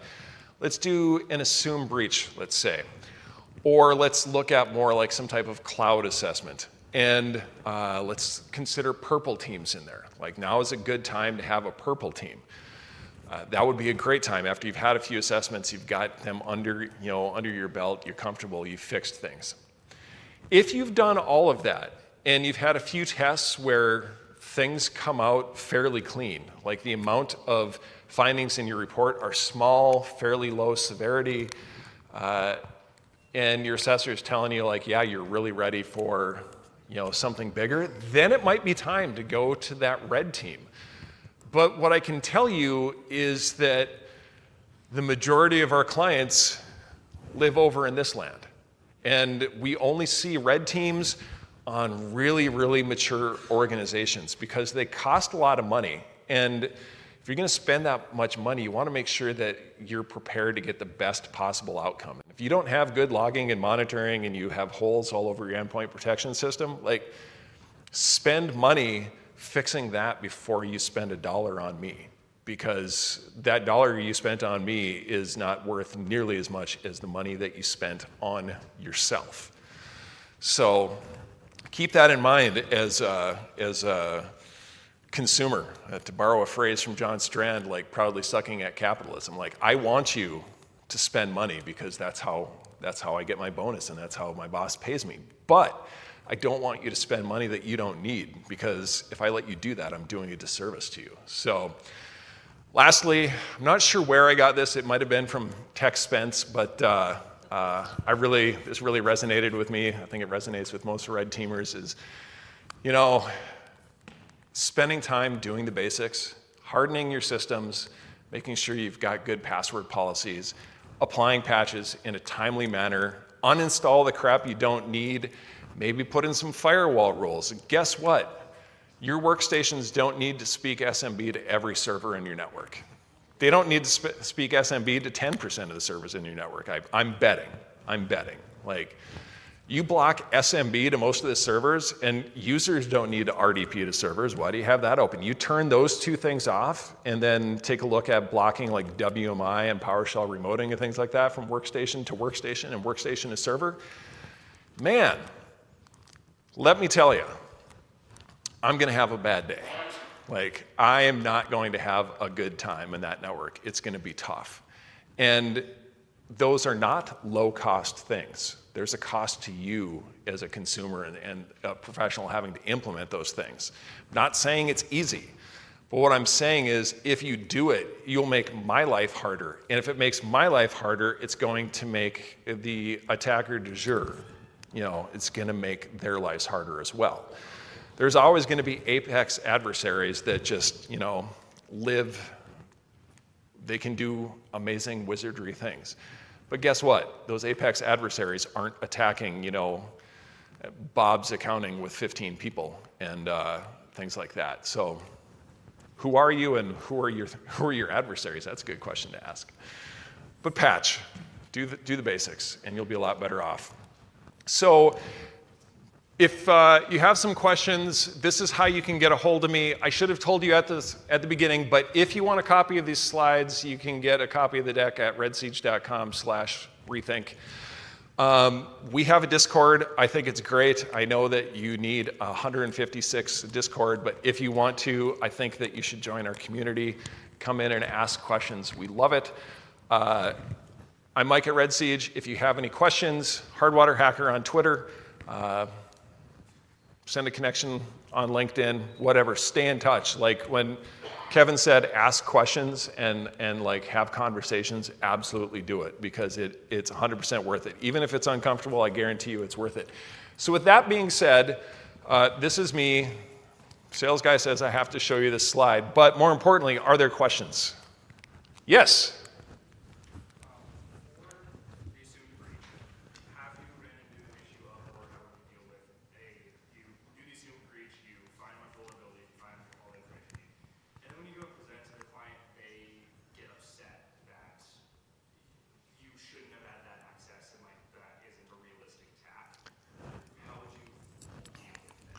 So the question was, like, let's say you're doing an assumed breach and you find a bunch of bad stuff and you do the report and you send the report off and the client's mad because they're like, you shouldn't have had that access.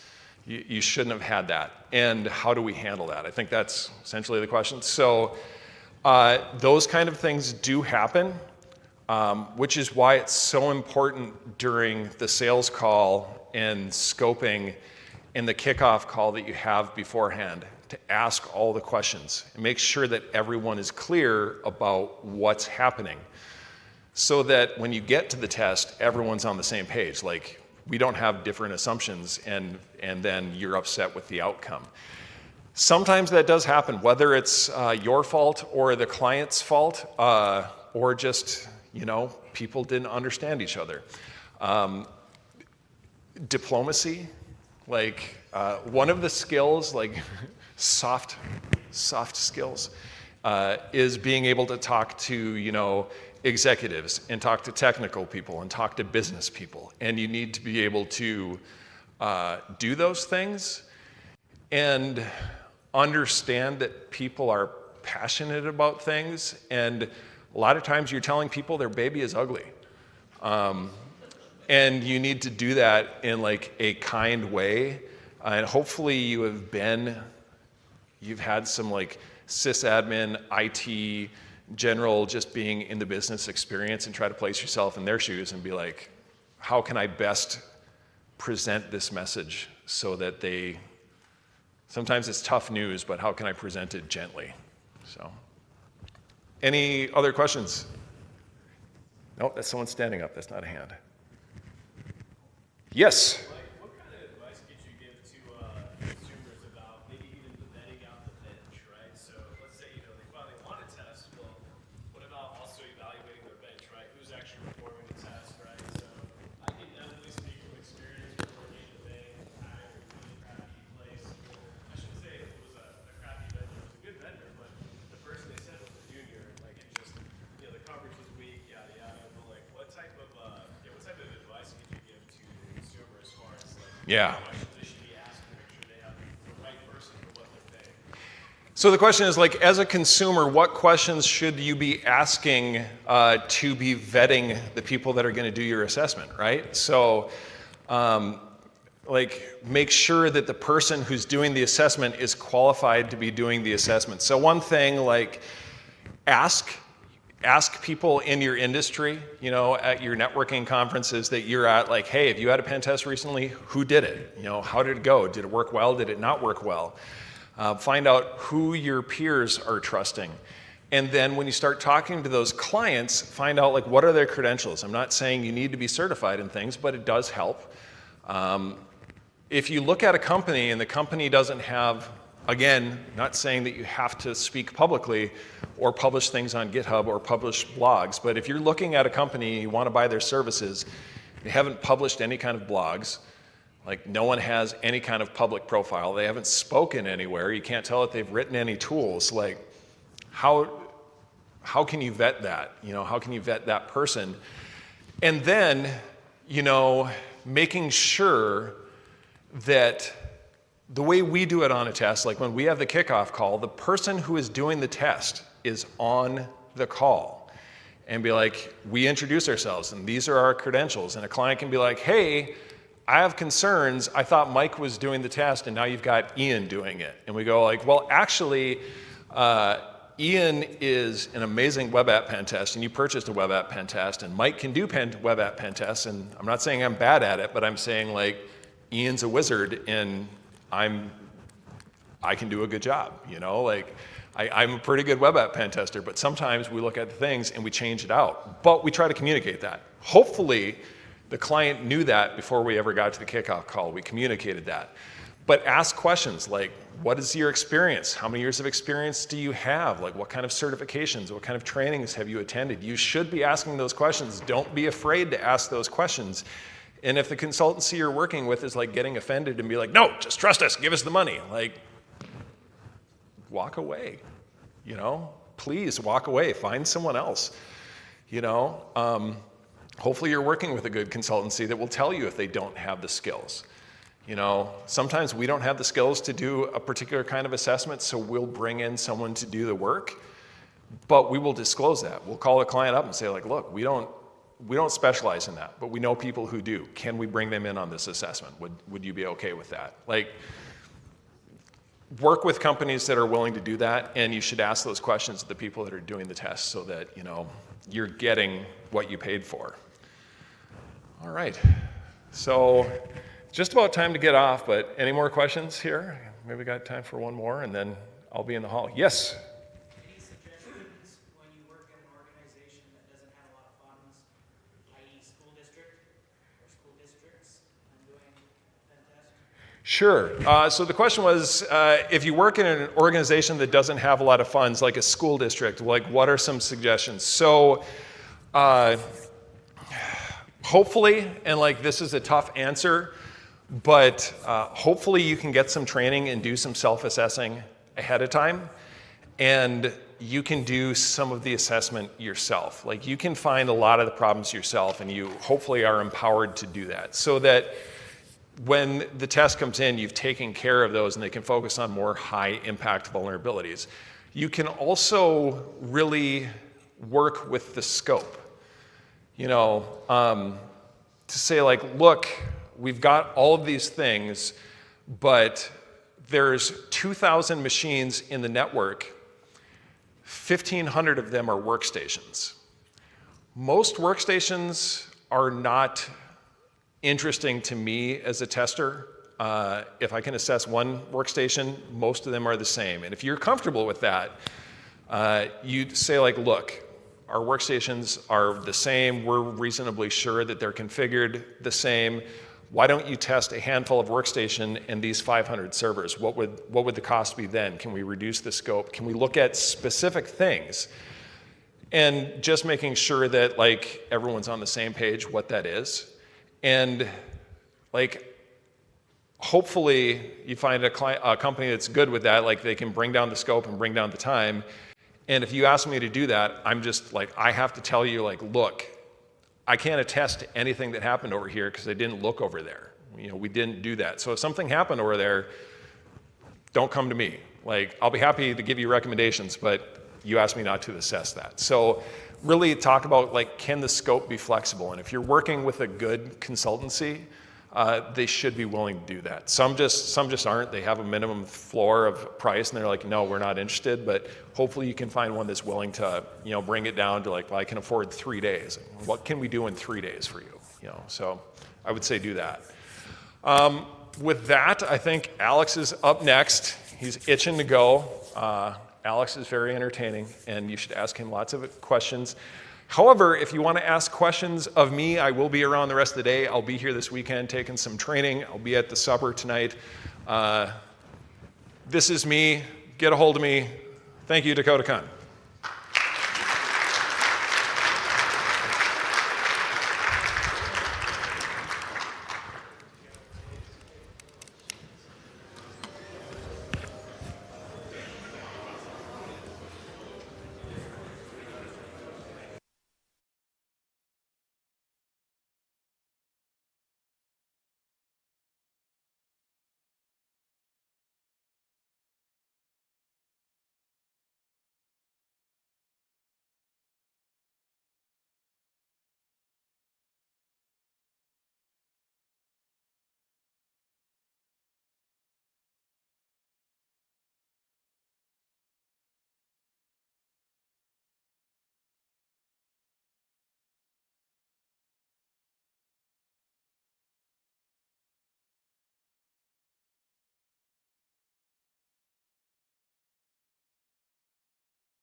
Good to go.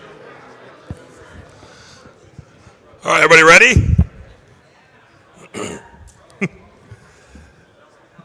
So I hope everyone's having a good day, but before I get started, I just want to tell a quick story, which is that we had a client event on Wednesday night, and there was an exec from a tech company, and I told him that I couldn't stay late because I was getting on a plane the next morning, and he asked where I was going, and I said, South Dakota, and he asked why, and he told me that his son is actually looking into pursuing a career in cybersecurity, and is going to be looking at Dakota State, and that everybody he had talked to said how great of a university it is, and how important that is. So I just thought everyone would like to hear that. I know there are a lot of students here. So anyway, today we're going to talk a little bit about kind of what I think the information security is going to look like in the future, from a people perspective and a structural perspective. I've talked to a number of my friends about this. I've been talking about it for a while now. In fact, if you see me present a couple of the slides may look similar. I may have reused a couple. I was telling Mike earlier that the more caffeine I have, the more slides I add. And so sometimes I'll just pull in an old slide so it'll be a little bit longer in case I talk too quickly. But because I present a lot, I think a lot about presentations. And one of the things you see a lot as feedback is that people hate really long introductions. And so for me, whenever thinking about an introduction, what I think about is, why should I listen to this person, right? So I work in GRC, I work in advisory. I'm not a hacker, I'm not a coder, I'm not any of those things. But I've been with TrustedSec for about 10 and a half years. Prior to that, worked at a software company in a security and compliance role. And before that was a security consultant as well. And what that means is just that I've seen tons of organizations, just tons and tons over the years. And not just from a technical perspective, not just looking at controls and pen testing and that kind of thing. Again, I'm not a pen tester. But the business processes, the actual security function, kind of seeing what works and what doesn't, seeing the different varied organizations, different sizes, different verticals, really everything else out there. My current role is I'm in advisory solutions, which really is a hybrid role. So I spend about half my time doing actual engagements, so working with clients on VCSO type activities and program building, and the other half kind of helping clients with proposals and things like that. So, not here to sell anything, but when I was looking at our kind of standard marketing template, that's the back of my head. And I think it's a good example to talk about how rarely you see the front and back of someone's head at the same time, especially during a presentation. But as a lot of you know, Dave, who founded the company, he says, hey, we had a lot going on, so he wasn't able to come out this year, but he certainly sends his regards. And then this one, too, kind of same reason, is we didn't want to use any stock photos that you buy on the internet, so we created our own. We had a photographer come in, and we did some business activities, or things that look like business activities. But what you'll notice is in almost every picture, I'm in it somewhere. So that's actually me with a cup of coffee in the background walking behind there. I always love the thing Dave uses to kind of show our company has me on a cell phone, so I think that's always fun to see. So, also reading a lot about presentations, I read somewhere that you should start with the conclusion and then get to that conclusion, hopefully we get there. But in my view, kind of the more I'm out and around, the more I'm starting to see that a lot of things that are traditionally considered cybersecurity roles really could be performed by other people within IT. People get really upset when they hear that at first, but what I don't mean that IT should suddenly take over security and do security. My view is that a lot of the tactical things certainly can be done effectively by IT, but with an oversight function, with a governance function from a security professional. Somebody that kind of knows all the different domains. And we'll talk a bit about why I think that and kind of what I've seen to kind of bring me to that conclusion. I've thought that for a while, but it's really accelerated lately with kind of the way information security as a whole has really changed. And now it's so many other facets coming into it with privacy and legality and contracts and so on and so forth. So again, I'm not suggesting in any way that your help desk starts doing your red team or anything like that. Just certainly that it's going to be another way to think about things. So with that, thank you for coming. No, totally kidding. Totally kidding. But if that's the only thing that we kind of talk about, at least it's thinking about that, right? Similar to the way Mike started his presentation by saying it wasn't going to be super technical. Obviously, same thing, right? I'm the advisory guy. But hopefully at the end of this, there's a lot of things to think about, right? Maybe not a ton of conclusions, maybe some. But if nothing else, at least hopefully we've thought through some of these things and what the future might look like. So, of course, before we get too far, one of the things that's challenging with information security is that every company really is different. Even companies that are the same size, they have a similar function, they're in a similar industry, maybe even similar regulations. They're all still very, very different. And what works at one company may not work at another. It's interesting, again, just in my role and going out and talking to so many different companies, I always think that one thing companies could pay me to do is to spend a week there and tell them the one person they really don't want to quit, right? Because oftentimes companies have one person that's been there a long time, that just knows how to do everything, knows all the systems. And if you were to replace that person, it would take 5 or 6 people. And of course, that means that no one strategy is going to work everywhere, right? I mean, if any of you are kind of compliance nerds and follow that kind of thing, there's a new version of the NIST cybersecurity framework. And the original version was great, right? I mean, a lot of companies used it. I think it made a big difference. But it was for critical infrastructure protection, which meant that it didn't really necessarily apply all the different controls to everybody. And the new version is really kind of looking to, I think, have a better way of doing that and come up with the right controls for the right organizations. Another comment that was made this morning in the opening presentation was just about how much of security falls to companies, right? It falls to the end user.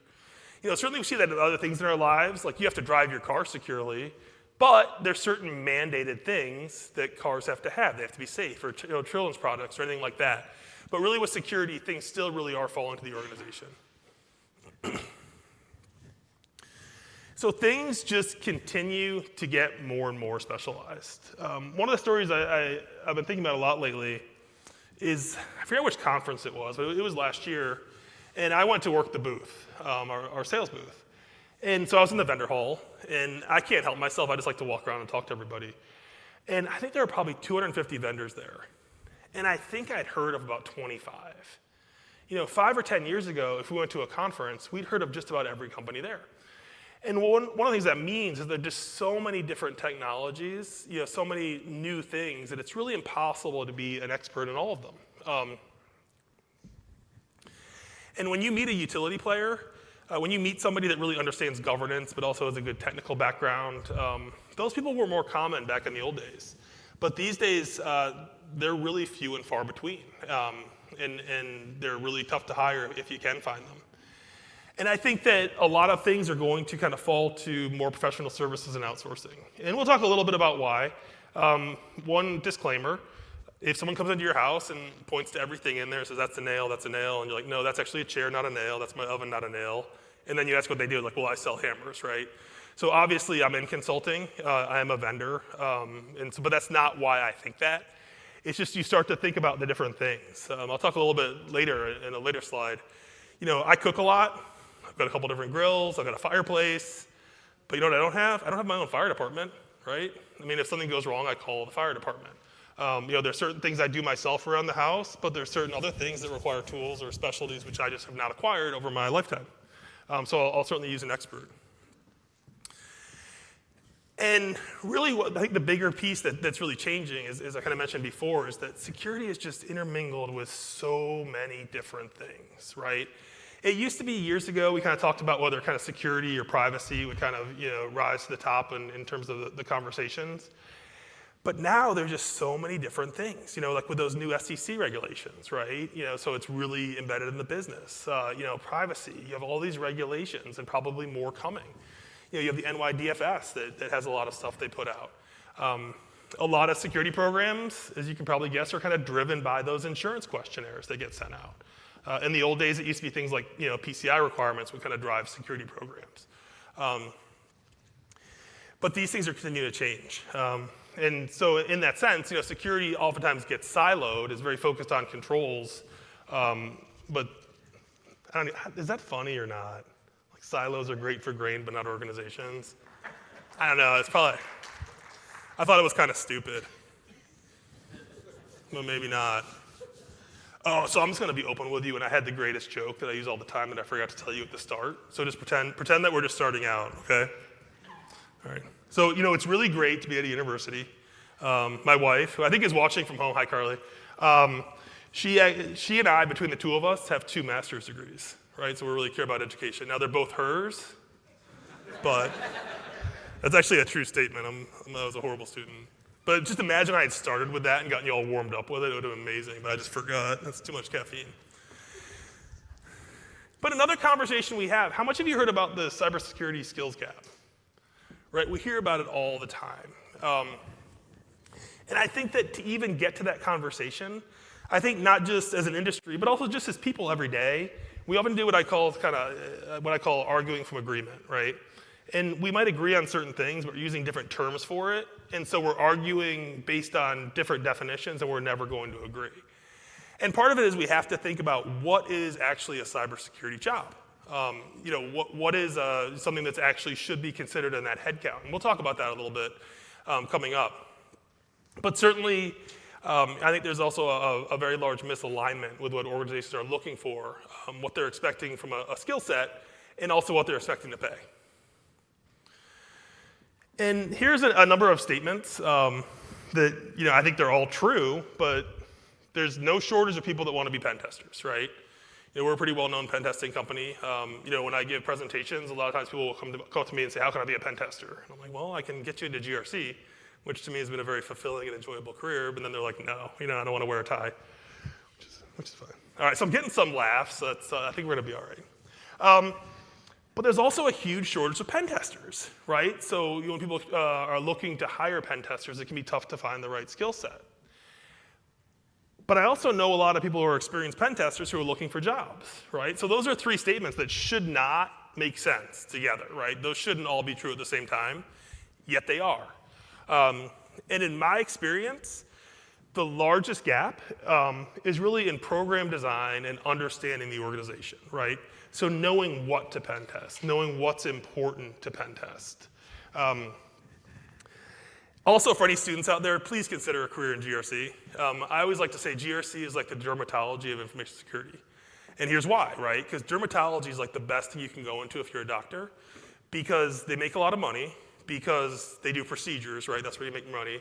But there really aren't any emergencies, right? So they're not necessarily working at 2 in the morning, like an emergency doctor, and then doing early surgeries. Our IR team sometimes, will get called out at 2 in the morning, or they'll get on a plane the day before Christmas. I've never had to write a policy on Christmas Eve. It hasn't happened yet. Maybe it will someday, but not yet.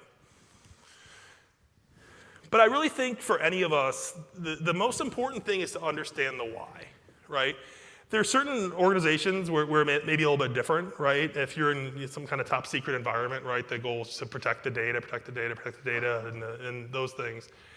But for most of us, if we're working out in industry, well, it depends, right? It depends how secure things need to be. You can create the most secure system on earth, right? But you just put no data on it and you throw it in the middle of the lake, right? But if you want to use that system to conduct commerce and make money, then it's going to have some risk somewhere, right? We can't get to 0 risk. And so understanding that's extremely important. Understanding the context.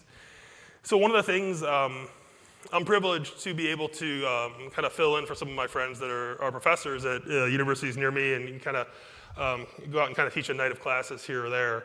And one of the things I always try to stress to students is understanding the business as well, right? Understanding why we're doing the things that we do. One of the places I oftentimes will go is University of Akron. And Akron was the rubber capital of the world, right? I mean, that's where Goodyear was, or Goodyear is. All their manufacturing used to be there, and Firestone and BF Goodrich and all those companies. And thinking in terms of tires, like, what is a good tire? Well, it depends what you're doing with it, right? So if you pull out a tire with 0 treads, it's perfectly slick and it's really wide. I mean, if you're going to go race cars, that's awesome, right? But if you're going off-roading or you're taking your family out in the rain, it's terrible, right? So knowing what good is in different contexts is essential, and that's especially important with organizations and security. And really understand the organizational mission. What does that company do at the end of the day? How can we support them being able to do that?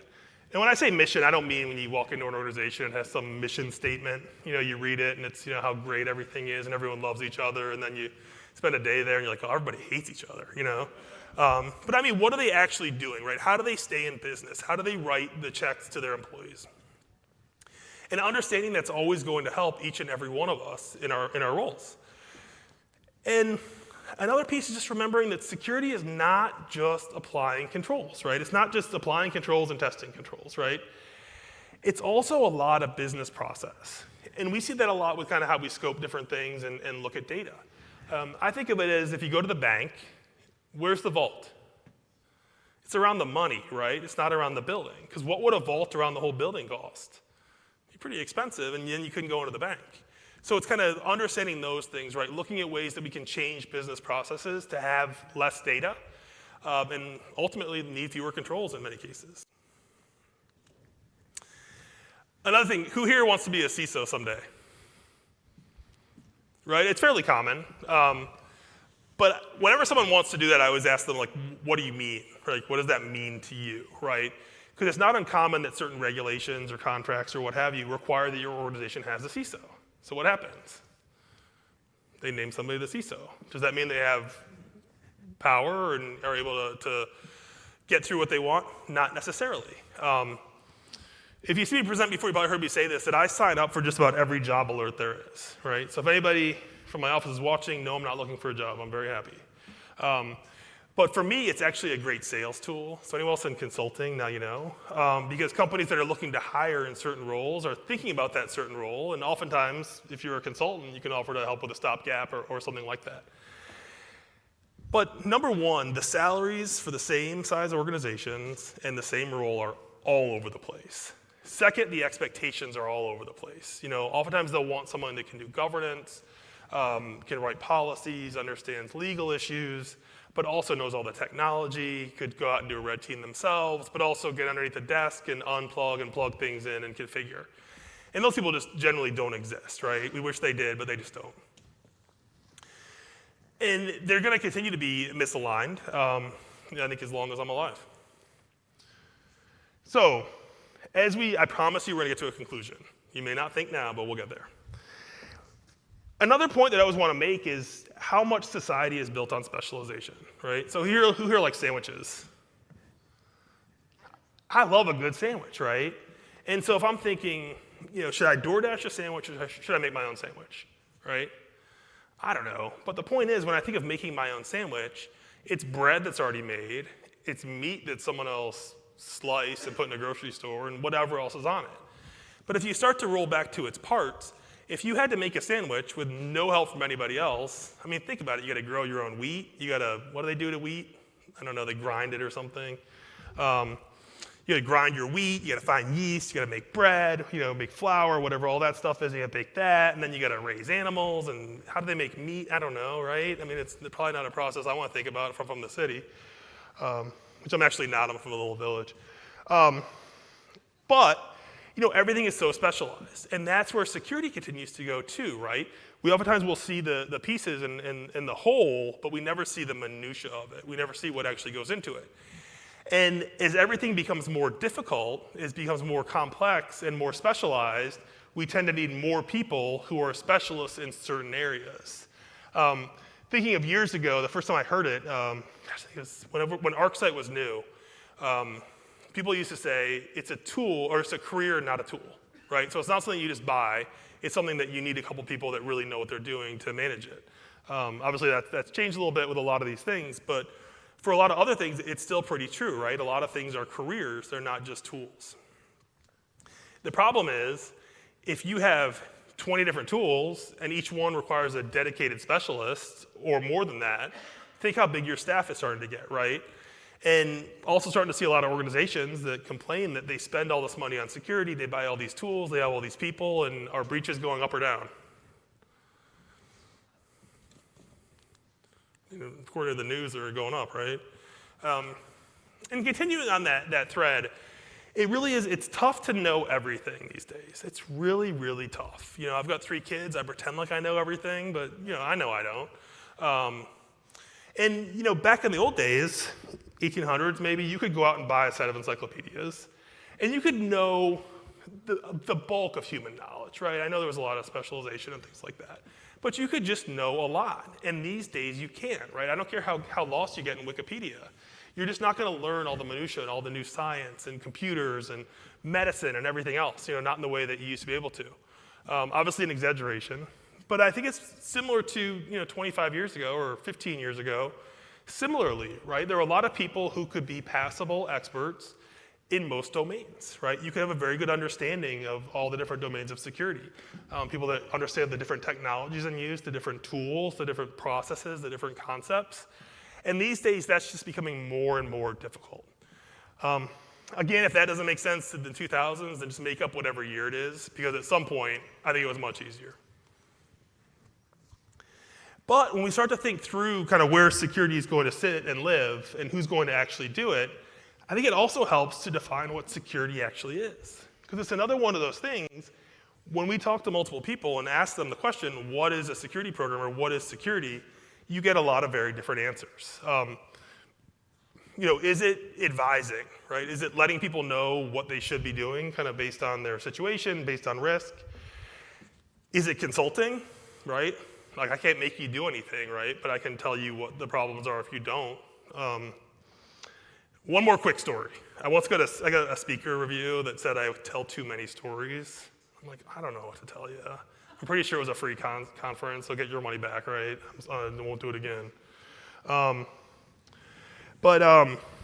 shit, now I forgot what the story was. All right, well, I'll think of it in a second. But, are we consulting and giving advice? Okay, here's the story I remember now. So on Tuesday, or Wednesday, Tuesday I had to speak for 4.5 hours, so I got a little burnout. But I was given a training to a bunch of law enforcement personnel, and it had to be 9 hours because of the grant that it was through. And of course, so I had to speak for 9 complete hours. But one of the examples I used was I like to say, I can't make you do anything, right? I can tell you, why you should wear a seatbelt. I can tell you all the risk information. I can tell you, all these things. But you probably, but you can't make someone wear their seatbelt. And of course, 4 or 5 different people raise their hand. They're like, well, we can, right? We'll pull you over on the way out. Sorry. So that comes back to, right, consulting versus recommendations.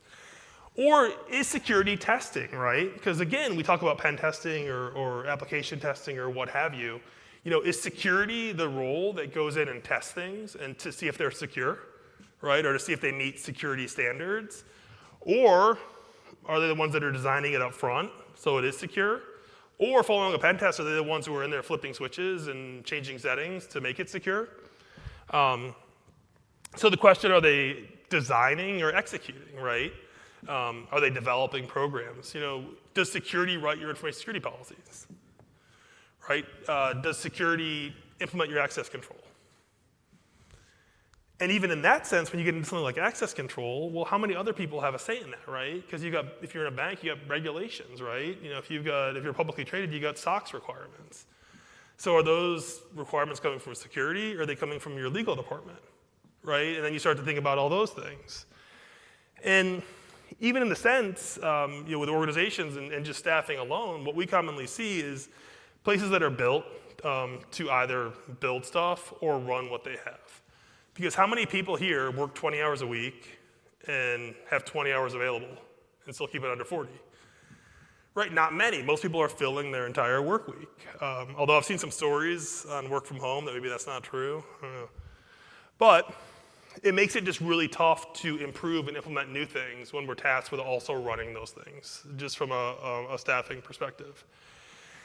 Another thing is, even when we go back to thinking of security as someone that measures, right, which might be an internal audit function too. I love internal audit. I love internal audit so much I married an internal auditor. All right. See, that's like 6 laughs so far, so I'm actually feeling pretty good. But even in that sense, when you start to think about it, I used to be a QSA back in the old days. I let it expire, not on purpose. It wasn't because I didn't want to do rocks anymore. Don't tell Dave. But even that, in the old days, one of the early PCI versions, it said you had to have a web app firewall, right? Didn't say anything else about it. It could be sitting there with any. And that was it. Was it there or was it not? Did it exist? Not was it effective? Not was it doing what it was intended? Not was it buying down the risk it was intended to buy down? And so even thinking about that in our roles, if we say, what's your job? Well, I'm information security. Am I looking at the existence? Am I looking at the effectiveness? Is it a control I design? I don't know, right? So just some more things to think about.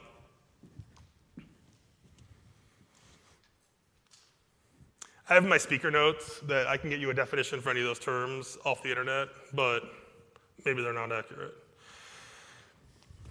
Also, again, my career has been in governance. I love governance, right? I enjoy it. I love GRC. Some of my friends, they used to tell me I was the youngest person they knew in GRC, but that was like 15 years ago, and no longer is that true. And also used to make a lot of comments about making a tie or what have you. But when you start to think about information security versus hackers, right? That's been a big conversation in the industry for a while and how things are changing. And one of the ways I think of it is, information security is the whole thing, right? It's the compliance, it's the regulations, it's the policies, it's data management and so on and so forth. And testing or hacking is an element of that. I always wonder why there's not, kind of a governance scene or any movies about IT governance. So there's Mr. Robot. I figure I could be like Mr. Checkbox, doing my compliance stuff. I'm sure everybody would watch that. Call HBO right now. But no, just as we think about it, right? But I think that idea and thinking about that part of it is one of the things that drives the point home the most when we start to think about the difference between InfoSec and hackers or governance and technical and really what the future is going to hold, right? And how we could be most effective as information security professionals. Of course, who's heard the debate about where should security sit? Right? Should it report to the CIO? Should it report to the CFO? Should it report to the board? Should it be its own function? Well, do you know how many companies need security that don't have a board, right? Or don't have a CFO, right? Maybe they have a controller. So where's it going to report then, right? If you even end up having a CISO type role. But even at larger organizations, we always talk about security as a risk function, right? Because it's when to do enough, right? How much do we need to be doing? But the chief risk officer, enterprise risk management, that's oftentimes a function that's not the CISO, right? So then you start thinking, does the CISO report up through the chief risk officer? One of the ways that I like to kind of quickly gauge kind of where the maturity of an organization sits is by asking how many information security risks are on your risk register, right? For larger companies that have an enterprise risk register. And the least that does is kind of tells you how they're thinking about it or how much they might care about it. Another piece I think that's changed with a lot of things is, we've gone from talking about breaches to talking about availability too. So I don't know how old everyone in this room is. Back when Target got breached, that was all we talked about for a while, right? And people talked about, TJX or Heartland or anything like that. And all you read about was number of records, right? And just about every conference you went to, there were all these different, ways to show the number of records that were lost and kind of what the fines may have been and so on and so forth. But now what really dominates the news, and I think a lot of people's thinking, is availability. Right, so if you have somebody like Clorox, how many tens of millions of dollars, did they, tell the SAC that they're out because their production was down? Or MGM, right? The story with MGM was not about, necessarily losing records as much as it was about the availability. And you start to think about manufacturing and organizations that just can't be down. And to that end, when you start to think about not just keeping people out so you don't lose information, but keeping people out so the company can stay afloat, it really does start to be obvious how much this is a business function. Again, for a lot of us here, it very much is a technical discipline, right? But in my view, technical disciplines really support the overall governance of everything. Can anyone here define governance? The lights are bright. This room could be empty and I wouldn't know it. I'm not going to lie to you. It's just inside baseball. I can't see you. But when I think of governance, it's kind of like, why do we do the things that we're doing, right? How do we define and prioritize these things? And there's, of course, a dictionary definition, an academic definition, and if somebody was pressing me during an interview, I could spit that one out. But to me, it comes down to kind of why are we doing the things that we're doing? Bless you. But continuing on our list, thinking about how much legal and contractual issues there are, right? I mean, that's something that we talk to organizations all the time about, right? I mean, they're getting assessed by their customers constantly, right? So having information security controls, having security in place is a contractual obligation, right? It can mean business. And these insurance questionnaires, right? Those have gotten bigger and bigger. I don't know how many of you have to deal with cyber insurance. If you're students, probably not, but if you're out in industry, you're probably seeing it a lot. But those are getting more and more difficult.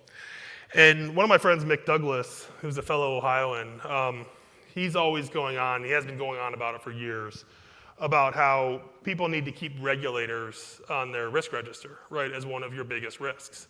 Because you don't know what's coming, you don't know what's going to be required, right? And again, all these things, I think, continue to bring it back to the fact that governance is so essential, right? Not just technical controls. But as we started, another reminder that every organization is so different.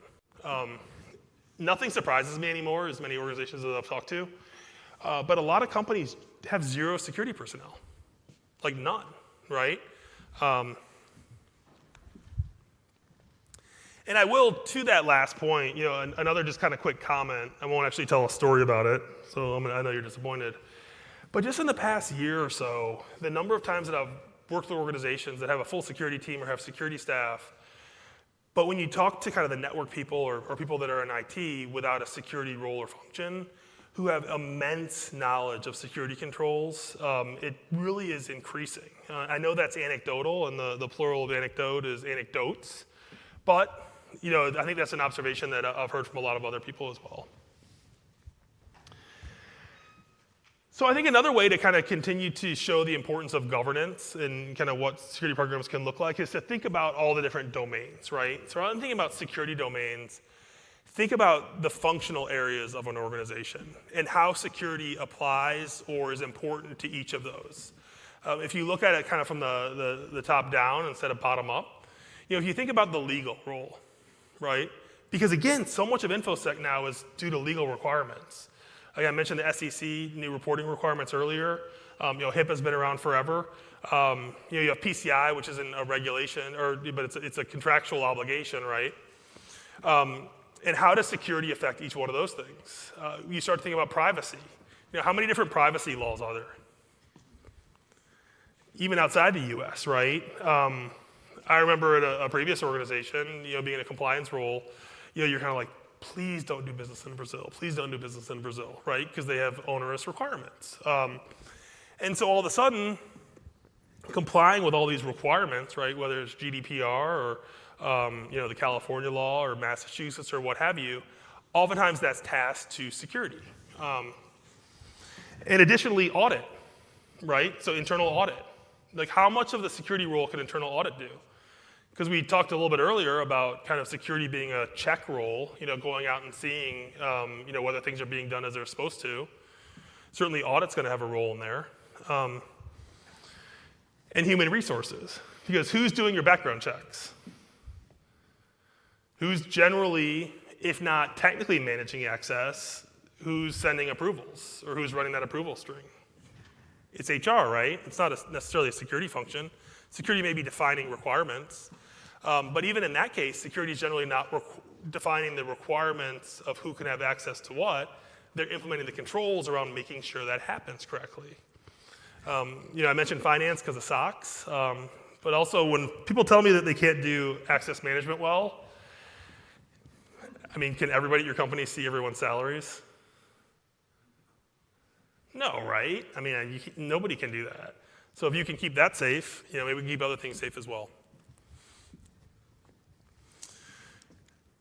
Procurement and third-party risk management is another one of the huge ones. If you look at a lot of the breaches and incidents that have happened recently, what's the headline? It's company A was breached, right? That's the big headline. But when you get to paragraph paragraph 26, it's actually a third party was breached, right? They came in through a third party.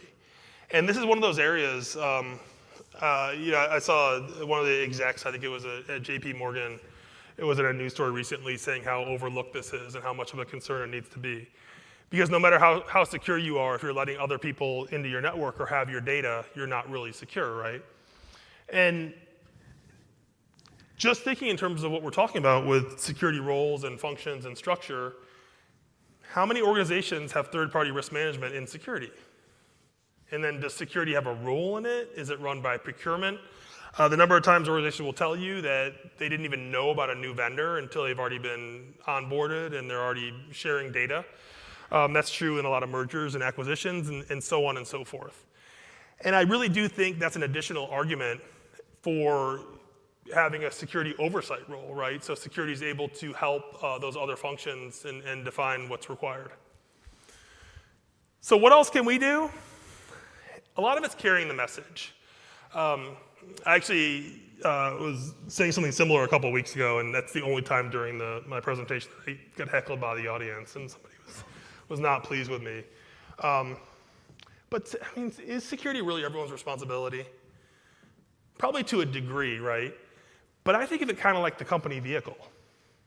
So I have to have a license, right? I can't go out and drive 200 miles an hour, right? I mean, I need to kind of know what's risky and what's not. But is it my job to get underneath the truck and see if the frame's cracked, right? I mean, if you're putting me in a vehicle that, you know, if I get rear-ended by somebody going 5 miles an hour, the vehicle just explodes, that's probably not my responsibility as an end user. And so I think it's, you know, one of those things that, you know, like awareness and security being everyone's responsibility is certainly a tool in our arsenal. But I don't think it can be everybody's responsibility in the way that we like to think it is in security. I think we have to give people the most secure systems possible. We don't necessarily know every nuance of accounting or finance or human resources. I think as a group, I'm going to trip before this is over on that thing. The year before COVID, I fell off the stage at the Federal Reserve branch in Cleveland. And it's funny because every time I see people in Cleveland that were there, they bring it up. Like you can't live that down. But again, we're not expected to know every nuance of every single business function. Yet oftentimes in security, we expect every one of the users to know everything, right? Like what's the most common advice? Don't click stuff. Do you know what like 95% of office jobs consist of for 95% of the time? It's clicking stuff, right? They get an email, they click it, and they do something about it. You know, and so I think the change in thinking in terms of if one person clicking one thing takes down your whole company and you got a business, someone should probably talk to IT about that. I also have one other thing I like to tell people that didn't work itself into this presentation really well, but it's also about, you know, how important it is to kind of log and monitor and kind of establish baselines. And my favorite story about it was, I think it was like Friday at about 2:15, I got a frantic call from my office, and they were like super worried. I was like, oh, what's going on? You know, like, have you been hacked? I'm like, what do you mean have I been hacked? They're like, oh, your account's logged in at 2:15 on a Friday. There's something wrong. Right? But in that sense, right, just knowing what to expect and whether you have a deviation from it. But in terms of kind of how we think about the security program is making sure that things are as easy as possible for end users, right? Designing systems that are easy to use.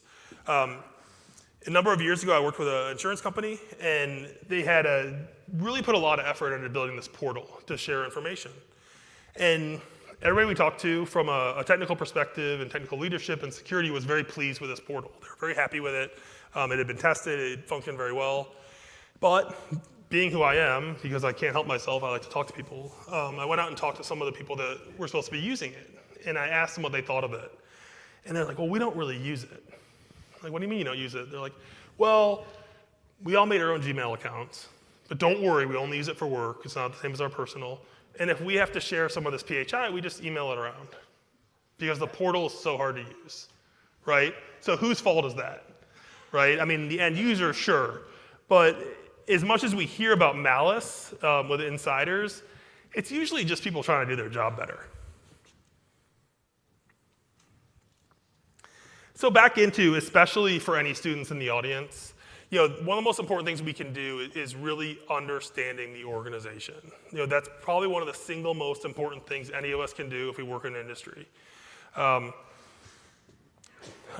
you. I remember talking to an organization a while ago and was talking to CISO, and he was telling me, he's like, well, we don't really do much to kind of protect the development process. You know, we don't really have a lot of controls or what have you.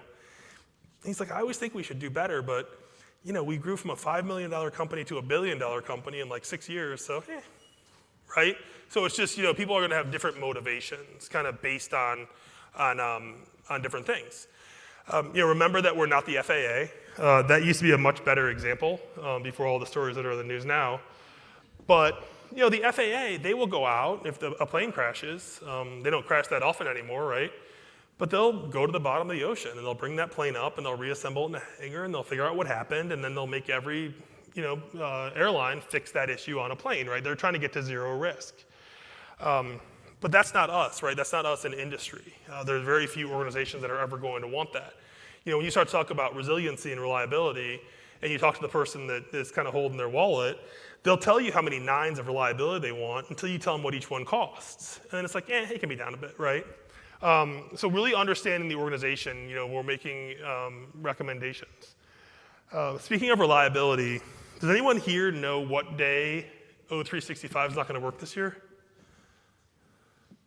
It's a leap year, right? Oh, come on. Is it because it's after lunch? I thought that was some of the better. That material was so good that Justin Elsie retweeted it when I told that to him. People laughed when he told it. That's all right. But I think another piece is, when we think about as security people, we oftentimes feel like we're yelling into the wilderness, and we wonder, why don't organizations do better at security? Well, how many businesses ceased operations last year? I don't know the answer, it's rhetorical, but it's some number, right? I used to love going to Toys R Us when I was a kid, and I loved taking my kids there when they were little, and they're gone, right? Kmart's gone, I think they're all the way gone. Organizations, there's, car companies announce layoffs, so something's not selling well. Because there's lots of stuff companies don't do well, right? Companies make bad HR decisions, they make bad financial decisions, they make dumb product decisions. So those same companies that oftentimes make errors in other places, we're going to assume that they're perfect on information security or technology. No, they're not going to be, right? And also really understand the rules of audit and regulation and regulators. Some organizations are going to be very driven by regulations. Some are going to be very driven by audit. Making sure that security and audit talk to each other. And in my view, I really do think regulators can be your best friend, but not in the way that you think, right? In the point that it drives security programs, it drives security controls. We could oftentimes use that. Well, if we got to meet the regulation anyway, let's do it in a secure way, right? It's a good way to kind of get budget. So, I promised we'd start to bring it back around, and hopefully it will have been worth it. If not, I'm sorry. I have to get on a plane right after this, so I'm not going to probably, if you have positive comments, I'll stick around. If not, I'm late for my flight. But if you think about it, if you have a certain set number of full-time employees, and you could hire somebody to be a software security person, right? Not write a single line of code, right? Not implement a single new feature. Or you could have a software team that writes secure code. Which one would you pick? The answer is supposed to be the software people that write secure code, but again, I can't say anybody because of the light. And then even thinking about that as we start to talk about FTEs and what security teams look like, that's one of the toughest questions I get asked, right? Because people will always ask, well, how many people should I have in my security team? Or what should security spend be? It's like, well, first we got to back the truck way up, and we've got to figure out what a security person is. Like, how do you define it? Is it a firewall admin, right? Is that someone that's on your security team, if you're counting headcount? Does it matter if it's the firewall admin that's just managing the firewall but not having any say in the rules, right? They're told by security what rules are in place or how to review it, or they're being told by audit what rules to have in place. Or identity and access management, right? Because if you think about certain financial regulations and environments where they have to revoke access really quickly, right? Within a certain time frame, the people that are revoking that access are oftentimes administrative HR personnel. They're not necessarily security people, right? So is your IAM team part of your security team? And then even when you get into numbers, again, kind of back to my earlier point about seeing a lot of organizations, there are people out there that it would take 3 or 4 people to replace them, right? I love everybody. Everybody's life has equal value, but we don't have the same skill sets, right? And so, there are certain people that if they left an organization and you replace them with me, well, sorry, right? I know how to do that. And so even when you're thinking about headcounts and kind of how you're managing things is really understanding what different skills people have, right? Because people are not necessarily fungible. And I do think this is going to continue to become an issue that's forced as we continue to see, economic headwinds and hiring freezes and layoffs. And organizations don't necessarily want to hire people. They're going to look internally to see what they have and who can do some of the things they need to get done. How do we like that image? I was like, I got to have at least one picture in this thing. So I just did a Google search for like royalty-free stock art for a crystal ball, and that's what I got. So that's where we are. Hopefully it is royalty-free, and Google didn't lie to me. But really, even if you wanted to structure your security program in such a way that you had a full, dedicated, siloed security team, that's directing and implementing and everything else, can you even find those people if you had full budget, right? Do those people exist? Bless you. The number of companies you talk to that are just having trouble finding the right people, right? And finding the people that they need. And also have not necessarily determined what skill sets they actually need to drive their program. And again, with the amount of specialization, that's tough. Because even people that are experts in a certain technology that does a certain thing, if another company has a different technology to do that same thing, they're not necessarily easily transferable every time, right? There might be a shorter learning curve, but the people are going to be really tough to find. And I think that, again, they're going to continue to be duplicative to other things, but we're going to just keep being told by third parties what we have to do, right? I know it stinks, right? You got to fight for your right to party or whatever, but we're going to keep, no one's old enough to get that. Man, it's not a good day. But no, we're going to continue to be told what to do, right? If you look at like the NYDFS, right? If you're familiar with them, the financial regulator out of New York. They're just in New York. Well, everybody has clients or does business in New York. These SEC rules, the insurance companies, customers, your partners, all these new privacy laws. And are we ever going to get a federal law? I don't know. But until then, there's countless, states. And I think that a lot of our own destiny is going to be decided for us. We're not going to be able to choose how we do these things. I think we're going to end up being told. But I also think it leads to a good conversation about kind of upskilling or even cross-skilling. You read a lot about it in the news with kind of government programs where they want to take people from industries that are maybe, I hate to say dying, but right, there's, the country doesn't need as many coal miners as we did in the 1930s. And so training people to be able to kind of do IT or even securities, oftentimes spoken about as something in that realm. But the cross-skilling, right? And I think this is another place where we can really continue to train existing IT personnel to be able to do things more securely. See that behind the back? It worked. Oh, all right. But as we continue to think about this, is really starting to think about what should actually be in-house and what should be outsourced. My example with not having a fire department in my house, right? There's certain tools that I don't own. Right? Everybody's got to own a hammer, right? Everyone has a few screwdrivers. But when you need if you needed a jackhammer, are you going to buy one or are you going to rent it, right? I got a really ridiculous estimate to paint my house and fix some stucco, so I rented one of those like 60-foot boom lifts, like the big diesel things, which if my wife's watching, sorry, cracked the driveway. It probably ended up being more expensive in the end. But I didn't buy it as much as I wanted to. Who wouldn't love to own a big diesel boom lift, right? I rented it. And other things you'll just use a third party for. So really, thinking in terms of what do you want to have in-house.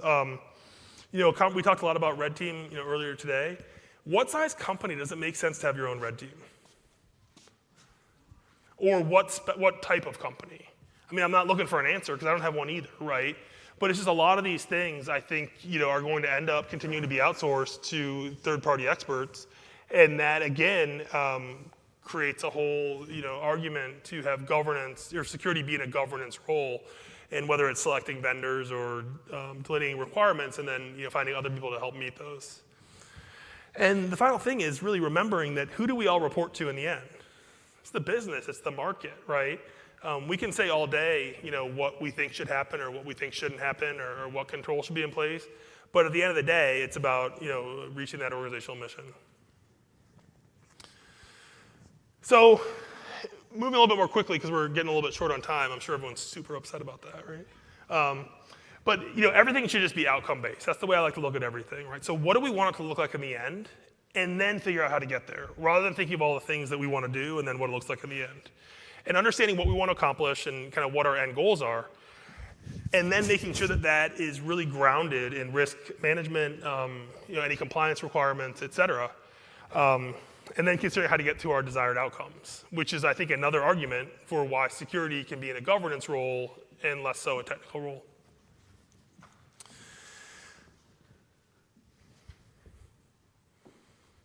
So when I used to work in an office, right, before I did remote stuff, my favorite thing in the world was sending an email to everybody, and then I would usually get up and get good coffee and listen for people to laugh, because I used to try to be funny. And so I was just seeing if anybody read that, because that's my thing, right? So you've got, cloud, like so you got software as a service, platform as a service, infrastructure as a service, and et cetera as a service. I mean, tell me that's not good. That's kind of funny. But again, with just so many of these different tools, it's so hard to know all these things, especially when so many seem to be insecure by default, right? Even the Microsoft tools, people that use them day in and day out are oftentimes not expert in how to secure them. And so it just creates an additional argument for using vendors or, having certain specialists that are able to do these things. And it's not going to work at every company. Some companies are used to using more professional services or less.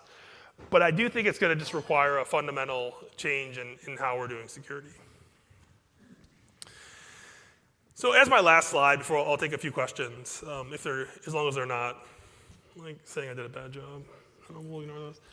But for students, right, just because I can't help myself, is in terms of some advice, Mike and Kevin earlier, talked about talking to people. I'll tell you, whenever I'm fortunate enough to be able to kind of go out and guest teach a class, I always tell people, I'm like, listen, we have events at our office all the time. We got this stuff. I said, add me on LinkedIn. If you want me to look at your resume, whatever you need, just let me know. I'll help you, or we'll find someone to help you. And invariably, out of a class of like 50, maybe one or two will take advantage of that, right? And when I was a young person, I never wanted to reach out to anybody. I thought I was bothering, people. But you're absolutely not. Like, people want to help. And the lesson there is that those one or two kids, or young people, when people are half your age, you just think of them as kids. But these young people that reached out, that took advantage, that asked questions like, hey, can you look at my resume? Or, hey, I'm really interested in, this facet of security. I'm like, well, I don't do that, but I know 10 people that do who will be happy to talk to you. Those are the people that I think have had a lot of opportunities, and have been able to take advantage of that. So meet everybody you can. If somebody offers to help, I'm from Ohio. It's not quite the Midwest, but in the Midwest, everyone tries to be nice. And so you might be used to people offering, like, hey, I'd love to do that, but not really. Like, hey, I hope to see you soon, we'll get coffee, not really. But I think when people in their career stuff if they offer to help you, if they give you their contact information, reach out, take advantage of that. One thing that I think a lot of people my age probably wish they knew when they were younger is having great ideas and implementing those ideas or actually being able to execute are completely different things. Right? So there are tons of people all over that probably have pretty decent ideas about how to do things better or make improvements or what have you. But it's the people who are able to kind of go out and actually execute their ideas are the ones that tend to get ahead. And then my final big point is understand the difference between being nice and kind. I haven't spent enough time in South Dakota to know whether people here are nice or kind. I'm assuming kind. But it's just, some of the most gruff people that don't have a nice veneer to them are oftentimes kind, and they'll want to help you and be decent people. Well, sometimes people that seem really outwardly nice are not the greatest people. So I just always like to think about that. But whatever the future brings, it's going to be interesting. As I said, I really do think it's going to end up with security continuing to become more of a governance function. Not just because of technical staffing or control issues, but really more the regulatory environment, how much security or insecurity affects so many parts of the business. One thing I like to say is I never want to see IT practice law, right? Because how many organizations is IT responsible for interpreting HIPAA or interpreting PCI or interpreting contracts, right? They're doing things that should fall to lawyers. I wouldn't necessarily want a lawyer configuring the firewall.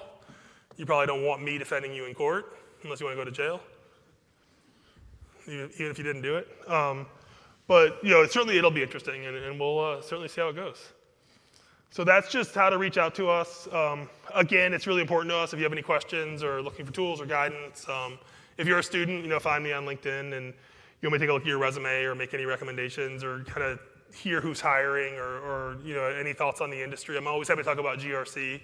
Again, I think it's a great career. It's not for everybody, but it's been very good to me. And even though I'm not a hacker, I get to hang out with all of them all the time. And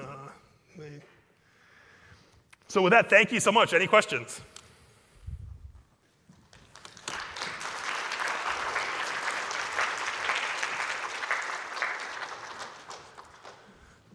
I cannot see a thing, so I'm assuming there are no questions. Which means either it was terrible and you want it to be end, or I answered every question within the presentation.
So yeah, so this was 5 years ago. But we told you the same exact thing we're going to tell you right now. So if you want to read or screenshot the executive summary from 5 years ago, it does not differ that much from this year's. 3, 2, 1. And now we're actually going live. We're live. Are we on the clock too, by the way? We are right on time. It is 3:01. We're a minute late. Hey, everybody. This is not my talk. I am a rogue speaker. This is not the webcast? This is not the webcast. This is also not the pre-show banter. And these lights are incredibly bright, but it is good to see all of you out there. Thank you for coming to listen to us banter some more. So this is another top 10 list. I called this something about clickbait titles. I don't know that it's top 10. Why you got hacked in 2023. We didn't count, so it might not be top 10. It might be 9 or 11, somewhere in there. It's all good. But basically, I wanted to say thank you to Dr. Jose Marie Griffiths for all of her efforts getting us here, the faculty and staff, our intern who pushed along our requests to come speak and hang out with all of you. So anyway, I wanted to say thank you to Dr. Griffiths. Like, this is incredible to me. And this is no joke. The reputation of cybersecurity at this school has spread far and wide. So truly, magnificent work here. Some more thank yous and gratitude. Ben, again, thank you. Truly, thank you. Dr. Cronin, if you're in the room, Dr. Phoenicia, Dr. Mary Bell, Amanda, thank you for everything. This is fantastic. We truly appreciate being here. Ben Bowman just showed up today. It's weird. We go these places and we see our employees. It's kind of weird. And we have more for you, so hang on. So every slide deck we've ever put together has what we call the EPS, our Executive Problem Statement. What is the EPS? Well, Jordan and I have been doing this for a while. This actually isn't the first year we've done a similar presentation. And we had an opportunity this year to do it a little bit differently. So we always like to look back at the year prior and try to figure out what actually went wrong. This year we had an opportunity to do it a little bit differently and really investigate using some quantified analysis, which was kind of interesting. And we figured the results are going to be really great and much different. Yeah, we thought we knew. We thought we knew. And then we went ahead and quantified what we thought we knew. And it came out pretty close. I don't know, what do you think? I think what we knew is what we already knew, but now we knew it because it was quantified. Yeah, we did. We quantified it all. So basically, up here, my main question is, who are our adversaries? And what are they doing to continue to take down US businesses? One after another, it seems like. We could probably search hack right here, and there'd be 10 new hacks posted in the last week. Worthy of being posted to the internet. So the real question is, what can we do about this? Are we getting good advice? We're asking third parties to do a lot for us. Are they giving us good advice? Or, that bottom bullet point there, have finance bros ruined everything? Is everything profit-driven now? Are these third parties really interested in helping us, or are they interested in increasing shareholder value for companies? So the last talk talked about third parties and how they could help, right? And there's kind of a pattern with that, is that being able to look at what you're doing at your own organization and realize what you're doing wrong is sometimes really difficult to do because you get tunnel vision, and you have to rely on these third parties to come in and look at it from a perspective that's different than your own, and that's where they can come in and help. Now, as for finance bros ruined everything, it's a different world than we lived in 10 years ago, that is for sure. Yeah, it is. So, moving along, what really is this talk about? And at BHIS, we are a pen test firm and a lot more, and we'll talk about that in a couple slides, but really, we want to talk about what we've learned over the course of 750 pen tests in the last year. So we've learned a lot, and we have a lot of really, really valuable data from the perspective of us looking at banks and breweries and bike shops and finance and everything. We get to see everything from the inside. The pen test in this context, we haven't tested 750 companies, but we've tested several hundred. Some of them are multiple pen tests for the same company. A pen test in this context You kind of heard them today. It might be an internal pen test, external web application test, right? We talked about secure coding practices, being able to audit that. Going back, looking at red teams, looking at adversarial simulation attacks. We've essentially done that for the last year. We've pulled all that data back in and trying to do some quantified analysis of it to help us figure out what's actually going on. Yeah, and if you can't read this here, this is CIS's top 10 list that kind of mirrors what we are trying to claim here. And that is, default configurations, improper separation of user privileges, insufficient network monitoring, lack of network segmentation, poor match management, bypassing access controls. Their top 10 list isn't that far off from ours, and you should probably read that too. That's a fantastic analysis. They have 10. But then a little deeper, what actually is a pen test? What do you tell people, Kent, when someone says, hey, what do you do for work? Yeah, I usually say security analyst because saying you're a penetration tester is always awkward. But when it really comes down to it, we're working with organizations to try to help them identify what their security vulnerabilities are, usually by acting on those security vulnerabilities and exploiting them in a way that we can show what the impact of that exploit is in their own environment. But we do it in a way that doesn't actually impact the risk in their environment, meaning we're not going to destroy their organization because we can. We just show that it's possible. And that's usually where we stop at. So I put up here our top 5. I asked our accounting team, which 5 services did we sell the most last year? And these are them.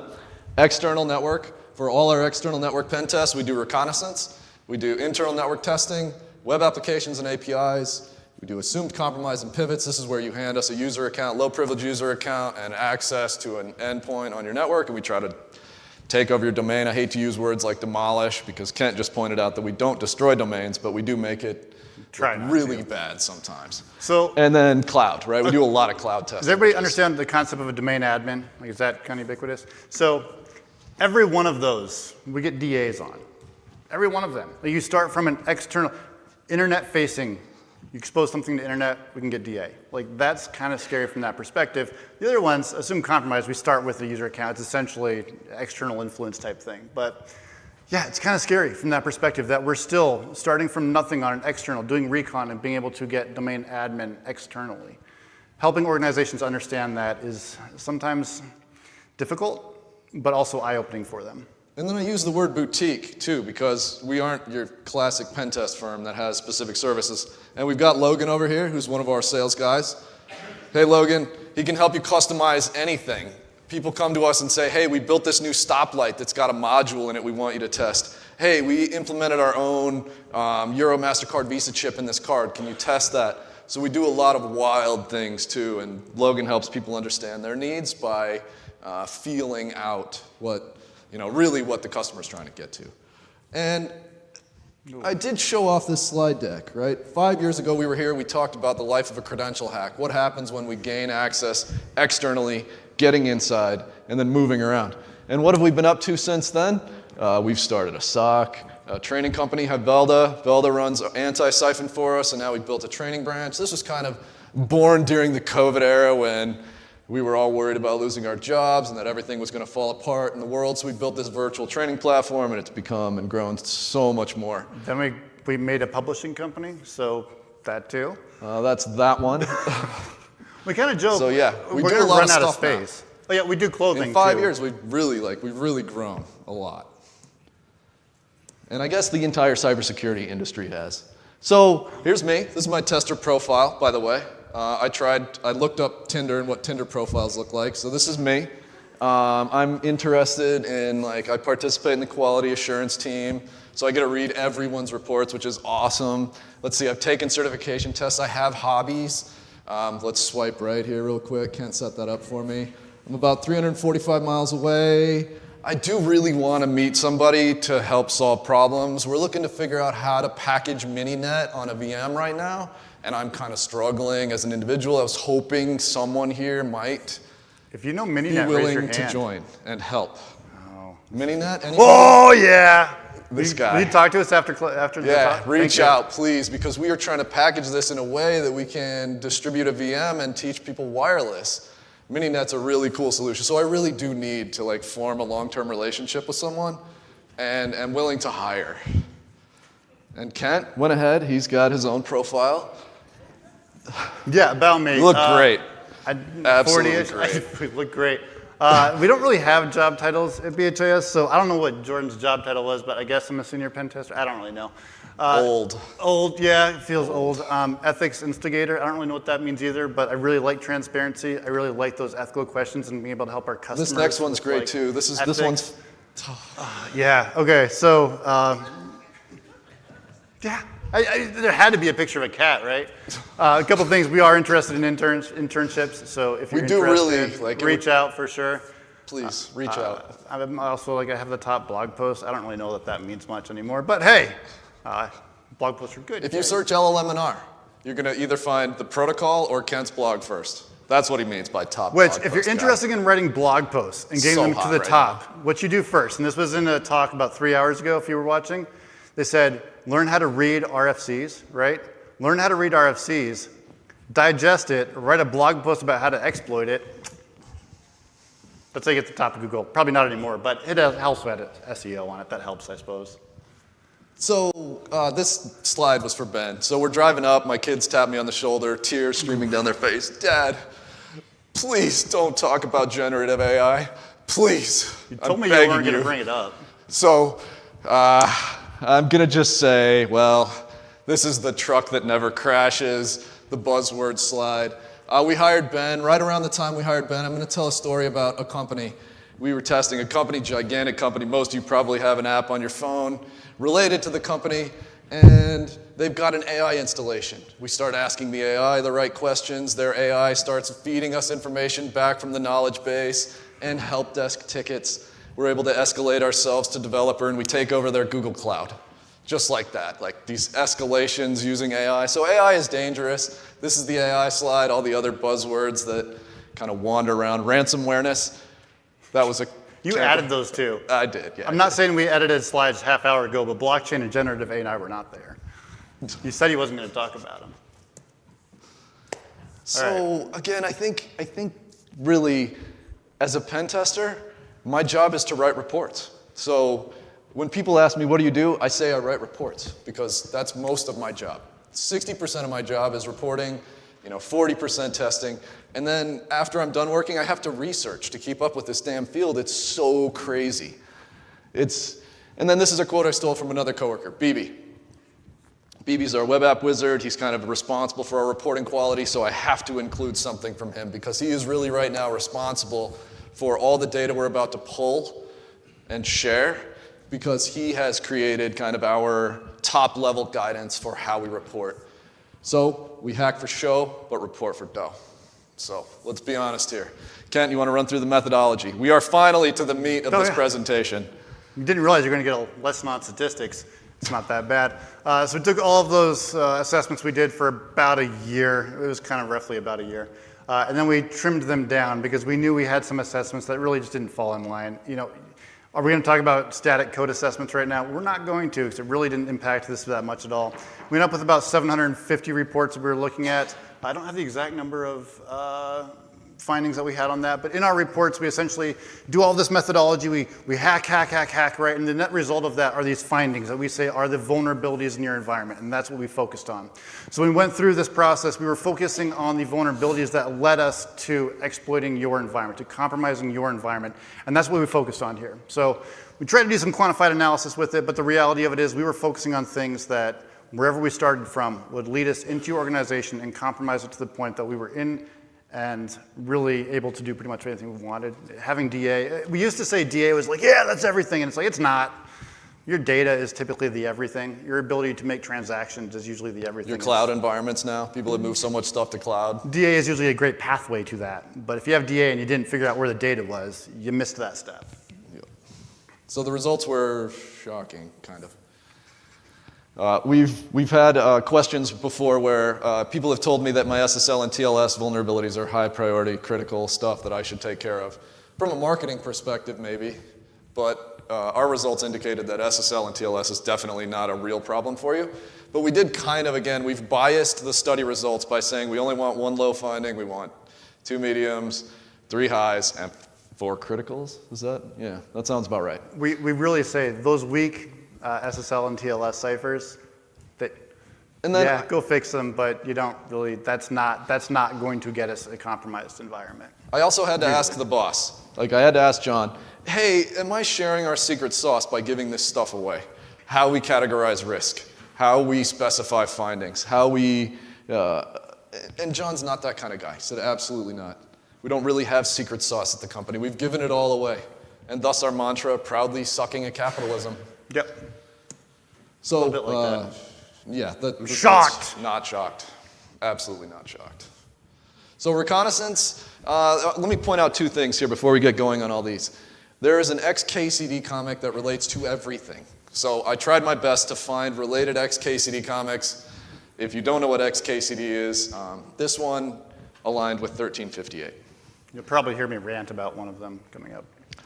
So our most common low priority findings came from reconnaissance, right? If you remember, external testing is probably our most popular service, if not second, and it kind of goes back and forth. Externals, internals are really common test types, and we include reconnaissance with all of them.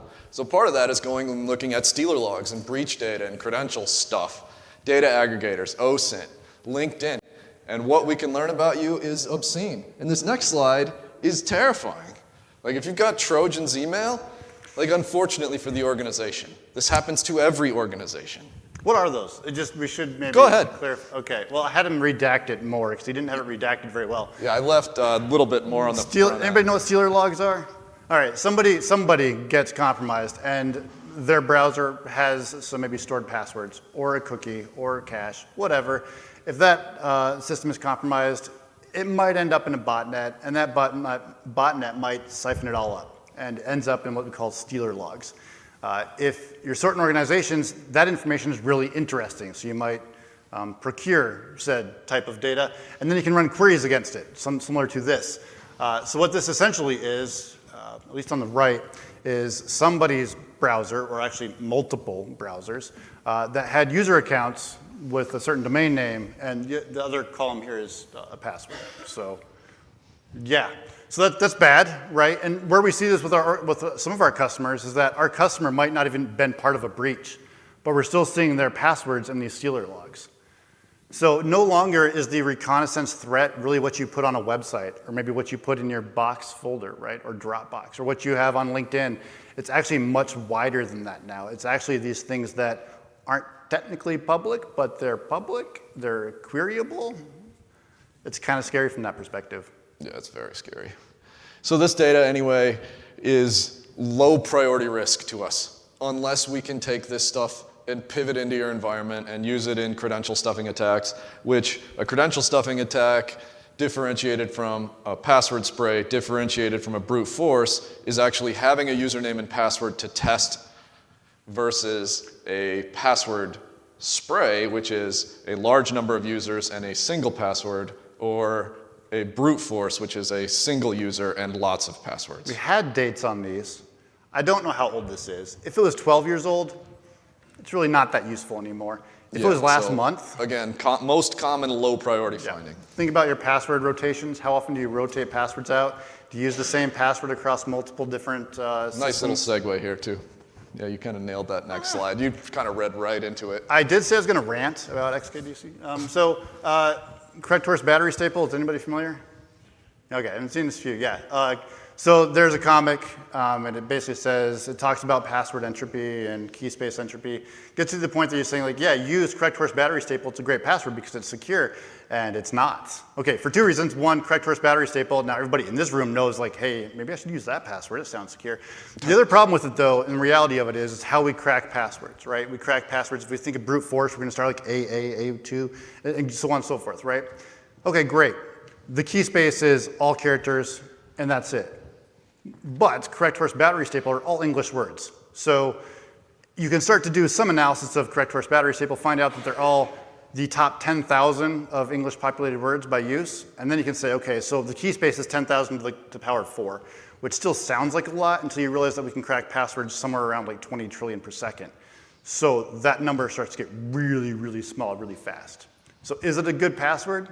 Well, this is where I asked Jordan, what's the Spanish word for one of those? And then you entwine them, and then it basically becomes a really, really good password. Caballo, or grabador, if you're like me, just have a typo in it, if you're really consistent with your typos, you don't even need to think about it. Yeah. Correction with 1 R is a good way to go. Yeah, my VPN password has a typo in it. You'll always have that typo. It's muscle memory now. Inventory controls. In the beginning, there was HR. Then there was the heat death of the universe, right? Because we somehow in the middle missed inventory controls, maintaining software inventory, and we didn't apply a patch to move it. Everything went down in flames, and guess what? You lost all of your Louisiana and Oregon driver's licenses to hackers because of a single flaw in an unpatched box. That was oddly specific. Brutal. Some of you are going to be employed soon at different organizations, and you might be involved with their security practices. And at some point, you might hire a security pen test. And part of that process that you will have to do is say, okay, we want an external pen test, and the pen test company is going to ask you for your external threat scope, right? They're going to say, what are all the IP addresses or host names that you want us to test? Do you have that? It's surprising the number of organizations that we go to that we ask for that, and they're like, well, how do we get that? Okay, you missed this step, the asset inventory management step, because an IP address, a host name, is an asset. It's an inventory. It needs to be in a database. It needs to be checked. It needs to be logged. Think about that. Just to add to that, the critical security controls are a fantastic framework for building out a secure infrastructure, right? And we all need secure infrastructures to operate safely. However, let me point out the difficulty in maintaining software inventory. How many organizations have you tested, Kent, that knew when you installed something on an endpoint, right? They don't. They don't. So if you can't maintain software inventory, you cannot meet CIS control number 2. Done. If you can't maintain baseline software inventories and know when something changes, have a mitigating control to eliminate that, you have failed at CIS number 2. The other use so many case organizations abandon this for that reason. 0-day comes out for a certain software package that your organization uses, but it's only a certain version and it's not the most recent patched version. You have to be able to immediately answer, where are all the systems that this software is installed at? Can you do that? With assurance, can you do that? Because you need to fix them now. And oftentimes the answer is, I don't know. And you're struggling. You have to, like, on a dime, spin around and be like, okay, now I got to write a quick PowerShell like script that can do this. No, have all of that in a playbook ahead of time so you're ready for it. And run those reports every day so you just go look at a report. Much easier. Vendor defaults. This one is amazing because with one NTLM relay X command, a privileged authenticated session is not validated on the endpoint, right? If we can relay a single admin user to a domain controller, at defaults, we can dump lapsed passwords, we can create new computer objects, we can escalate our users, we can delegate the computer object we just created to be a DC. One command.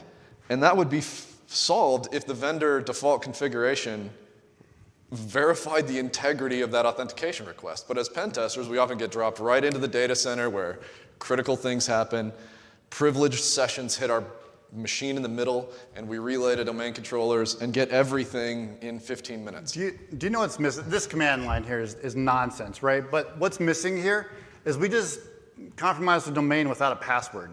We didn't even need one. We just used somebody else's that we didn't know because we were on the network. Because that's what the default settings allow you to do.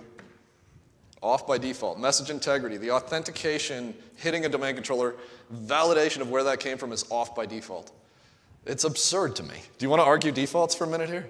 Can you argue on Microsoft's behalf on this one? Sure. Oh yeah, absolutely. Go ahead. So Microsoft has arguably a weak security operating system by default. Why? Because it's fast. 20 years ago, we had spinning disk. You could not record everything to a spinning disk. Everything you do on a computer could create a log, but if you wrote to a log onto a disk, the computer would do nothing but write logs all day long, and you'd never actually get any work done. So strike a balance. How do you do that? Well, you create a system that will work for pretty much everybody, including home users that have a really low profile for risk, right? But what about the organizations? Well, here's what you do. You make that same default for organizations, and then you instruct organizations to not use the defaults and make them better and make it secure. The problem is when they don't do that. Yeah, that's fair. All right. Do you know if Smart Install is still on by default? I don't know. I'm sure it's still low on Nessus, though. All right.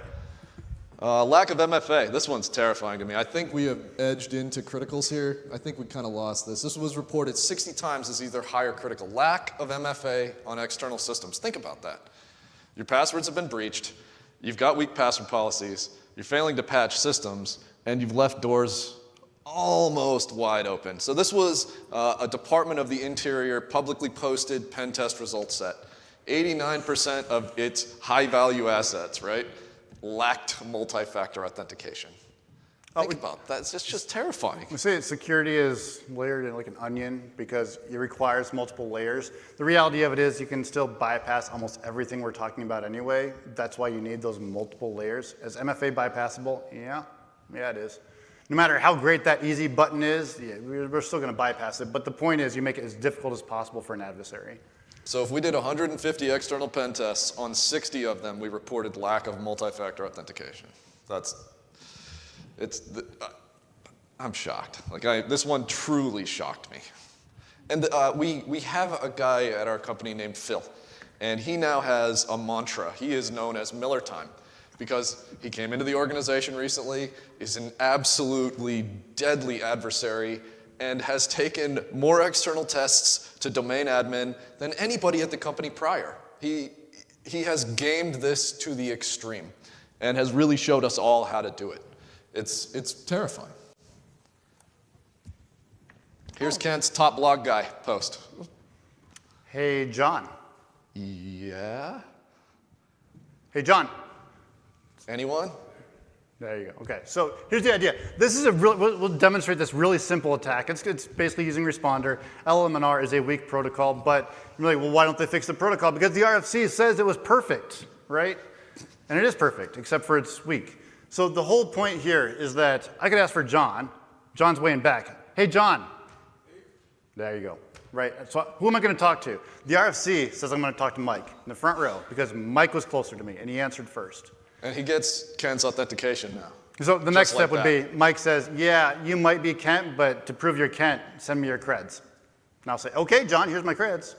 Well, there you go. That's what that attack looks like. And it's RFC spec. So no RFCs. Understand how to read those documents and understand how to exploit them. We're at 3:30. You think you're on time? I have no idea. Are we early? Yeah, I don't either. Are we going to 3:50? Somebody in the back? 20 minutes? Perfect. How many acronyms so far, Taryn? 42 is the correct answer. Life, it's always the universe, and everything. 42. Perfect. So it's not as frequent as it used to be, but we are still seeing this consistently in our tests. 69 instances. We did about 120, I think, internal tests last year. So we say it's super easy to fix, right? You just deploy a group policy. Yeah, that works for LMNR. It doesn't work for MDNS or NBNTNS. It just doesn't work. There's no way. It's registry key changes and PowerShell scripts that you have to run. So if we go back to the vendor default slide, if you plug an adapter into a Microsoft system with a USB, it turns on NBNS by default. Guess what happens? If you write that group policy to disable LMNR in the system, you're like, yeah, I did it. Guess what happens when you open Chrome? First thing Chrome's going to do is use LMNR to ask for WPAD. So, hey, WPAD. Yeah, I'm going to talk to John. Send John my creds. Even though LMNR is turned off, he's still going to get them. Because it's RFC spec. Oh, and coercion, of course. We're to the coercion slide. But you are running a little fast, so you can slow it down just a bit if you want. Oh. World domination, one easy step. Coercion. This is where we usually use these now on assumed compromise type tests or internals where we get a single cred. You can coerce machine authentication with a username and password.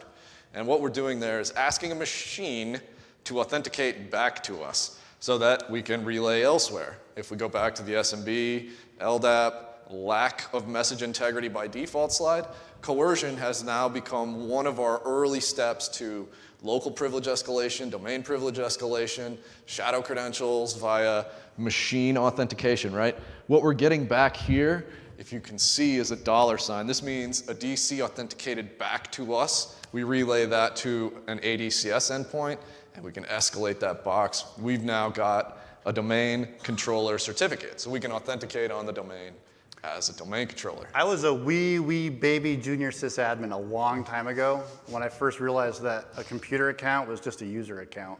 called a computer object, and it had a password associated with it, and that you could use that password to log into systems. Yeah. Yeah, I wasn't sure how to meme this one. I just came up with the kitta. Oh, more kitties. Yeah, more kitties. So yeah, several tools now floating around for this. Lots of methods for doing this, but coercion has become a really early and easy step in the escalation process, escalation chain. Great to combine with things. Yeah, when do you think we're reporting this as critical? If we can combine, well, usually most of the time. And the other problem with this is it's really difficult to mitigate. The mitigating controls for something like Coercer is not to mitigate Coercer. It's to go back to that security and layer of onions and actually be able to fix all those other things like long passwords, right? Earlier slides, yep. Escalation as a service. Shout out to Spectre Ops for identifying one of the attack chains we get to use every day now. We use ADCS and we use SCCM through Spectre Ops. Massive amounts of research. I include the link here and the screenshot from them. I'm stealing their meme, but I'm also giving them credit for their meme.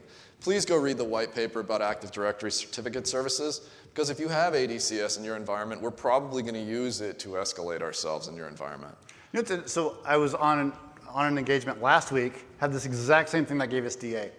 And the customer asked, why is this here? And I said, because one of your sysadmins configured it that way. And they said, that's not possible. And I said, it's absolutely possible. Like somebody in your organization configured that because that's not default. And they said, okay. So they went through the process. And fortunately, if you're familiar with this service, you do have some context clues about what's happening. We helped them research it. And what we found is that one of the products that they use, one of the third-party solutions they use, required ADCS. And there was a really nice, book of instructions to configure ADCS for this third-party solution. And they did get through page 2 of 10. The important part was page 3 through 10. But they got through the first 2 pages, which made it work and also made it completely vulnerable. So there's now ESC 1 through 12. There's 12 uniquely documented and well procedurally documented attacks against Active Directory certificate services. And that is because the size of the surface area of this thing and the consistency of deployment, right? You need certificate services in your environment to properly secure communications, to properly establish. Maybe you can tell us a little bit more about the background of ADCS and what its primary function in the PKI process is. But there's so many misconfigurations. We can relay domain controller authentication via coercion. We can request templates as low privilege users on behalf of domain admins. If we were able to create computer accounts earlier in the process. Sometimes we have to use the computer account to authenticate because you need computer machine objects. But you want to give us a, excuse me, a little more background? Not really. You want to be bored with PKI? We could drop a whole map from Sec+. What we will talk about, though, is ESC1 is the most common one that gets us DA, right? And the reason for it is it goes something like this. You've got an authority called a certificate authority, and you've got me, right? And there's these things out there called templates, and the templates basically are instructions about how I can use the certificate authority to create a certificate. And if you have weak templates, weak template configurations, you might have one that's vulnerable to ESC1 or escalation 1. ESC1 basically says that me am allowed to request a certificate that will be automatically approved by the authority, and the certificate is for authentication, and it's for me. It'll say Kent, right?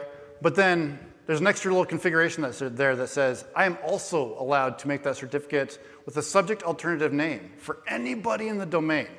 So I might just say, well, I want to be Jordan, so I'll put his name. Now, you might think, well, that means Jordan has to approve that, right? No, because there's a certificate template, this weak configuration template that says this is allowed.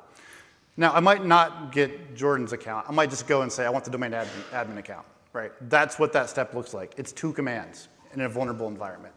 It's very, very scary. And when this came out a couple years ago, it's been tough. We're catching it still on organizations 2 years later. That the problem is the fixes does involve going back to your vendors and saying, hey, we've got this weak certificate template from the solution we deployed, and we need help with it.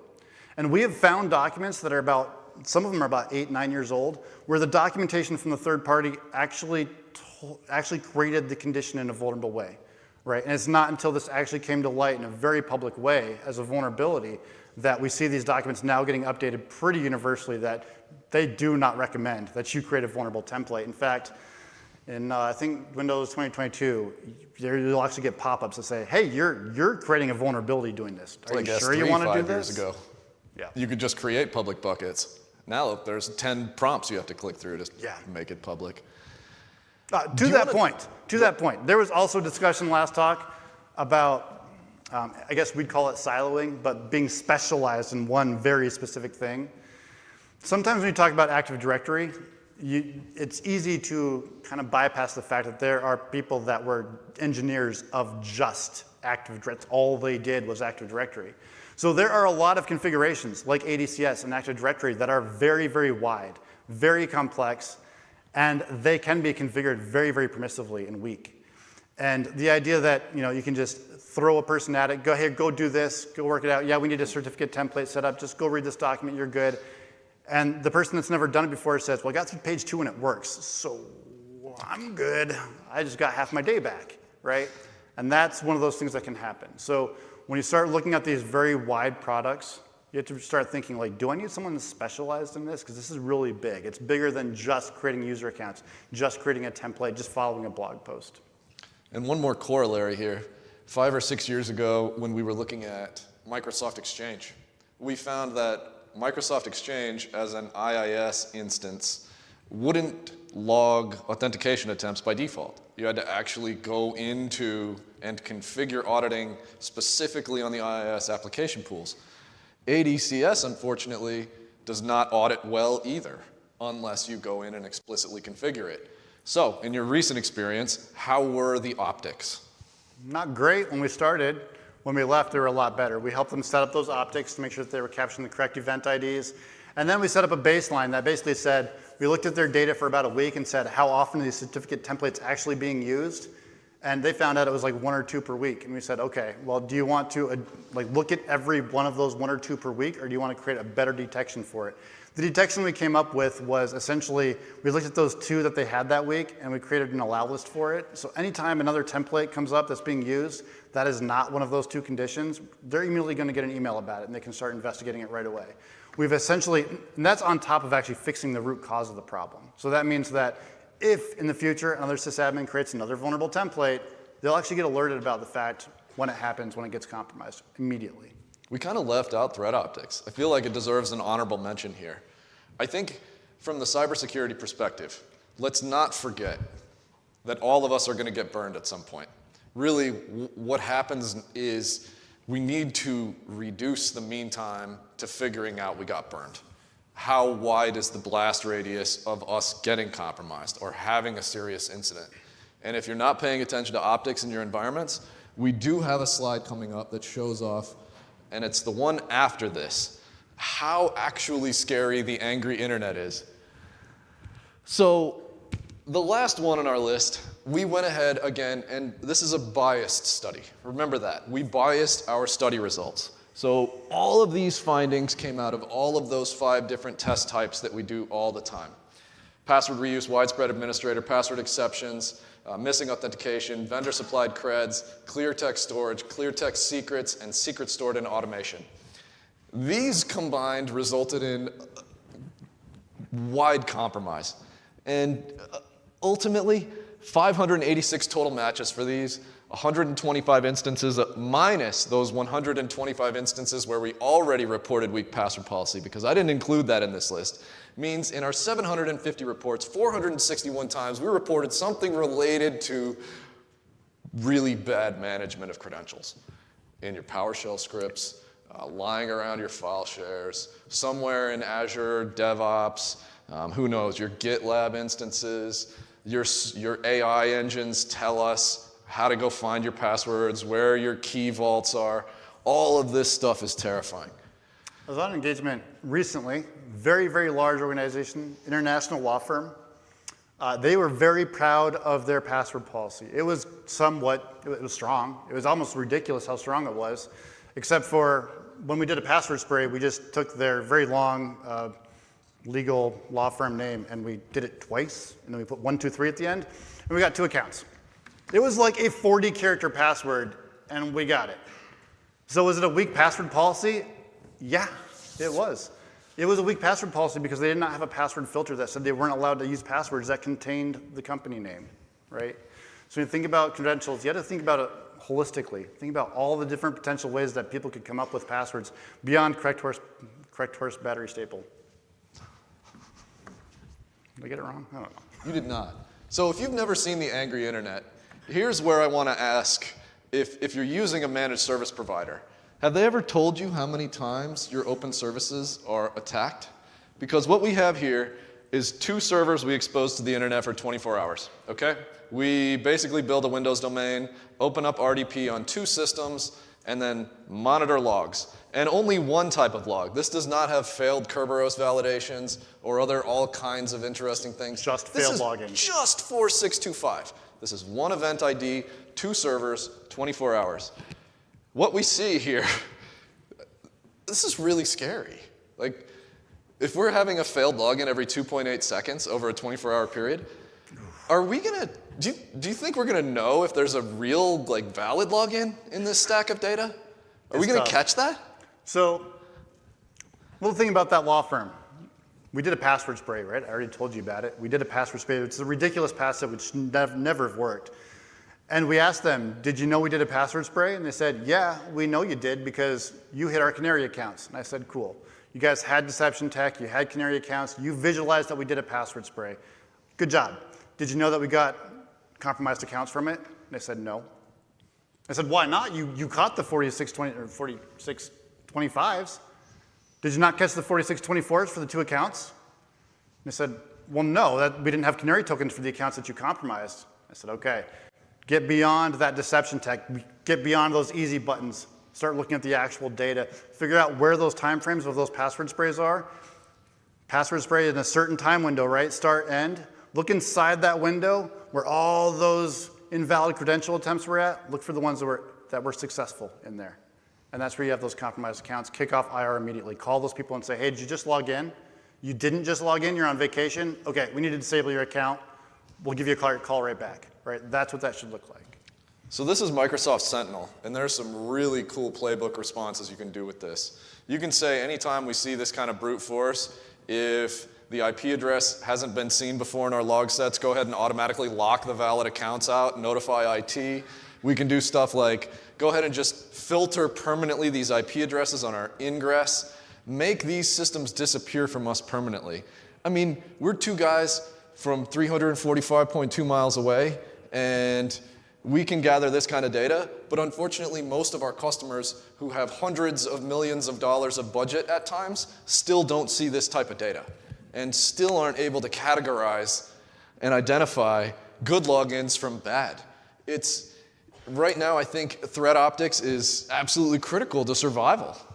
If you're not seeing, you're not knowing, you can bury your head, but unfortunately these vulnerabilities we see so consistently are resulting in compromise constantly. If you don't have logs, it didn't happen. It's just kind of scary because it absolutely happened. You just didn't know about it. So, how you got burned in 2023, and then how we're going to make life better. Kent, you want to run through this? Don't use correct horse battery staple. Yeah, start with Recon. Know that Recon is no longer just LinkedIn. It's no longer just your websites. I'm not suggesting you go out in the dark web and start looking for that data, but be aware that it exists and find someone reputable that you can get assistance with it and find out if your data is in there or if your customer's data is in there. Because if your customer's data is in there, you're still exposed, just maybe not the way you first thought about. I believe there are some very good CISA resources on the Stealer logs. If not, I have seen government services available to support investigations against the Stealer log data, and it is the scariest data set we've ever seen. I'm going to bottom line this. There's nothing scarier floating around right now. It is a race condition between global hackers parsing that data, grabbing usernames and passwords, and triaging what they have access to. It's a race condition right now. Don't allow your users to have passwords with your organization name in it, followed by 1, 2, 3, or a day of the week, or a year, or a season, or a month, or a football team. Azure Entra ID has awesome password filter lists. Check the box to enable it and make it better over time, but start somewhere. Permissive execution, we didn't even include the administrative utility slide. So it was 9. Yeah, so there were 9. Yeah, we missed one. The problem with application control is we need to be able to ask. I asked earlier, like, does your organization know what software is installed? Better yet, do they know what applications are actually being used? And if they know all the applications that are being used, can they write a list of everything that shouldn't be used? So just reverse it and say you can't use anything except for what we allow you to use. It's tough, but that's application control. And you get into that scenario, it's really good. There are some easy buttons that take away that whole concept of like what's allowed, what's not allowed, and it takes it from we're going to allow everything and then monitor what it does, and as soon as it does something suspicious, we'll stop it. Those are easy buttons. They work somewhat effectively, but it all can be bypassed, right, with enough time. Stronger passwords, yep. Update, upgrade. I would argue that number 7 should be better inventory control. Start with acquisition processes. Everything that comes into your organization needs to be tracked. It needs to be assigned to a point of contact in your organization. You need to register these products. You have to have vendor notifications on that registered product go to a ticketing system or something where not your own email. Yeah, don't sign up for newsletters with your own email. Use a generic one that's like our software, and that's where you get all of those notifications too. Otherwise, you're going to get. If you fired Bob from IT and he was getting the Move It notifications and unfortunately registered your Move It appliance, and then the critical RCE came out and you got popped that way, but because Bob's email wasn't getting forwarded to the right place, there's a lot of considerations with that. Vendor management, know all the software and have relationships with all that stuff, including Microsoft. When Microsoft updates come out, you should know about them when they come out. Ooh. Global MFA. Don't miss MFA on anything. Get a pen test. Have somebody look at your external network. Hardened protocols. Yes, you can't leave vendor defaults lying around. Don't use defaults. Spend the time to properly secure things. And I know that's wild. They're like, oh, Microsoft's is insecure. Yeah, well, at default. But spend the time to actually harden it, and you'll get much more effective risk mitigation out of it. You can't coerce if you have already shut down 445 across your network. Another default setting is all Windows systems deployed on a network have 445 open. Maybe allowing SMB remote procedure call was one of those situations where we should have asked, just because we can, should we? Yeah. Because we probably shouldn't allow SMB remote procedure call by default. So turn on your workstation server firewalls unless it's a file share. And then harden the file shares, please. ADCS is easy. Go audit it, go fix it, and you never have to think about it again as long as you don't do another insecure template. Yeah, we usually that one's really easy. On assumed compromises, we have 2 paths to DA that we usually use within the first hour, and that is one of them. I apologize. It's actually not easy at all. It's easy to talk about the concept of. It's actually really difficult to go through all the change management meetings and test everything to make sure that your system won't completely blow up when you do that. But you're not allowed to say anything is easy. Yeah. Change management boards are your friend. That'll make more sense in a few years. So this is our farewell slide. That's it. We wish you the best in life. Truly, get to hardening your networks. Do better at threat optics. We're here to support your needs if you have any. We have our training instructor here, director in front. We've got sales folks in the back. We're also looking for interns, so here we are, marketing. And anybody that knows Mininet. Yeah, I didn't forget. Good. Any questions? We can try to not talk quite so techy. Ultimately, how many acronyms did we throw out there? 39. Yeah, go ahead. So normally when you guys do the testing, do you develop your own script or are you using the open source tool? What's the percentage there? Fair. The question was, when we're doing testing, are we developing our own tools or are we using open source tools? Thank you, yeah. A lot of our testing... Yeah, go ahead, Ken. I'll let you. Well, we develop our own open source tools so that others can use them too. We've really tried to feed back into the community in such a way that those tools that we do develop, we see other penetration test companies also using them. But that's not just us doing that. You saw TrustedSec up here. You saw Red Siege up there. Yeah, EK47 from TrustedSec. Shout out if you're out there somewhere. That tool is amazing. Thank you. They absolutely do the same thing. We all share tools around. We have some secret sauce, absolutely, that we use. So we have a malware dev team, and basically their job is to make sure that when we start an assumed compromise, we have payloads that are functional. They can get by CrowdStrike, they can get by Silence, they can get by Defender for Endpoint, they can get by whatever we're up against. And that may require a little massaging that is specific to the environment. But we usually find a way past your EDR products. We do include a statement in our contracts that says something like, we're not here to test your EDR. We're here to help you understand the risks in your environment. So if we struggle to get past your EDR, please know we might ask you to lower your defenses. And that usually comes with risk reduction, right? You have good EDR, you stopped us in our tracks, can you help us get better? We do a lot of scripting, like bash for loops. My gosh, there isn't a single test that I'm not doing something with a bash for loop. Or PowerShell, right? Like port scanning. If I'm on an endpoint and I need to find a couple systems that are adjacent to me and what services are running, I'm going to use a PowerShell port script. So it's very contextual, what we do. So you suggest that the pen testers should know at least a skill in coding or not? Yeah, absolutely. So the question was, would we suggest that pen testers understand coding? And I don't think there is a better place you could start in cybersecurity than having a good fundamental understanding of, let's say, Kent, what's your favorite sorting algorithm? And why is it bubble? Yeah, that brings me up. Jordan talked about Miller time, Phil.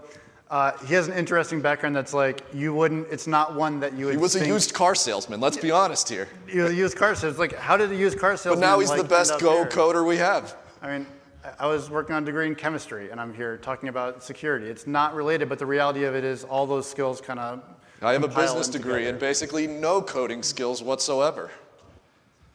Thank you, guys. Yeah, absolutely. You're welcome, thank you. Question? Has BHIS ever been hacked? I can recall 3 or 4 incidents where, as a member of the systems team, we get the John call at 1 a.m. Now, have we been explicitly hacked? That depends on your definition of what hacked is, right? And that's because, right, we've had incidents where one time I remember really early, we were being NTP DOSed, okay? So there's 2 more acronyms for your list, T. We were basically dropped offline, and we figured out that somebody had found our public IP addresses and was flooding us with NTP mode 6 queries.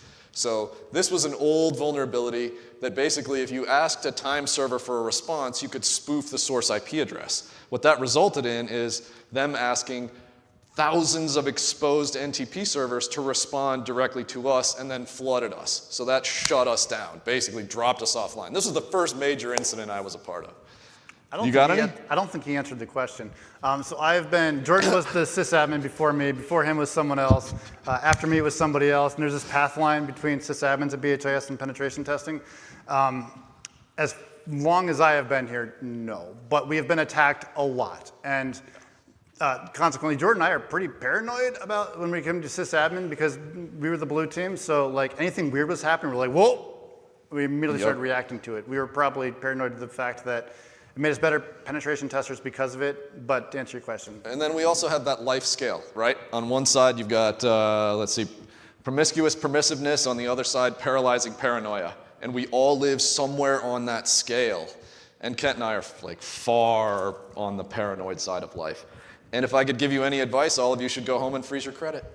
Let me just be honest. And change your passwords. And enable MFA. And if you have a bank or a service or anything that says, oh, we don't do MFA, find a different service. Do that.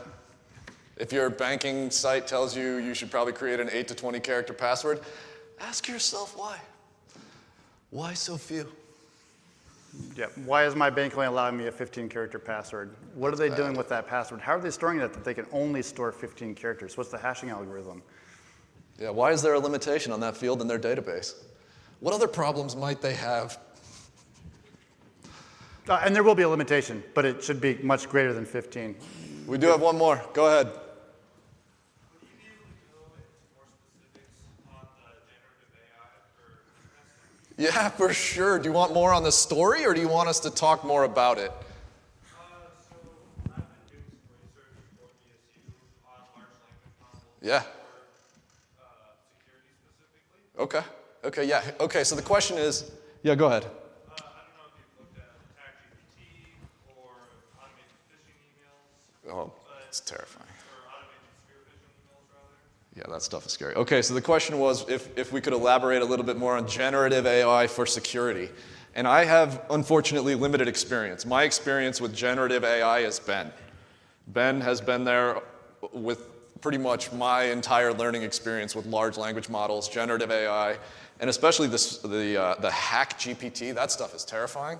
My understanding is that all of the exploit code, and I did, I think in the talk brief, say something about the speed of weaponization and exploitation, right? It feels like everything goes faster now. A CVE is published, exploit code is dropped, and organizations start falling immediately. It doesn't feel like it used to be that fast. No, it didn't. And I will actually add to this. So we do have developers at BHS that their primary job is development, and kind of like earlier we saw some talks about a group that helps red teams, right? They assist red teams in a developer role. And our developers are already looking into that. One of the interesting projects they had is they took all the reports that Jordan and I looked at and they used it in LLM, and they started asking it questions. And it was interesting. We don't know quite yet how fruitful that will be, but what I will say about it is that we talked about multiple times, I mentioned all these things are bypassable, right? So I said, yeah, we can create a piece of malware, but maybe it'll get caught by EDR.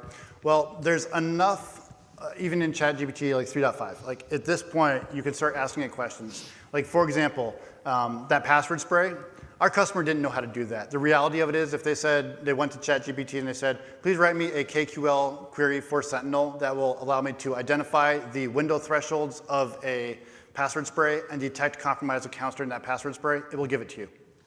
There you go.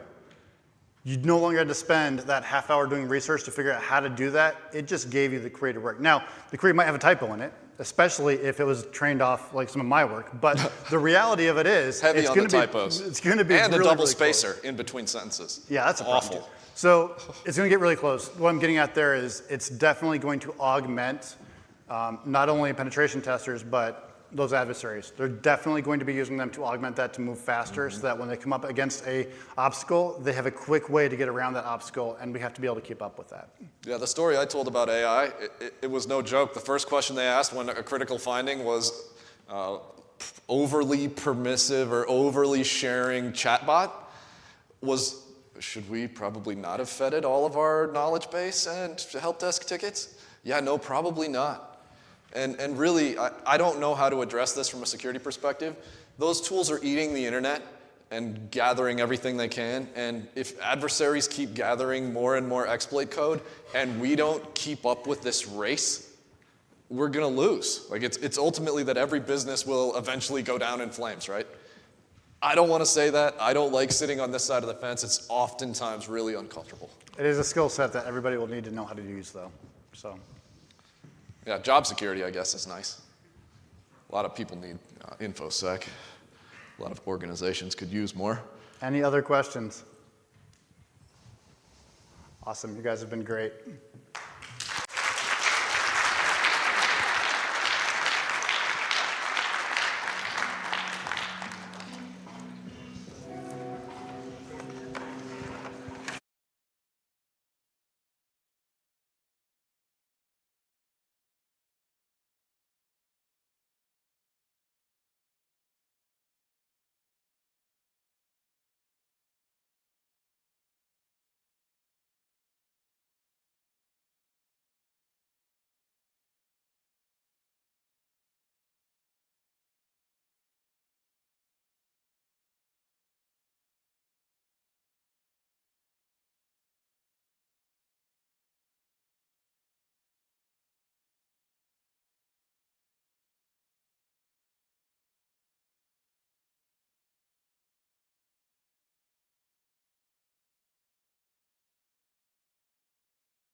All right, welcome everyone. Apparently this is the last talk of the night, and so I guess you're saving the last or best speech for last, hopefully. No, I'm just kidding.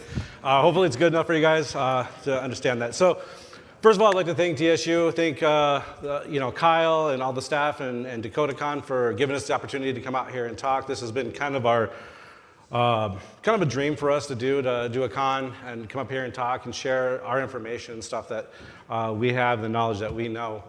So the talk, threat hunting, this kind of came originally from something we've been working on for the last few months. So we're both threat hunters for our organization, and we work with a number of other industry partners, and we collaborate with them to work with them on specifics of threat hunting and kind of what we can do to kind of correlate information. So Vault Typhoon, if you guys are familiar with that, is a threat actor from China. It's been pretty active, we'll say. And so we've been working as these other organizations, threat hunting groups, and trying to get this nice document to work so we can actually send that out to everyone and then be able to use that information and then to continue on with our threat hunting. And so honestly, everything that we've been listening to today with Jen Easterly talking to us really is hitting home. Because it's something that we have been thinking about for at least a year now when we first heard about Vault Typhoon and the People's Republic of China attempting to attack all of our critical infrastructure. And it's a position that is really hard to be in when you're sitting there and your leadership is coming to you asking you hey, do I have to worry about these threat actors in my environment? Do we have Chinese hackers in our environment right now? And when you don't have an answer to that kind of question, it makes you sweat, it makes you nervous. And working with all of these groups, developing this document for threat hunting, Vault Typhoon, really opened our eyes to the fact that a number of organizations are having that same thought where they don't know what to do. They don't really know where to look for these bad guys or how to do it. And we thought that we could help with that. Honestly, ChatGPT made Vault Typhoon look really, really cool here in this picture, but Vault Typhoon is actually not that cool. Then we don't really like to talk about ourselves. I don't know anybody who actually does really like to talk about themselves, but we just wanted to emphasize that we've been in this position where we really have to focus on threat hunting like every single other small and medium business that doesn't already do that. So starting off with, going into that threat hunting kind of perspective of things, one of the first things you have to realize and understand is you're going to get hacked. Something's going to happen to your organization. There's really nothing you can do about it, sadly. And so you have to be prepared and accept that fact that this is going to happen to you one of these days. On top of it, you have to be okay with it. And if you're going to panic and the sky is falling type attitude when it does happen, you're going to cause a lot of issues with that. So you have to be prepared that's going to happen, and then be accepting that it is going to happen and be able to respond to it properly. And the idea behind the threat hunting is to actually be go out there and detect these before it gets too bad, or before the threat actors get to their end goal of things. And there's a lot of reasons why organizations might get compromised. And we just heard BHIS talk about 10 different reasons, and those are really technical reasons. But there's also some other different considerations that you're going to have to take into account when you have an organization that you're trying to protect. And we'll talk pretty in depth about these 3 things that we think are important. But you don't just have to trust us. I know it's pretty hard to just believe somebody that you've never met, we don't know you. But we do see a lot of these headlines in the news, just like they said, you could look up a hack and have 10 of them this week, and it is getting exponentially worse. And because we know that, we know the deep need to have a lot of people around us understand threat hunting and start doing it in their organizations. So one of the big things that before you can really start threat hunting is, and the BHIS guys talked about it just the last time, is having those controls in place, the CIS controls. And so some of the things that we really kind of recommend, in addition to what they recommend, is one of the biggest things is patching. We see a lot of organizations that are compromised simply because there is a vulnerability and a patch available, but they haven't patched that vulnerability, and they ended up getting compromised. We saw it with MoveIt, we saw it with a number of other items out there, vulnerabilities out there. So one of the big things is you want to patch, and I don't know how much we can stress that. And it's not just patching, it's also getting that patch out in a timely manner and knowing what things are priority to get those things patched. And you want to invest in security fundamentals within your organization. That always helps out, especially just in general. And then finally, you want to implement those basic security controls. And again, the security controls, if you can implement, some of them, I know some of them are hard. A lot of times you can't, implement all of them, but it does allow for you to, kind of help protect your organization. It's not going to be 100%. It's not a bulletproof or a silver bullet, but it will kind of, make the threat actor or adversary do a little bit extra, a little bit more. Doing those types of things can cause them to trip up and cause alerts to happen.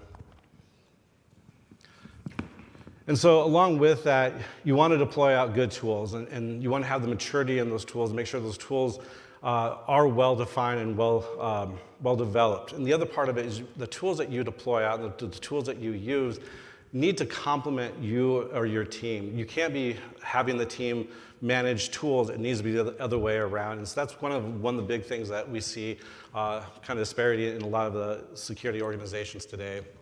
And then one thing that's big for me is employee training. You always want to be able to train your employees and make sure that they're staying up with current trends, current technologies. Technology right now is exploding. You have the cloud, you got a bunch of other things that are going on, and you want to make sure that your employees are staying up with that technology. Also, you want to make sure that they're staying up with the new hacker techniques and things like that. And honestly, it's really about building a good security culture. I know that's really cringe, it almost feels bad to say it, but it's true. You need to make sure that everybody who works for your organization, whether you have 10 people working for you or 10,000, you need to make sure that they're all caring about security. And we watched one of the talks earlier today that mentioned security is everybody's job. And that's a great way to kind of think about it, is that when you're creating your threat hunting process, really instill the need to do threat hunting and the need to do security to protect your entire organization, to keep it making money, to keep it running, to keep everybody employed. Security is really at the cornerstone of that. And so it seems like even the last talk kind of picked on Microsoft. We're going to pick on Microsoft just a little bit here, just simply because even last week they were still admitting that they had been compromised up to last week. Probably still are this week. I haven't heard anything new or different since then. But anyway, it's nice to have one vendor to rule them all, but you don't usually want to put all your eggs in one basket, because if the bad guys can compromise one set of tools, they're compromising everything in there. So you kind of want to mix it up if possible, or have other tools that can kind of complement what you have in your environment or your team. So the other issue is you want to make sure that you're spending the time to develop, and you want to make sure that, again, your tools complement your team and not yourself, or not complement your team, not supporting the tools themselves. And as a threat hunter, it's really, really important to involve yourself in the vendor process for your organization. That can sound like pretty boring, like maybe a lot of paperwork and stuff like that. But one of the main ways we see businesses getting compromised lately is by insecure third parties. You might have a lot of controls in your organization, but the people you work with, if they don't, you're probably going to get compromised because of them. And when you're a threat hunter, you got to start looking at these types of things. Maybe you are dealing with some kind of software that keeps coming out with vulnerabilities, and you have a contract with this company. That's something that you're really going to want to keep an eye out when you're threat hunting. And so when you do bring these products in, or you start developing these products, you want to make sure you invest the time and energy and money, if you have the money, with professional services. This allows you to get your tools kind of up to speed a lot quicker. It also allows you to have the brain dump from the vendor itself to your staff. It's a really quick jump in abilities for your team. You also want to be able to train your team. So you would spend the money to train them on the tools so they become experts in it. They know the full capabilities of these tools.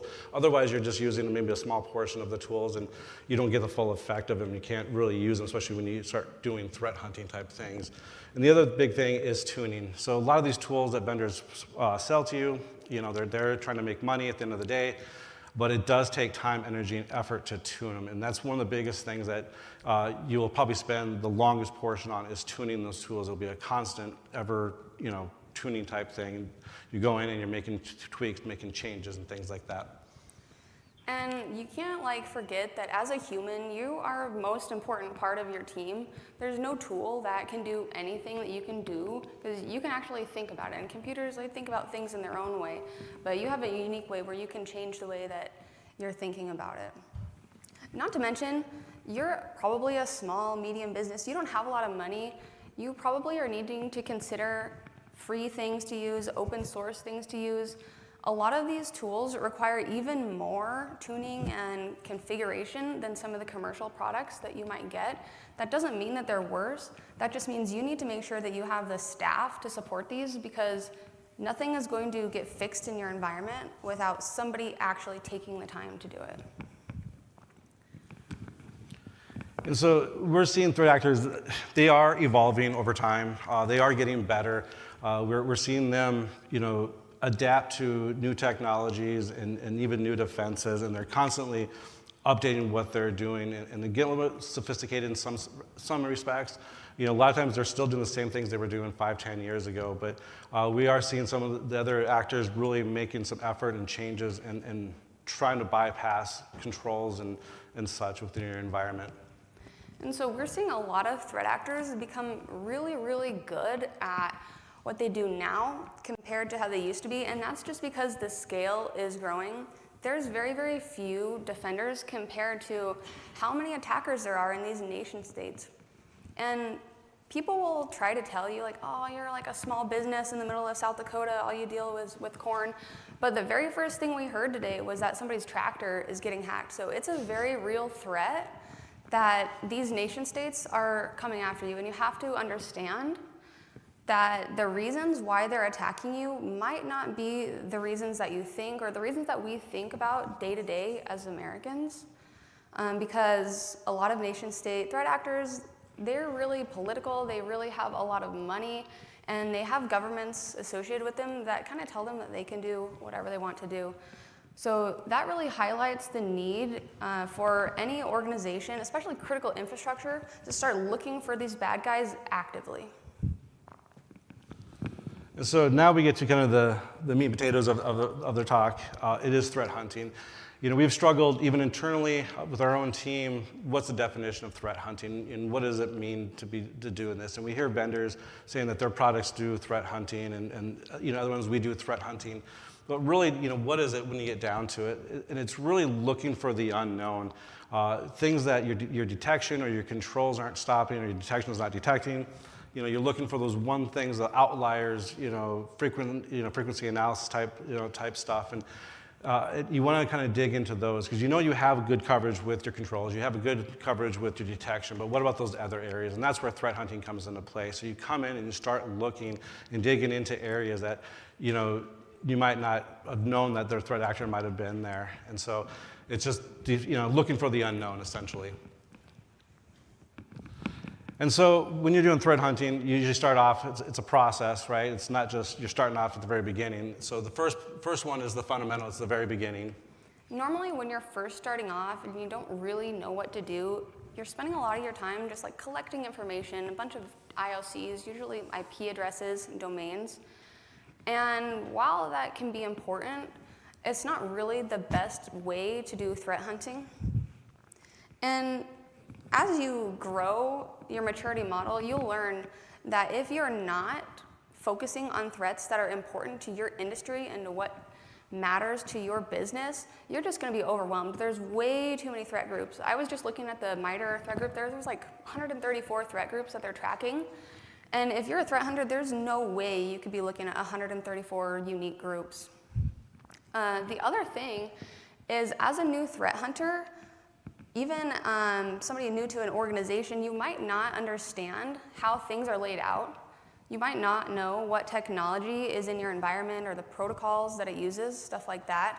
And without that deep understanding of the architecture of your environment, you're not going to be able to figure out where any of the threat actors are hiding. They know where they're hiding because they've gone and they've figured all that out.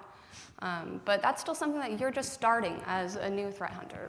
And so in this particular one, it is fully reactive, right? So you get stuff that comes in, and you're reacting to that. You're just looking for those things. You're not being a proactive type of approach. And so if you go to the next step here, which is the intermediate one, you're making that progress now. You're not just getting information in. You're not getting threat intel in and looking for it. You're now, you're still doing that, but now you're kind of doing a little bit more. You're adding more things to what you're doing. And in threat hunting, we use hypotheses. And when you are growing your maturity model, it becomes much easier to be able to form these based off of what you already know and what you've been seeing before.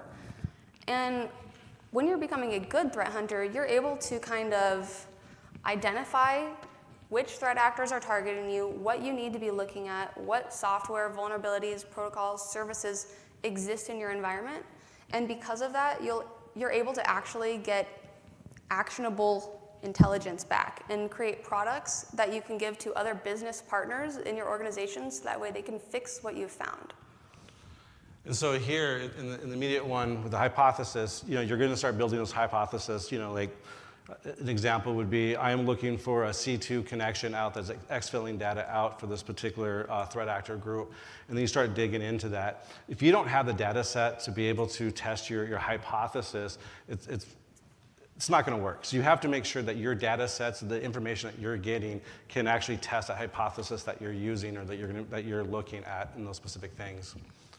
So then once you kind of move on, of course, you get to the experience, which is the last step, the last phase, I guess.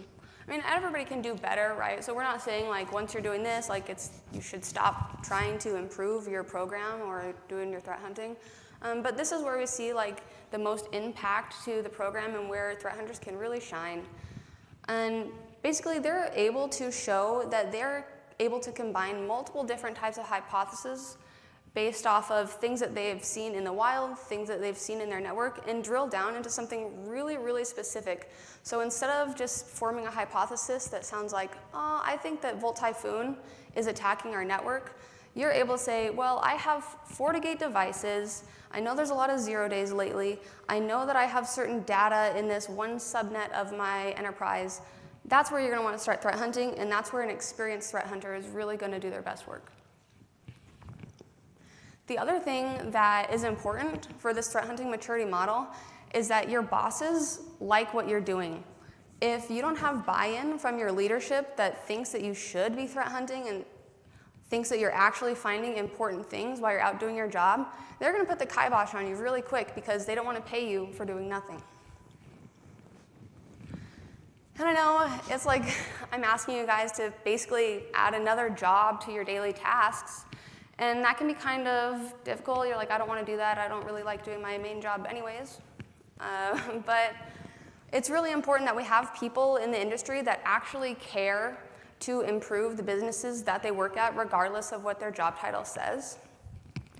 And the other thing is there's a lot of people in the threat hunting industry that are really, really interested in helping everybody else out. They've gone and made a lot of templates. They've made a lot of resources, blog posts. They've done a lot of talks. And they're more than happy if you go take those and use those in your environment. Obviously, you'll have to like tailor them a little bit to maybe your specific industry or a specific threat that you're looking at. But really, don't be afraid to go take all this other content that other people have used for you. So some considerations with doing, not pen testing, threat hunting.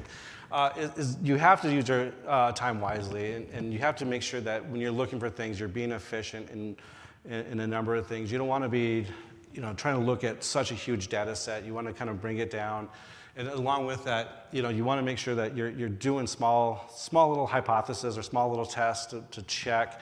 Once you get more proficient and get better, you can start doing bigger subsets and things like that. So you're not going to be looking, I'm going to threat hunt all of Vault Typhoon. I'm going to start looking for specific things within Vault Typhoon and then work my way out. And you'd probably do with a smaller, threat actor group than say Vault Typhoon would be. But it's really just take your time and slowly, systematically work your way out when you're doing these types of threat hunts, or start building out that threat hunting process.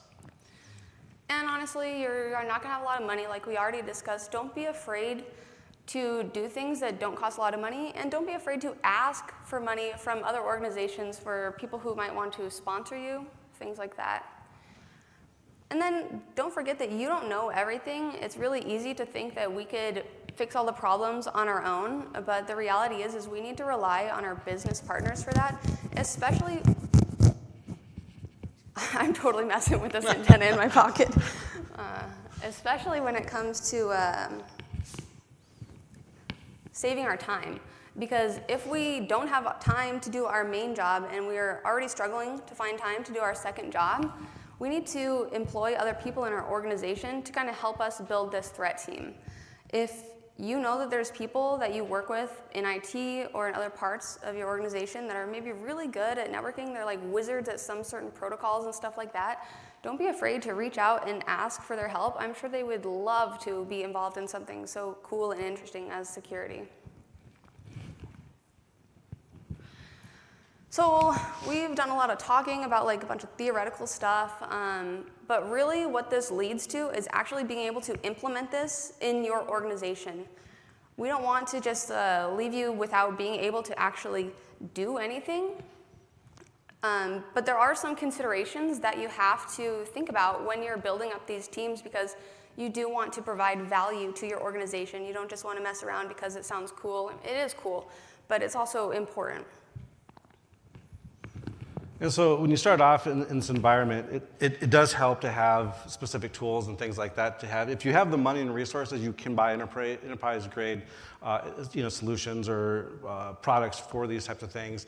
But if not, here's some things to start off with. You got MIST, which is the malware information sharing protocol or platform, which is always nice to be able to share that threat intelligence and get information from that. Also, Velociraptor, we did a training for this just recently with Eric and Whitney. Phenomenal class, and we saw the value with Velociraptor with threat hunting. It's an amazing tool to use. It's open source, and so it allows you to get into systems and look at artifacts, forensic artifacts, while the machine is still up and running. You don't have to pull the machines and pull that information. So a very powerful tool.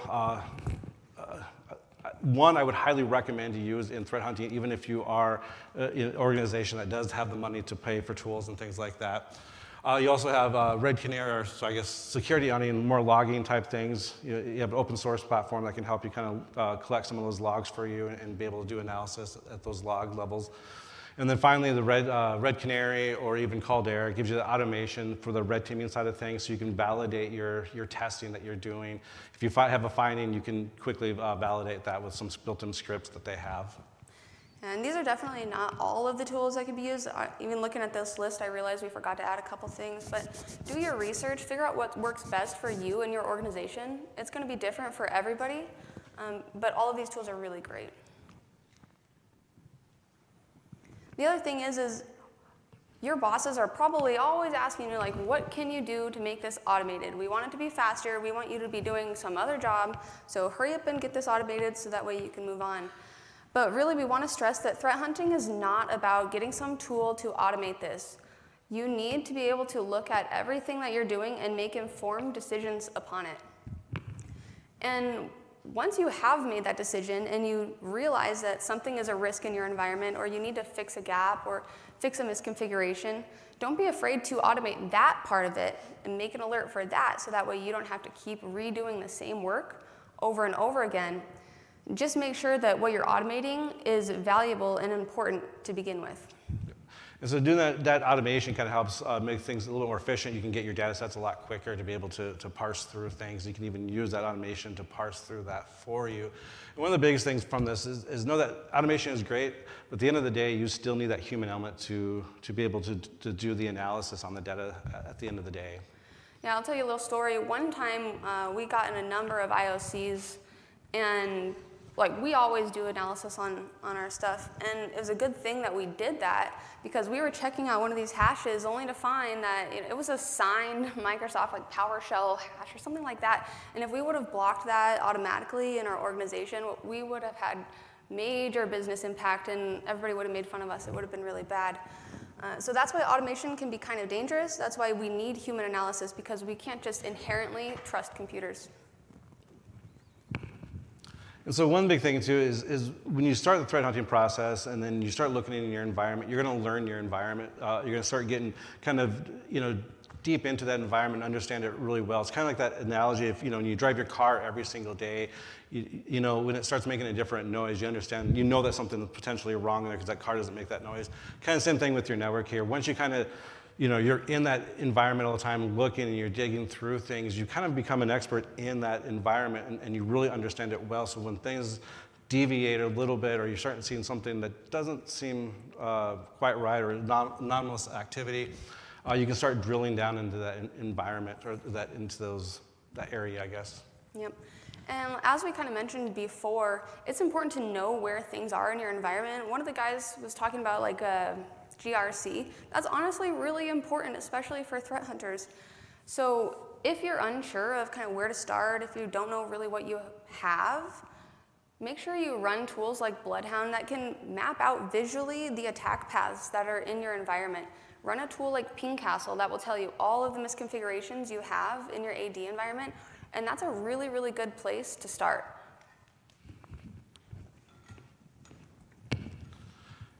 So to add on top of it, you're not just looking for things. One of the things you want to be able to do is kind of incorporate red team tactics. You want to look at it from a red team perspective. If you come in with a red team perspective, you can start looking at your environment as what would an attacker do? What can an attacker do? What can an attacker pivot off to? Is there any misconfigurations that I can use to then exploit and move up? And so you want to be able to identify those particular areas of concern and then start building your hypothesis around potential bad guys hitting those areas. And so one thing with threat hunting is it's not just finding the bad guys, it's also finding misconfigurations. It's finding things in the environment that potentially can cause risk or bring in risk. And you have to kind of think about your attacker. We already saw a different slide that says, know your adversary. And that also comes down to, like, are you being pen tested, or is it one of those scary nation-state threat actors that we talked about before? We know that pen testers, they do things pretty much the same way in a lot of different scenarios. I'm not saying that they can't do things differently, but if your directive certificate services are vulnerable, like they said, they're going to get those and they're going to exploit those first because it's easy and it's fast, and they want to go test a whole bunch of different companies. On the other hand, a nation state, depending on which one, they might have different goals. We'll go back to Volt Typhoon, to use them as an example. They want to stay in your environment for as long as they can, so that way, eventually, one day, they'll be able to do harm to your organization. We have to think differently and put on a different kind of hat when we're threat hunting for different adversaries. If we are looking for an adversary that stays in your environment for a very, very long time and doesn't do a lot of alerting, you're going to be having to look in a lot sneakier places and do things a lot differently than if it was a pen tester. So of course, at the end of the day, you want to make your bosses happy. You want to be able to have that support from leadership in the work that you're doing. So you want to do the things that can kind of make them happy. Our bosses are here, by the way. Yes, front row. Anyways, metrics are important. They're kind of boring a little bit, I think, but honestly, they get you money. Because if your bosses can't go to their bosses and say, you know what, this is what my team is doing, this is why it's important to the organization, this is why you should pay them a lot of money, that's going to suck for you. So make sure you're keeping that in mind as you're creating your documents that you're giving to your leadership. And so one big thing to note is you want to make sure you document everything. Document, document, document. And yes, we may have run into the lack of documentation in the past, which we have corrected. I've got in big trouble for that. But really take that as a note. Don't run into the same issues that we do. Learn from everybody else's mistakes that they're very willing to share with you. And also learn that you probably don't need to be telling your bosses everything. That doesn't mean keep secrets from them, but what that does mean is don't just give them trash metrics. They need things that are important to be able to enact change in your environment. And if they're going to their bosses and they're saying, hey, I think that we need to create a new policy for this issue, if they don't have the good evidence and the numbers and whatever it is that they want from you in order to be able to fix this issue, you might as well not even be doing it in the first place. It's a waste of everybody's time. So now to that proverbial question, what happens if you have that finding? What if you do find the bad guys in your network or in your environment? What happens if you're finding old artifacts that may be residual from a compromise that happened 2 years ago? What happens if you find that misconfiguration? It's kind of the next step in threat hunting. You're going to find them, you do the documentation, and then what happens at that point? Well, if you're going to have a bad day, I hope that you know how to respond to it. If you're already working on threat hunting, likely you have some type of incident response process already. It could be that your threat hunters are maybe the ones that are doing the incident response, or maybe you have somebody on retainer. But whatever it is, be ready to actually find something when you start threat hunting. It's really, really easy to sit there and think, oh, I'm never going to be hacked. I'm not going to get hacked. That's simply not the case, as everybody has proven time and time again. One of the big things, too, with this is when you do start looking at something that you have discovered, especially a bad guy in your environment, it's best, unless it's like a ransomware where it's propagating through your network, it's best to actually kind of sit back, kind of get a big scope of what's going on there. Maybe they're talking to other devices, other users on the environment. You want to kind of be able to look at them and kind of watch them for a while and then see if they move around or what else they're talking to before you start remediating that threat right away. Otherwise, if you do it too early, they may get wind of it, they can go dormant for a number of months, and then they're back in your network still. So just be very mindful when you're doing those types of things. And then we'll follow back up with the whole document thing. Again, it sounds like we're harping on it. That's because we are. That's because it's important. Eventually, somebody's going to come to you and they're going to ask you, like, hey, do you remember dealing with this last year? And you're not going to remember because you don't remember last week. I don't even remember what I had for dinner last night. So make sure that you're saving all of these documents in a place that you can actually find them again. Make sure you're aware of your organization's data retention policies, because hopefully it doesn't accidentally get lost in the ether one day when you thought that you saved it. Now you don't have it. The other thing is you're going to make people mad when you start threat hunting. There's going to be a lot of situations where other people who have set up products, they've set them up wrong. There's vulnerabilities in software. There's misconfigurations. All sorts of things that you're going to be requesting other people to start doing a lot of work to fix. One big thing is you're basically calling their baby ugly, and so they get really sensitive on those types of things. Yeah, and so they might try to push back on you a little bit when you come to them with your findings, and that's okay, because what this really gives you is the ability to teach other parts of your organization that security is important to everybody. Everybody has the ability to have a piece of security as long as they know what's important to them and how they can fix it as compared to security's role. The other thing that we found is pretty important is change control. If you're a threat hunter and there's a bunch of changes going on in your environment, you're probably going to be wasting some time running these down, chasing these, trying to figure out who's doing what, why is there this new port open that shouldn't be. But if you have things like change control where this entire process is documented and there's multiple people looking at it and saying, I don't really think that's a good idea, or maybe it is a good idea, and they go ahead and do it, you should be able to look back and figure out who made those changes, when they were made, and just make sure everything is really auditable. And so one big thing too is generally with when you have an incident response, you're going to have a lot of times you're going to have that cyber insurance, and they usually have some type of third-party incident response on retainer. One big thing that we caution and see if you can make sure that this is taken care of is when a third-party incident response team comes in, they're usually island off. They're kind of isolated from you. You want to make sure you have the right language within your cyber insurance that when they come in, that they're part of your team, they're working with your team, or they're working through you, they're not being isolated, they're not doing their own thing over there. That doesn't do anything to help the incident response. So you want to make sure that they're part of that incident response, they're part of your team to be able to work with your team during that incident response. It makes things run a lot smoother, a lot quicker, and then you get things remediated a lot quicker. And don't forget, you were the one that found this issue. Don't let people try to take it away from you. You can still be helpful even if you're not an incident responder. Just kind of control the narrative of what's going on and what you found. And then, of course, there's always people that are more than willing to help you. Daddy government, you can always give them a call. They'll definitely respond to you. And it's honestly really nice that Jen came out and talked to us from CISA today, because they really offer a lot of help. They're kind of on the front page of all the stuff that's going on with People's Republic of China and other threat actors that are trying to harm America's critical infrastructure.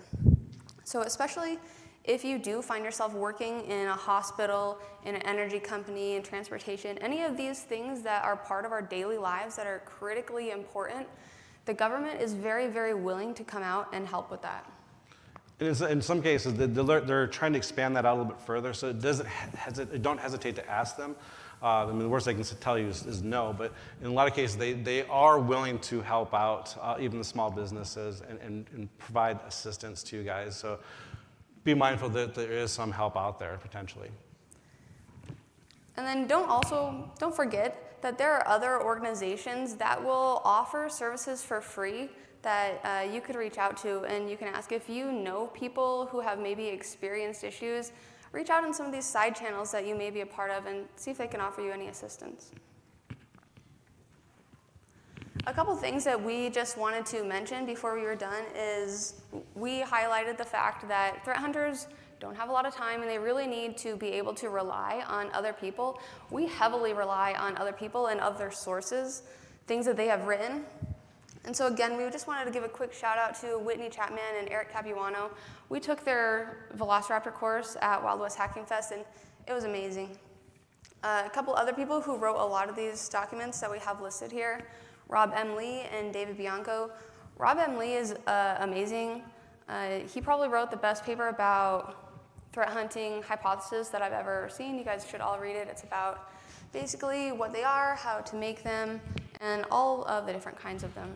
And this is kind of a small list of things that we've done. I mean, we've been doing this for a number of years, and so there's a number of resources that we use, and these are the ones that we've found probably the most important or most relevant at the time. So any questions at all on this? Yes? Platypus. Oh, I was so hoping that somebody was going to get that. I also do have a question. Yes. So how do you get all this that perhaps don't have a dedicated IT staff to care about threat hunting? And there's a lot to do between the foundations and being able to actually perform threat hunting. How do we get them to care, and how would we encourage them to set up something like that? Do you want to repeat the question? So how do you threat hunt with a team or IT team that's so small that you don't have the resources essentially to do that? Well, honestly, we really hope that the other people that you're working with care about security. If you're the only one that really cares about what you're doing, it might be a little bit harder for you. And that's when you could really kind of try to share your passion with other people, because sometimes people, they can be kind of guarded and they might not really let you know that they care about security. But they do, so really kind of try to break down those walls. And then once you do have the buy-in from those other couple people that are on your team, you can kind of divvy out tasks and work as a team, create checklists in order to be able to get those basic things done. And from there, everybody will kind of find where they fit in best. For example, our threat team, we all kind of know what we are best at looking at and things that we do. So once we get some intelligence in, each one of us kind of breaks off into their different little parts, and then we'll come back at the end and report on what we found. So that's kind of how it's best for our small team. And when you have the small IT teams like that, it is definitely, oh yes, nice throw. Hit our boss in the head, so win. Yeah, it is a struggle for small IT teams, and we understand that. And that's part of the reason why we kind of push that out there. And also the reason why he said platypus, and I gave him a platypus, is because we just put like a little code in there. Basically, it just says, if you've decoded this, yell platypus. Honestly, I wasn't even sure if anybody's going to get it, because nobody wants to type things out, but good job. Props to you. Oh, Google Lens, yes. I didn't even think about that. Any other questions? Well, awesome. Thank you, guys. Appreciate it. You guys have been awesome.